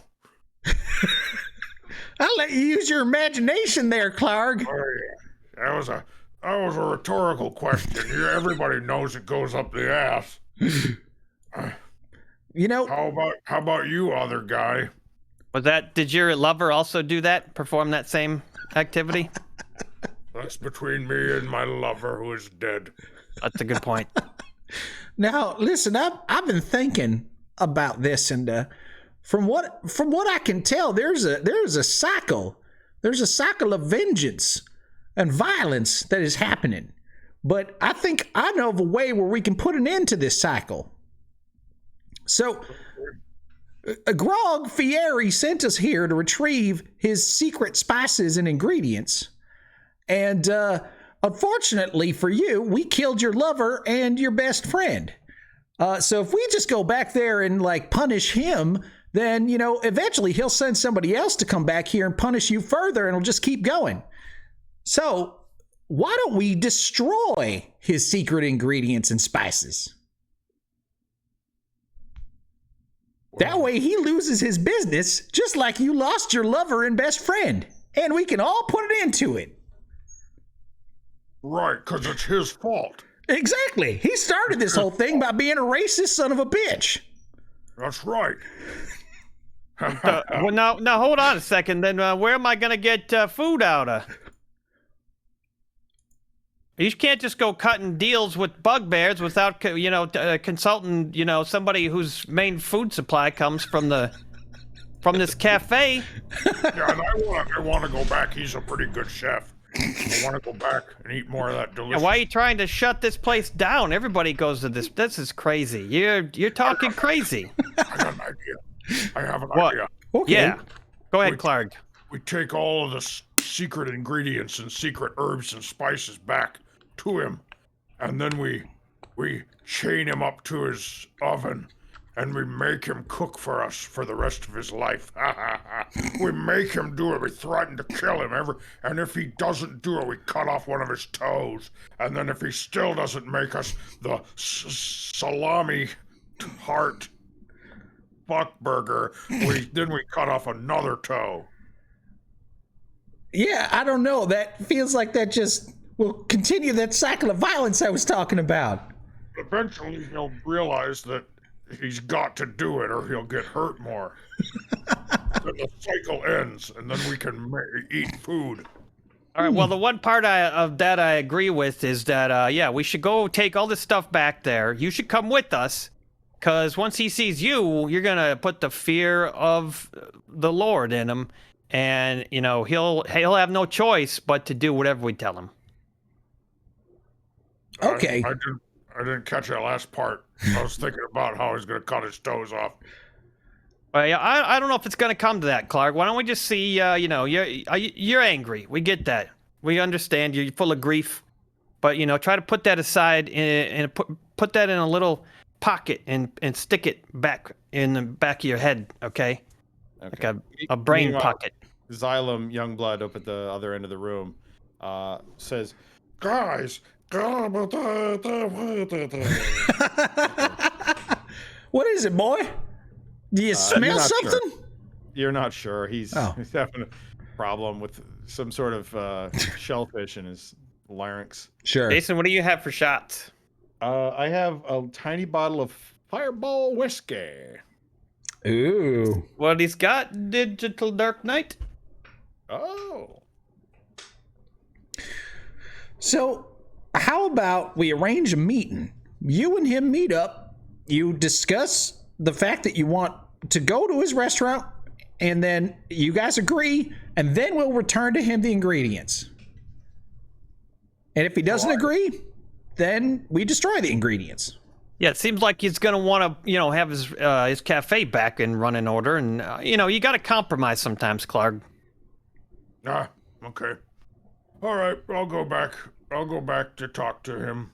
I will tell him that I will return his ingredients to him if he will let me in his restaurant and as a customer, and I will pay money for food. Perfect.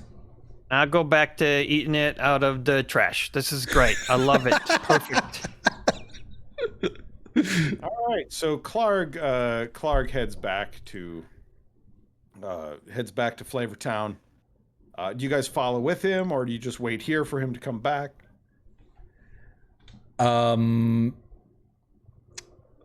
Wait, do we go with him? You Yeah. said? Yeah, we should probably go with him, right? Yeah. Just so we'll go with him. All right, let's get the whole gang's gonna go here. Okay.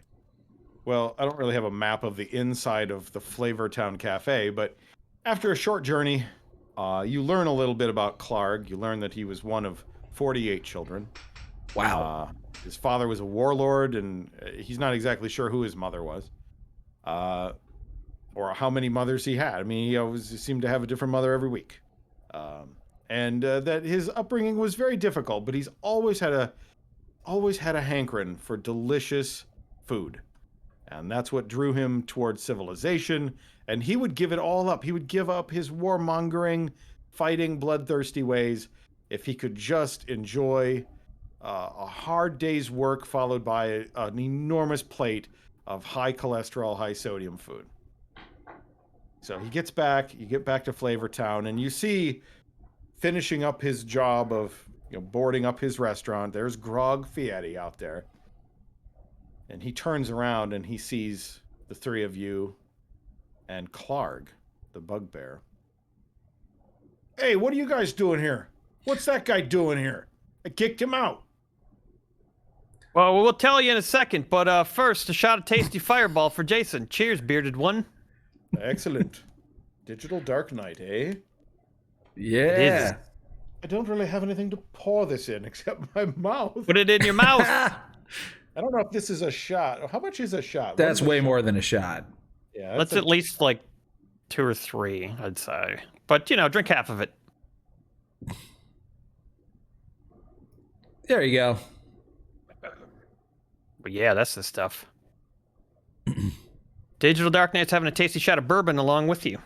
Nice.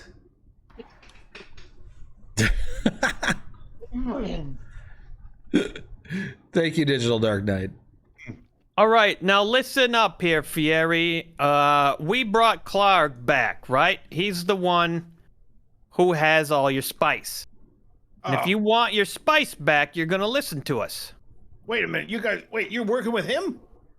Well, no, we're working out a deal between you and him because we heard you mistreated him quite severely when he tried to come in and buy food at your establishment. Look at me, he's a bugbear. He's just a big, hulking, smelly, hairy, Who wants to eat my delicious food next to that? No, you see, he smells quite wonderful. I'll cast Druidcraft and make a very nice smell.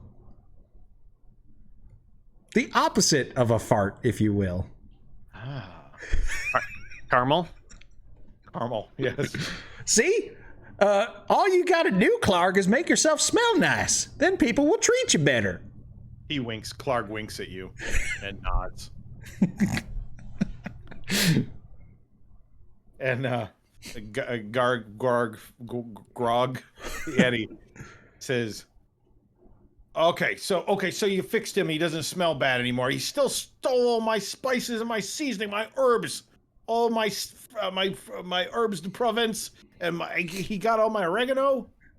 Yeah, that was a direct result of your treatment of him when he tried to come in the restaurant to get something to eat. He did nothing illegal, and you booted him right out. Now, don't you feel bad about that and want to make up for it? Because, you know, this is not a typical bugbear. He's got a depth of emotion about him. Also, and now, yeah, we killed his friends because of you. Yeah, we killed his wife and his dog, so, you know, it's not like he got away with it. He's been through hell. All right, give me a persuasion check with advantage, Aaron. Because you got help. Okay. All right, you feel like you're making progress on Grog Fietti. He's like, well, can't I just use straight charisma? Okay, fine. Look, guys. Well, what is your charisma? For 14. Okay. Yeah, I mean, your persuasion is a straight charisma check. Plus But it only has a bonus of 2, and charisma has 4. No. Wait, no, it doesn't. Yeah, it does, I think. It says 4 next to it. What? It shouldn't. See? What are Oh, you that's a talking save. about? Never mind. Okay. Ah. All right. Well, you're making progress because he's like, okay. Look, I didn't want nobody to, no innocent wives and dogs to get murdered or nothing. But I boarded up all my windows already. I sent all my staff home. I sent Dolores Bell. She went back to Waterdeep. That's where her family's from. Oh no, not Dolores. Dolores Bell's been with me for years. I'll miss Well, her. now, it sounds like you need some new employees. Maybe a big burly guy who can lift heavy things. Somebody who, knows people around town and can be your business associate. I need a dishwasher. Somebody who's good with water. Hey, baby Zamboni, you ever considered getting a job so you're not so broke all the time? Well, that's what I'm suggesting. I've become his business partner. You know, I'm real slick with making deals. Well, I tell you what, baby Zamboni. How about this? How about you? Look, I've been in the restaurant business a long time. People always tip better when you're a gorgeous dame. So how about this? I get you some makeup to cover up the greenish blue because it's real off-putting, and I get you a nice wig to go on top of your head. And then you change your name to Bambi Zambaby. And then you got a deal. I'll do it. I'll be happy to do it. I'm the best at disguising myself and appearing in public. I'd be happy to do this for you. I could be a wait staff. All you got to do is feed me. Bambi Zambaby. That's me. You should dress up like a sexy wolf. Says Great White Smoke. I'll stuff a couple mice into my chest to make my chest look a little bit bigger. You can't do the mice at the health code. Oh, right. Okay, yeah, well, well, I got plenty of wolf fur. I'll just use that. You'll hide Jerry the Rat in your hat where he will control your movements. Jerry's going to tell me how to, serve the food. Oh man, this is the best day of my life. I made a bunch of new friends. I'm gonna reopen my Flavor Town is back in business. Holy shit. Oh man, you guys leveled up. You're level 2. Yeah. That's right. We did it. Despite all the odds. You guys are the heroes of Flavor Town. No, I- you're the hero, Grog. Yeah. I cast thaumaturgy, and I make tremors in the ground for 1 minute to celebrate. You do that, and Grog doesn't realize what you're doing. The ground trembles, and he goes, "Oh shit!" Oh, and his eyes gaze up at this old abandoned building up at the top of the hill, and he goes, "Oh shit! Oh, I bet it's that wizard that lives in that old abandoned building. You woke him up with them tremors. Oh shit!" Adventure hook for next time? Yeah! We have an emergency. Yep. The next time we have an emergency and somebody can't make it, we'll have a return to Flavor Town. We'll have another chance to kill these characters off. I love it. I like that you used the name, the title, finally, at the end. The Heroes of Flavor Town. Awesome. Yeah, that's perfect. That was fun, guys. Cool. That was fun. Good job, Jason. Thank you. Yeah. Good job, but even better beard. Thank you. If one of us dies, yeah, we could just play Clarg. Yeah. Oh, there you go. Bugbear is a playable race. Great way. Or Best, conversely, Oh, sorry. if it's like one of us that's gone, like Deon could play somebody. Yeah. We could just have him randomly roll up in a character. Oh yeah, for sure. He's got to do that. Yeah. Oh man. Yeah. I hope everything is okay with Deon. Yeah. It's tough when you got family who's having troubles, and it just causes all kind of problems with your sleep and. Yeah. Well, the reviews are coming in. False Vector says fantastic. Great White Sparks is best worst characters ever. Got a Gravity says excellent last minute save for the evening. Squidlip says that was really fun to watch.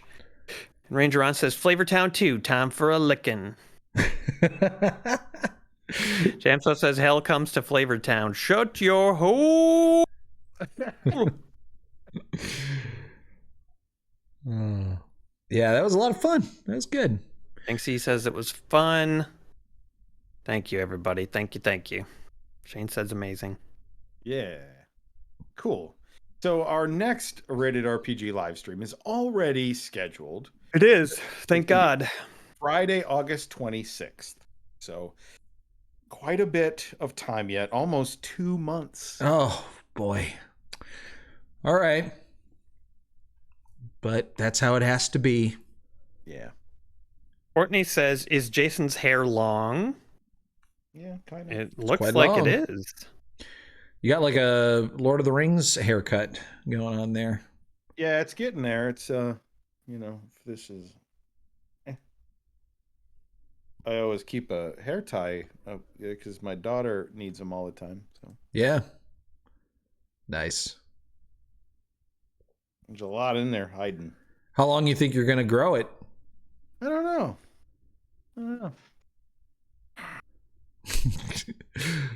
until Chris says, okay, that's enough.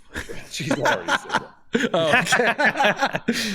But luckily you have a goal in mind, so you can, have it until then. I think I want to get it a little bit longer. I like being able to, pull it back in a ponytail or whatever. But it's hot and it's thick. I haven't gotten a haircut in a long time.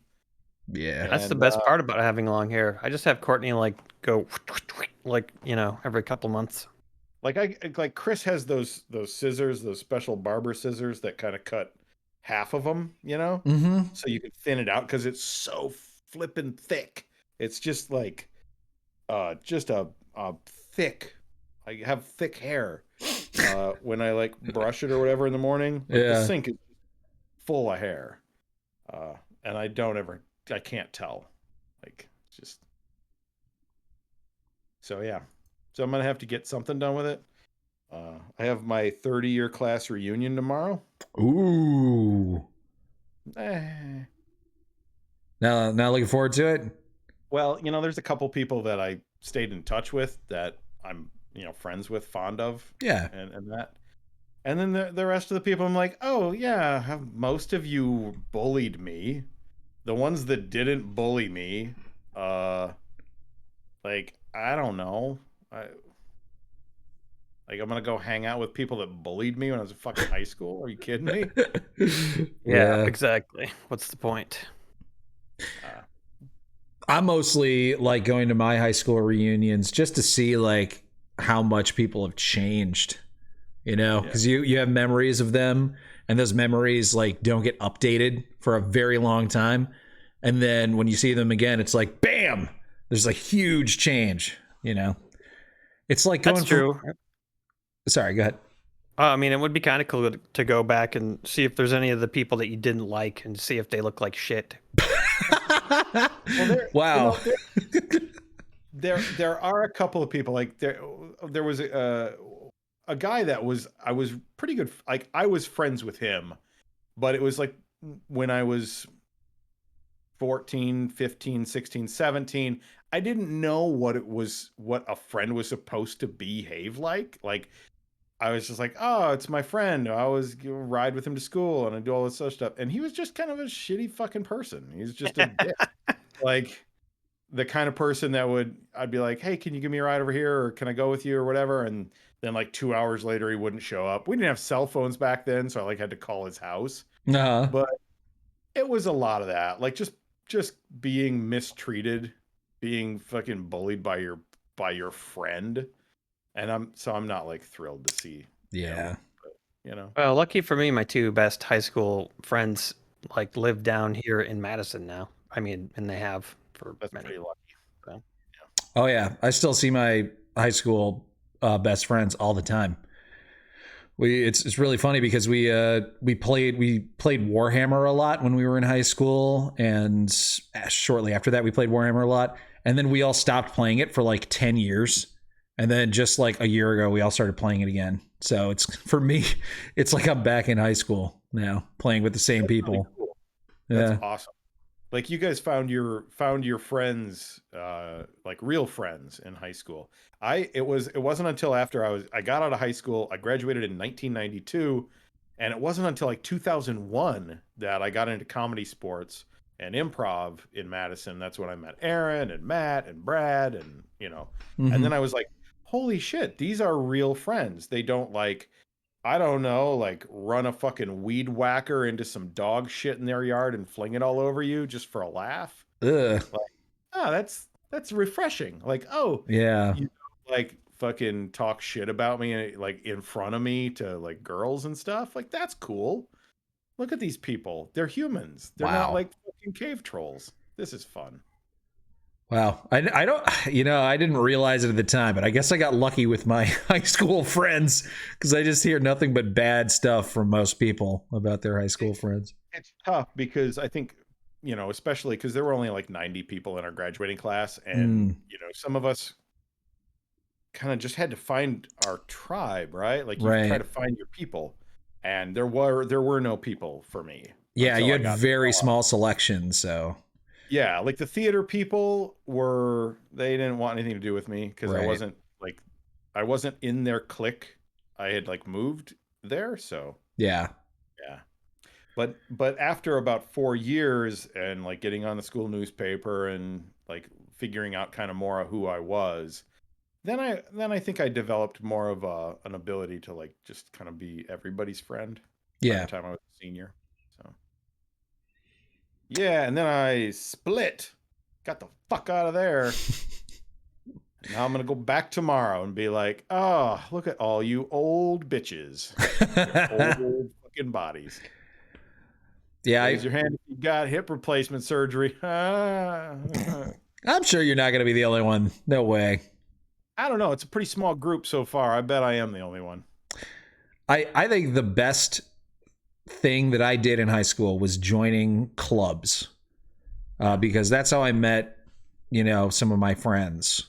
You know, I'd seen some of them in classes, but you know, I didn't really talk to them necessarily. But then there was a games club that one of the teachers, who was this giant nerd, ran, and so I found out about that and I was like, yeah, I'll join that. And that's like all my friends that I ended up being friends with, I pretty much met through that club.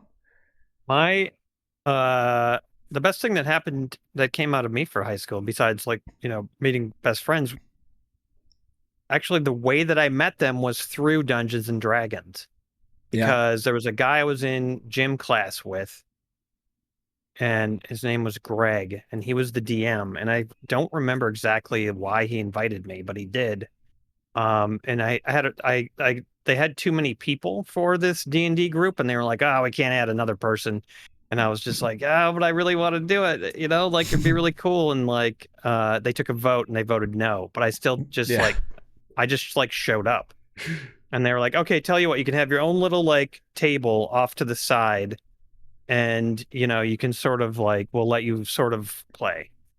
And eventually I showed up more than everyone else did. And so I became like a full member. And that's where I met Benson and John, who then became, my good friends. They actually voted against having me as part of the group though, before I knew them. So that was cool. Yeah, that's a tough first impression. Yeah. But I never knew that for many, many years. I think Benson told me like a few years ago or something, which hilarious. I thought was hilarious. But yeah, D&D was like my main friends group when I was in high school, and it's like one of the main things that got me through high school. Yeah, my first exposure to D&D was in elementary school. One of the kids in my class had the original red box and like had the dice that you had to color in with the crayon, but he was not charismatic and wasn't like very welcoming with it. So like I would see him and a couple other people playing, and I was like, I don't want to play that fucking game with those guys. But Bossa Nova B mentions this. He says, went to Kenosha and learned some radio stuff, and look at you now, world-renowned voice guy. Yeah, Bossa Nova B is my old-time buddy Bill, who is, he and I went to Kenosha Gateway Technical College and studied radio broadcasting there from 92 through, I was 92 through 94. And so he introduced me to Dungeons and Dragons proper. Oh, nice. He is, I was just thinking about it. Bill is my longest, like, ongoing friendship.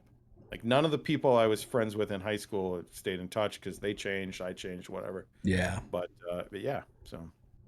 And we still play D&D. That's awesome. That is great. Yeah. Yeah. Oh, Mr. Wumbo, is he the guy that covered you in dog shit? No, the guy who covered me in dog shit is a fucking elementary school janitor. Not that there's anything wrong with being an elementary school janitor, but I would love to see his internet search history. I'm just saying. Oh, all right. Hopefully he doesn't show up at your reunion. He's going to be there. Yeah, okay. He doesn't. Oh, dude, have you been saving dog shit for like 10 years? No, I've just been saving that look in your eye when you know that you just fucking, like, I'm happier than you are. Yeah. Can you make like a coat full of like, all of your like special list of all the best jobs that you've done throughout your life, all the impressions that you've done, and just walk around. I just know it. And list of awards. It's a major award. It's funny because I go to my reunions, but I'm never ever going to be the most famous person at my reunions, which I'm okay with because I don't really like having like the spotlight or whatever. Because somebody in my class won Big Brother a few years back, like the show. And so every time we go to the reunion, he's always like the person who everybody wants to talk to. And I'm just like, that's cool. That's nice. You'll be like, I take off my shirt and play D&D, get drunk, play video games on the internet, man. I mean, yeah, exactly. You won Big Brother. What do you do now? Yeah, from what I can tell, it's mostly post on social media about Big Brother related things. And it's been that way for like 8 years. Does he have any longevity in that one appearance is the question. So eventually, if we keep doing this long enough, you'll outlast him. Yeah, I guess I will ask him that. I'll be like, dude, like, what do you do? How are you capitalizing on that Big Brother win? Like, how's that maintaining your lifestyle? Because I would be curious about that, actually. I was waiting for him to call him for the Big Brother reunion show. Yeah. For me, it would be a toss-up in my class because there's a guy named Ethan Iverson who was in a band called The Bad Plus, which you guys probably haven't heard of, but they're sort of like they're a jazz rock sort of very original sounding band, and I think they've broken up now, or Ethan's not in the band anymore. I'm not exactly clear on that, but that's, if you guys don't know who he is, maybe I'm more famous than he is. I think maybe. Yeah, I think you are, buddy. Maybe. Because of Chad Bader. Yeah. I think I'm probably, I don't know, I'm probably, although one of the like two people that I'm super excited to actually see, he bullied me for like the first 2 years of high school, and then we were good friends the second 2 years and beyond. He wrote a book about southwestern Wisconsin, and not too long ago. So he's a published author. There you go. Yeah, so he has a bit of fame in his own right. There you go. Bossa Nova has heard of the Bad Plus. Of course he has. It's not like you would have heard them on the radio playing on, like, hit songs or anything. They're not that kind of music. So Yeah, they're not really the cool kind of shit. band that you hear on the radio. I mean, there is such a thing as bands you don't hear on the radio. Yeah. Where do you hear them? Well, I mean, where do you hear any jazz music? You don't hear jazz music on fucking pop radio. So where do you hear it? You're in the street.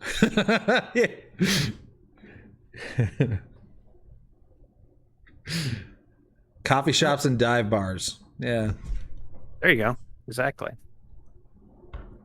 AM radio. Oh yeah, and they play them on the current. They definitely play them on the current. I don't know about AM radio, maybe. I mean, there are jazz stations. You'd hear them on a jazz station theoretically. Oh yeah, for sure. Theoretically. Like radio now.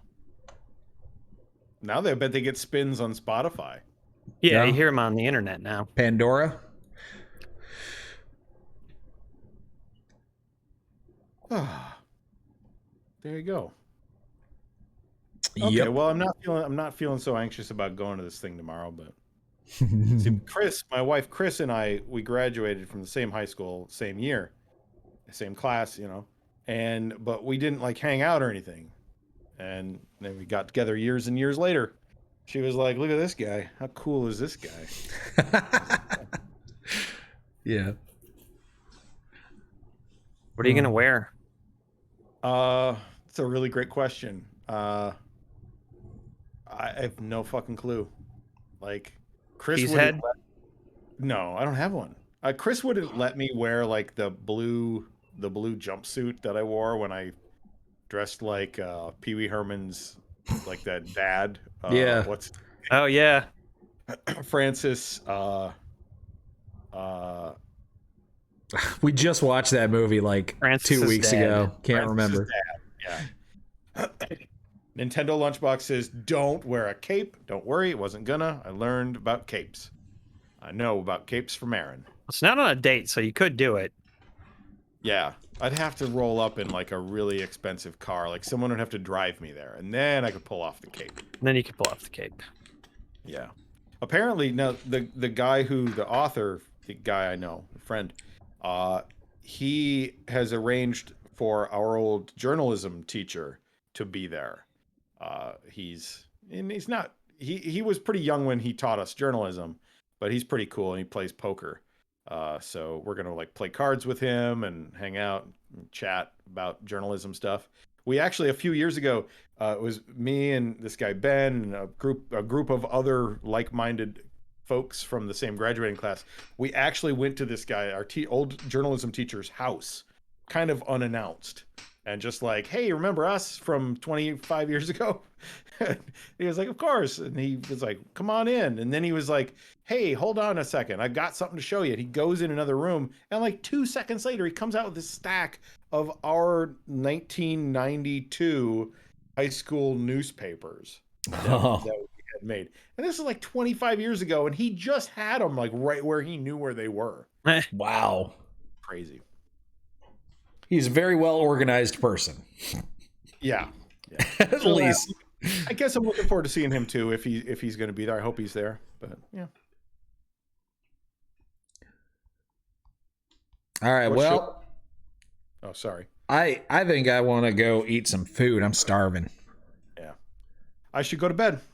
Big day tomorrow. Alrighty. Yeah, man. You're gonna kill it Yeah. at your reunion. Okay. Yeah. You're gonna crush Got it. You got it. If you're Okay. Game Society Pimps patron, we're doing our very first Game Society Pimps game night in Discord tomorrow night. Come and play Wreckfest. Yeah. Also, if you are a patron at the $20 level or above, the Red Carpet Pimps, you guys can go ahead and watch the latest episode of Being a Dick. It's already up on Patreon. It's going to be released to everybody else tomorrow, but you earlies can watch it right now. An Anger Hunter on Sunday. Yeah. As we continue the quest to find a very good challenge for 7 days today. And then next week will be TBD. So, yeah. Tonnage, bath, dirt. Tonnage of bath dirt. Can you make, speaking of tonnage of bath dirt, can you make a structure in 7 Days to Die that like multi-level structure that starts filling with dirt from the top and then like collapsing? I mean, you could theoretically put a bunch of dirt on top of something and then like destroy something holding it up, and then it would all fall down. Okay. So That's true. it's theoretically possible, yeah. Okay. Yeah. But not on the Xbox. No, I don't think you can. Although they are working on fixing that. Really? No They're way. looking at getting it going again. Yeah, they got the rights back to it, and I think they've been working on it. I'll have to look into that. That's cool. Mhm. Brad claims he's buying a new computer, you guys. We're gonna be able to hear him and see him. It should be amazing. Yeah. Awesome. I can't wait. Well, I'm sorry things had to go the way they went, but it's all good. Well, we did a thing as a replacement. It Yeah. was fun. I hope you guys enjoyed that. We'll see you next time on Rated RPG. Bye. Bye-bye. I just want to point out real fast that Jason's head is really big, and then Aaron's is like medium, and then mine is small, and it's kind of funny.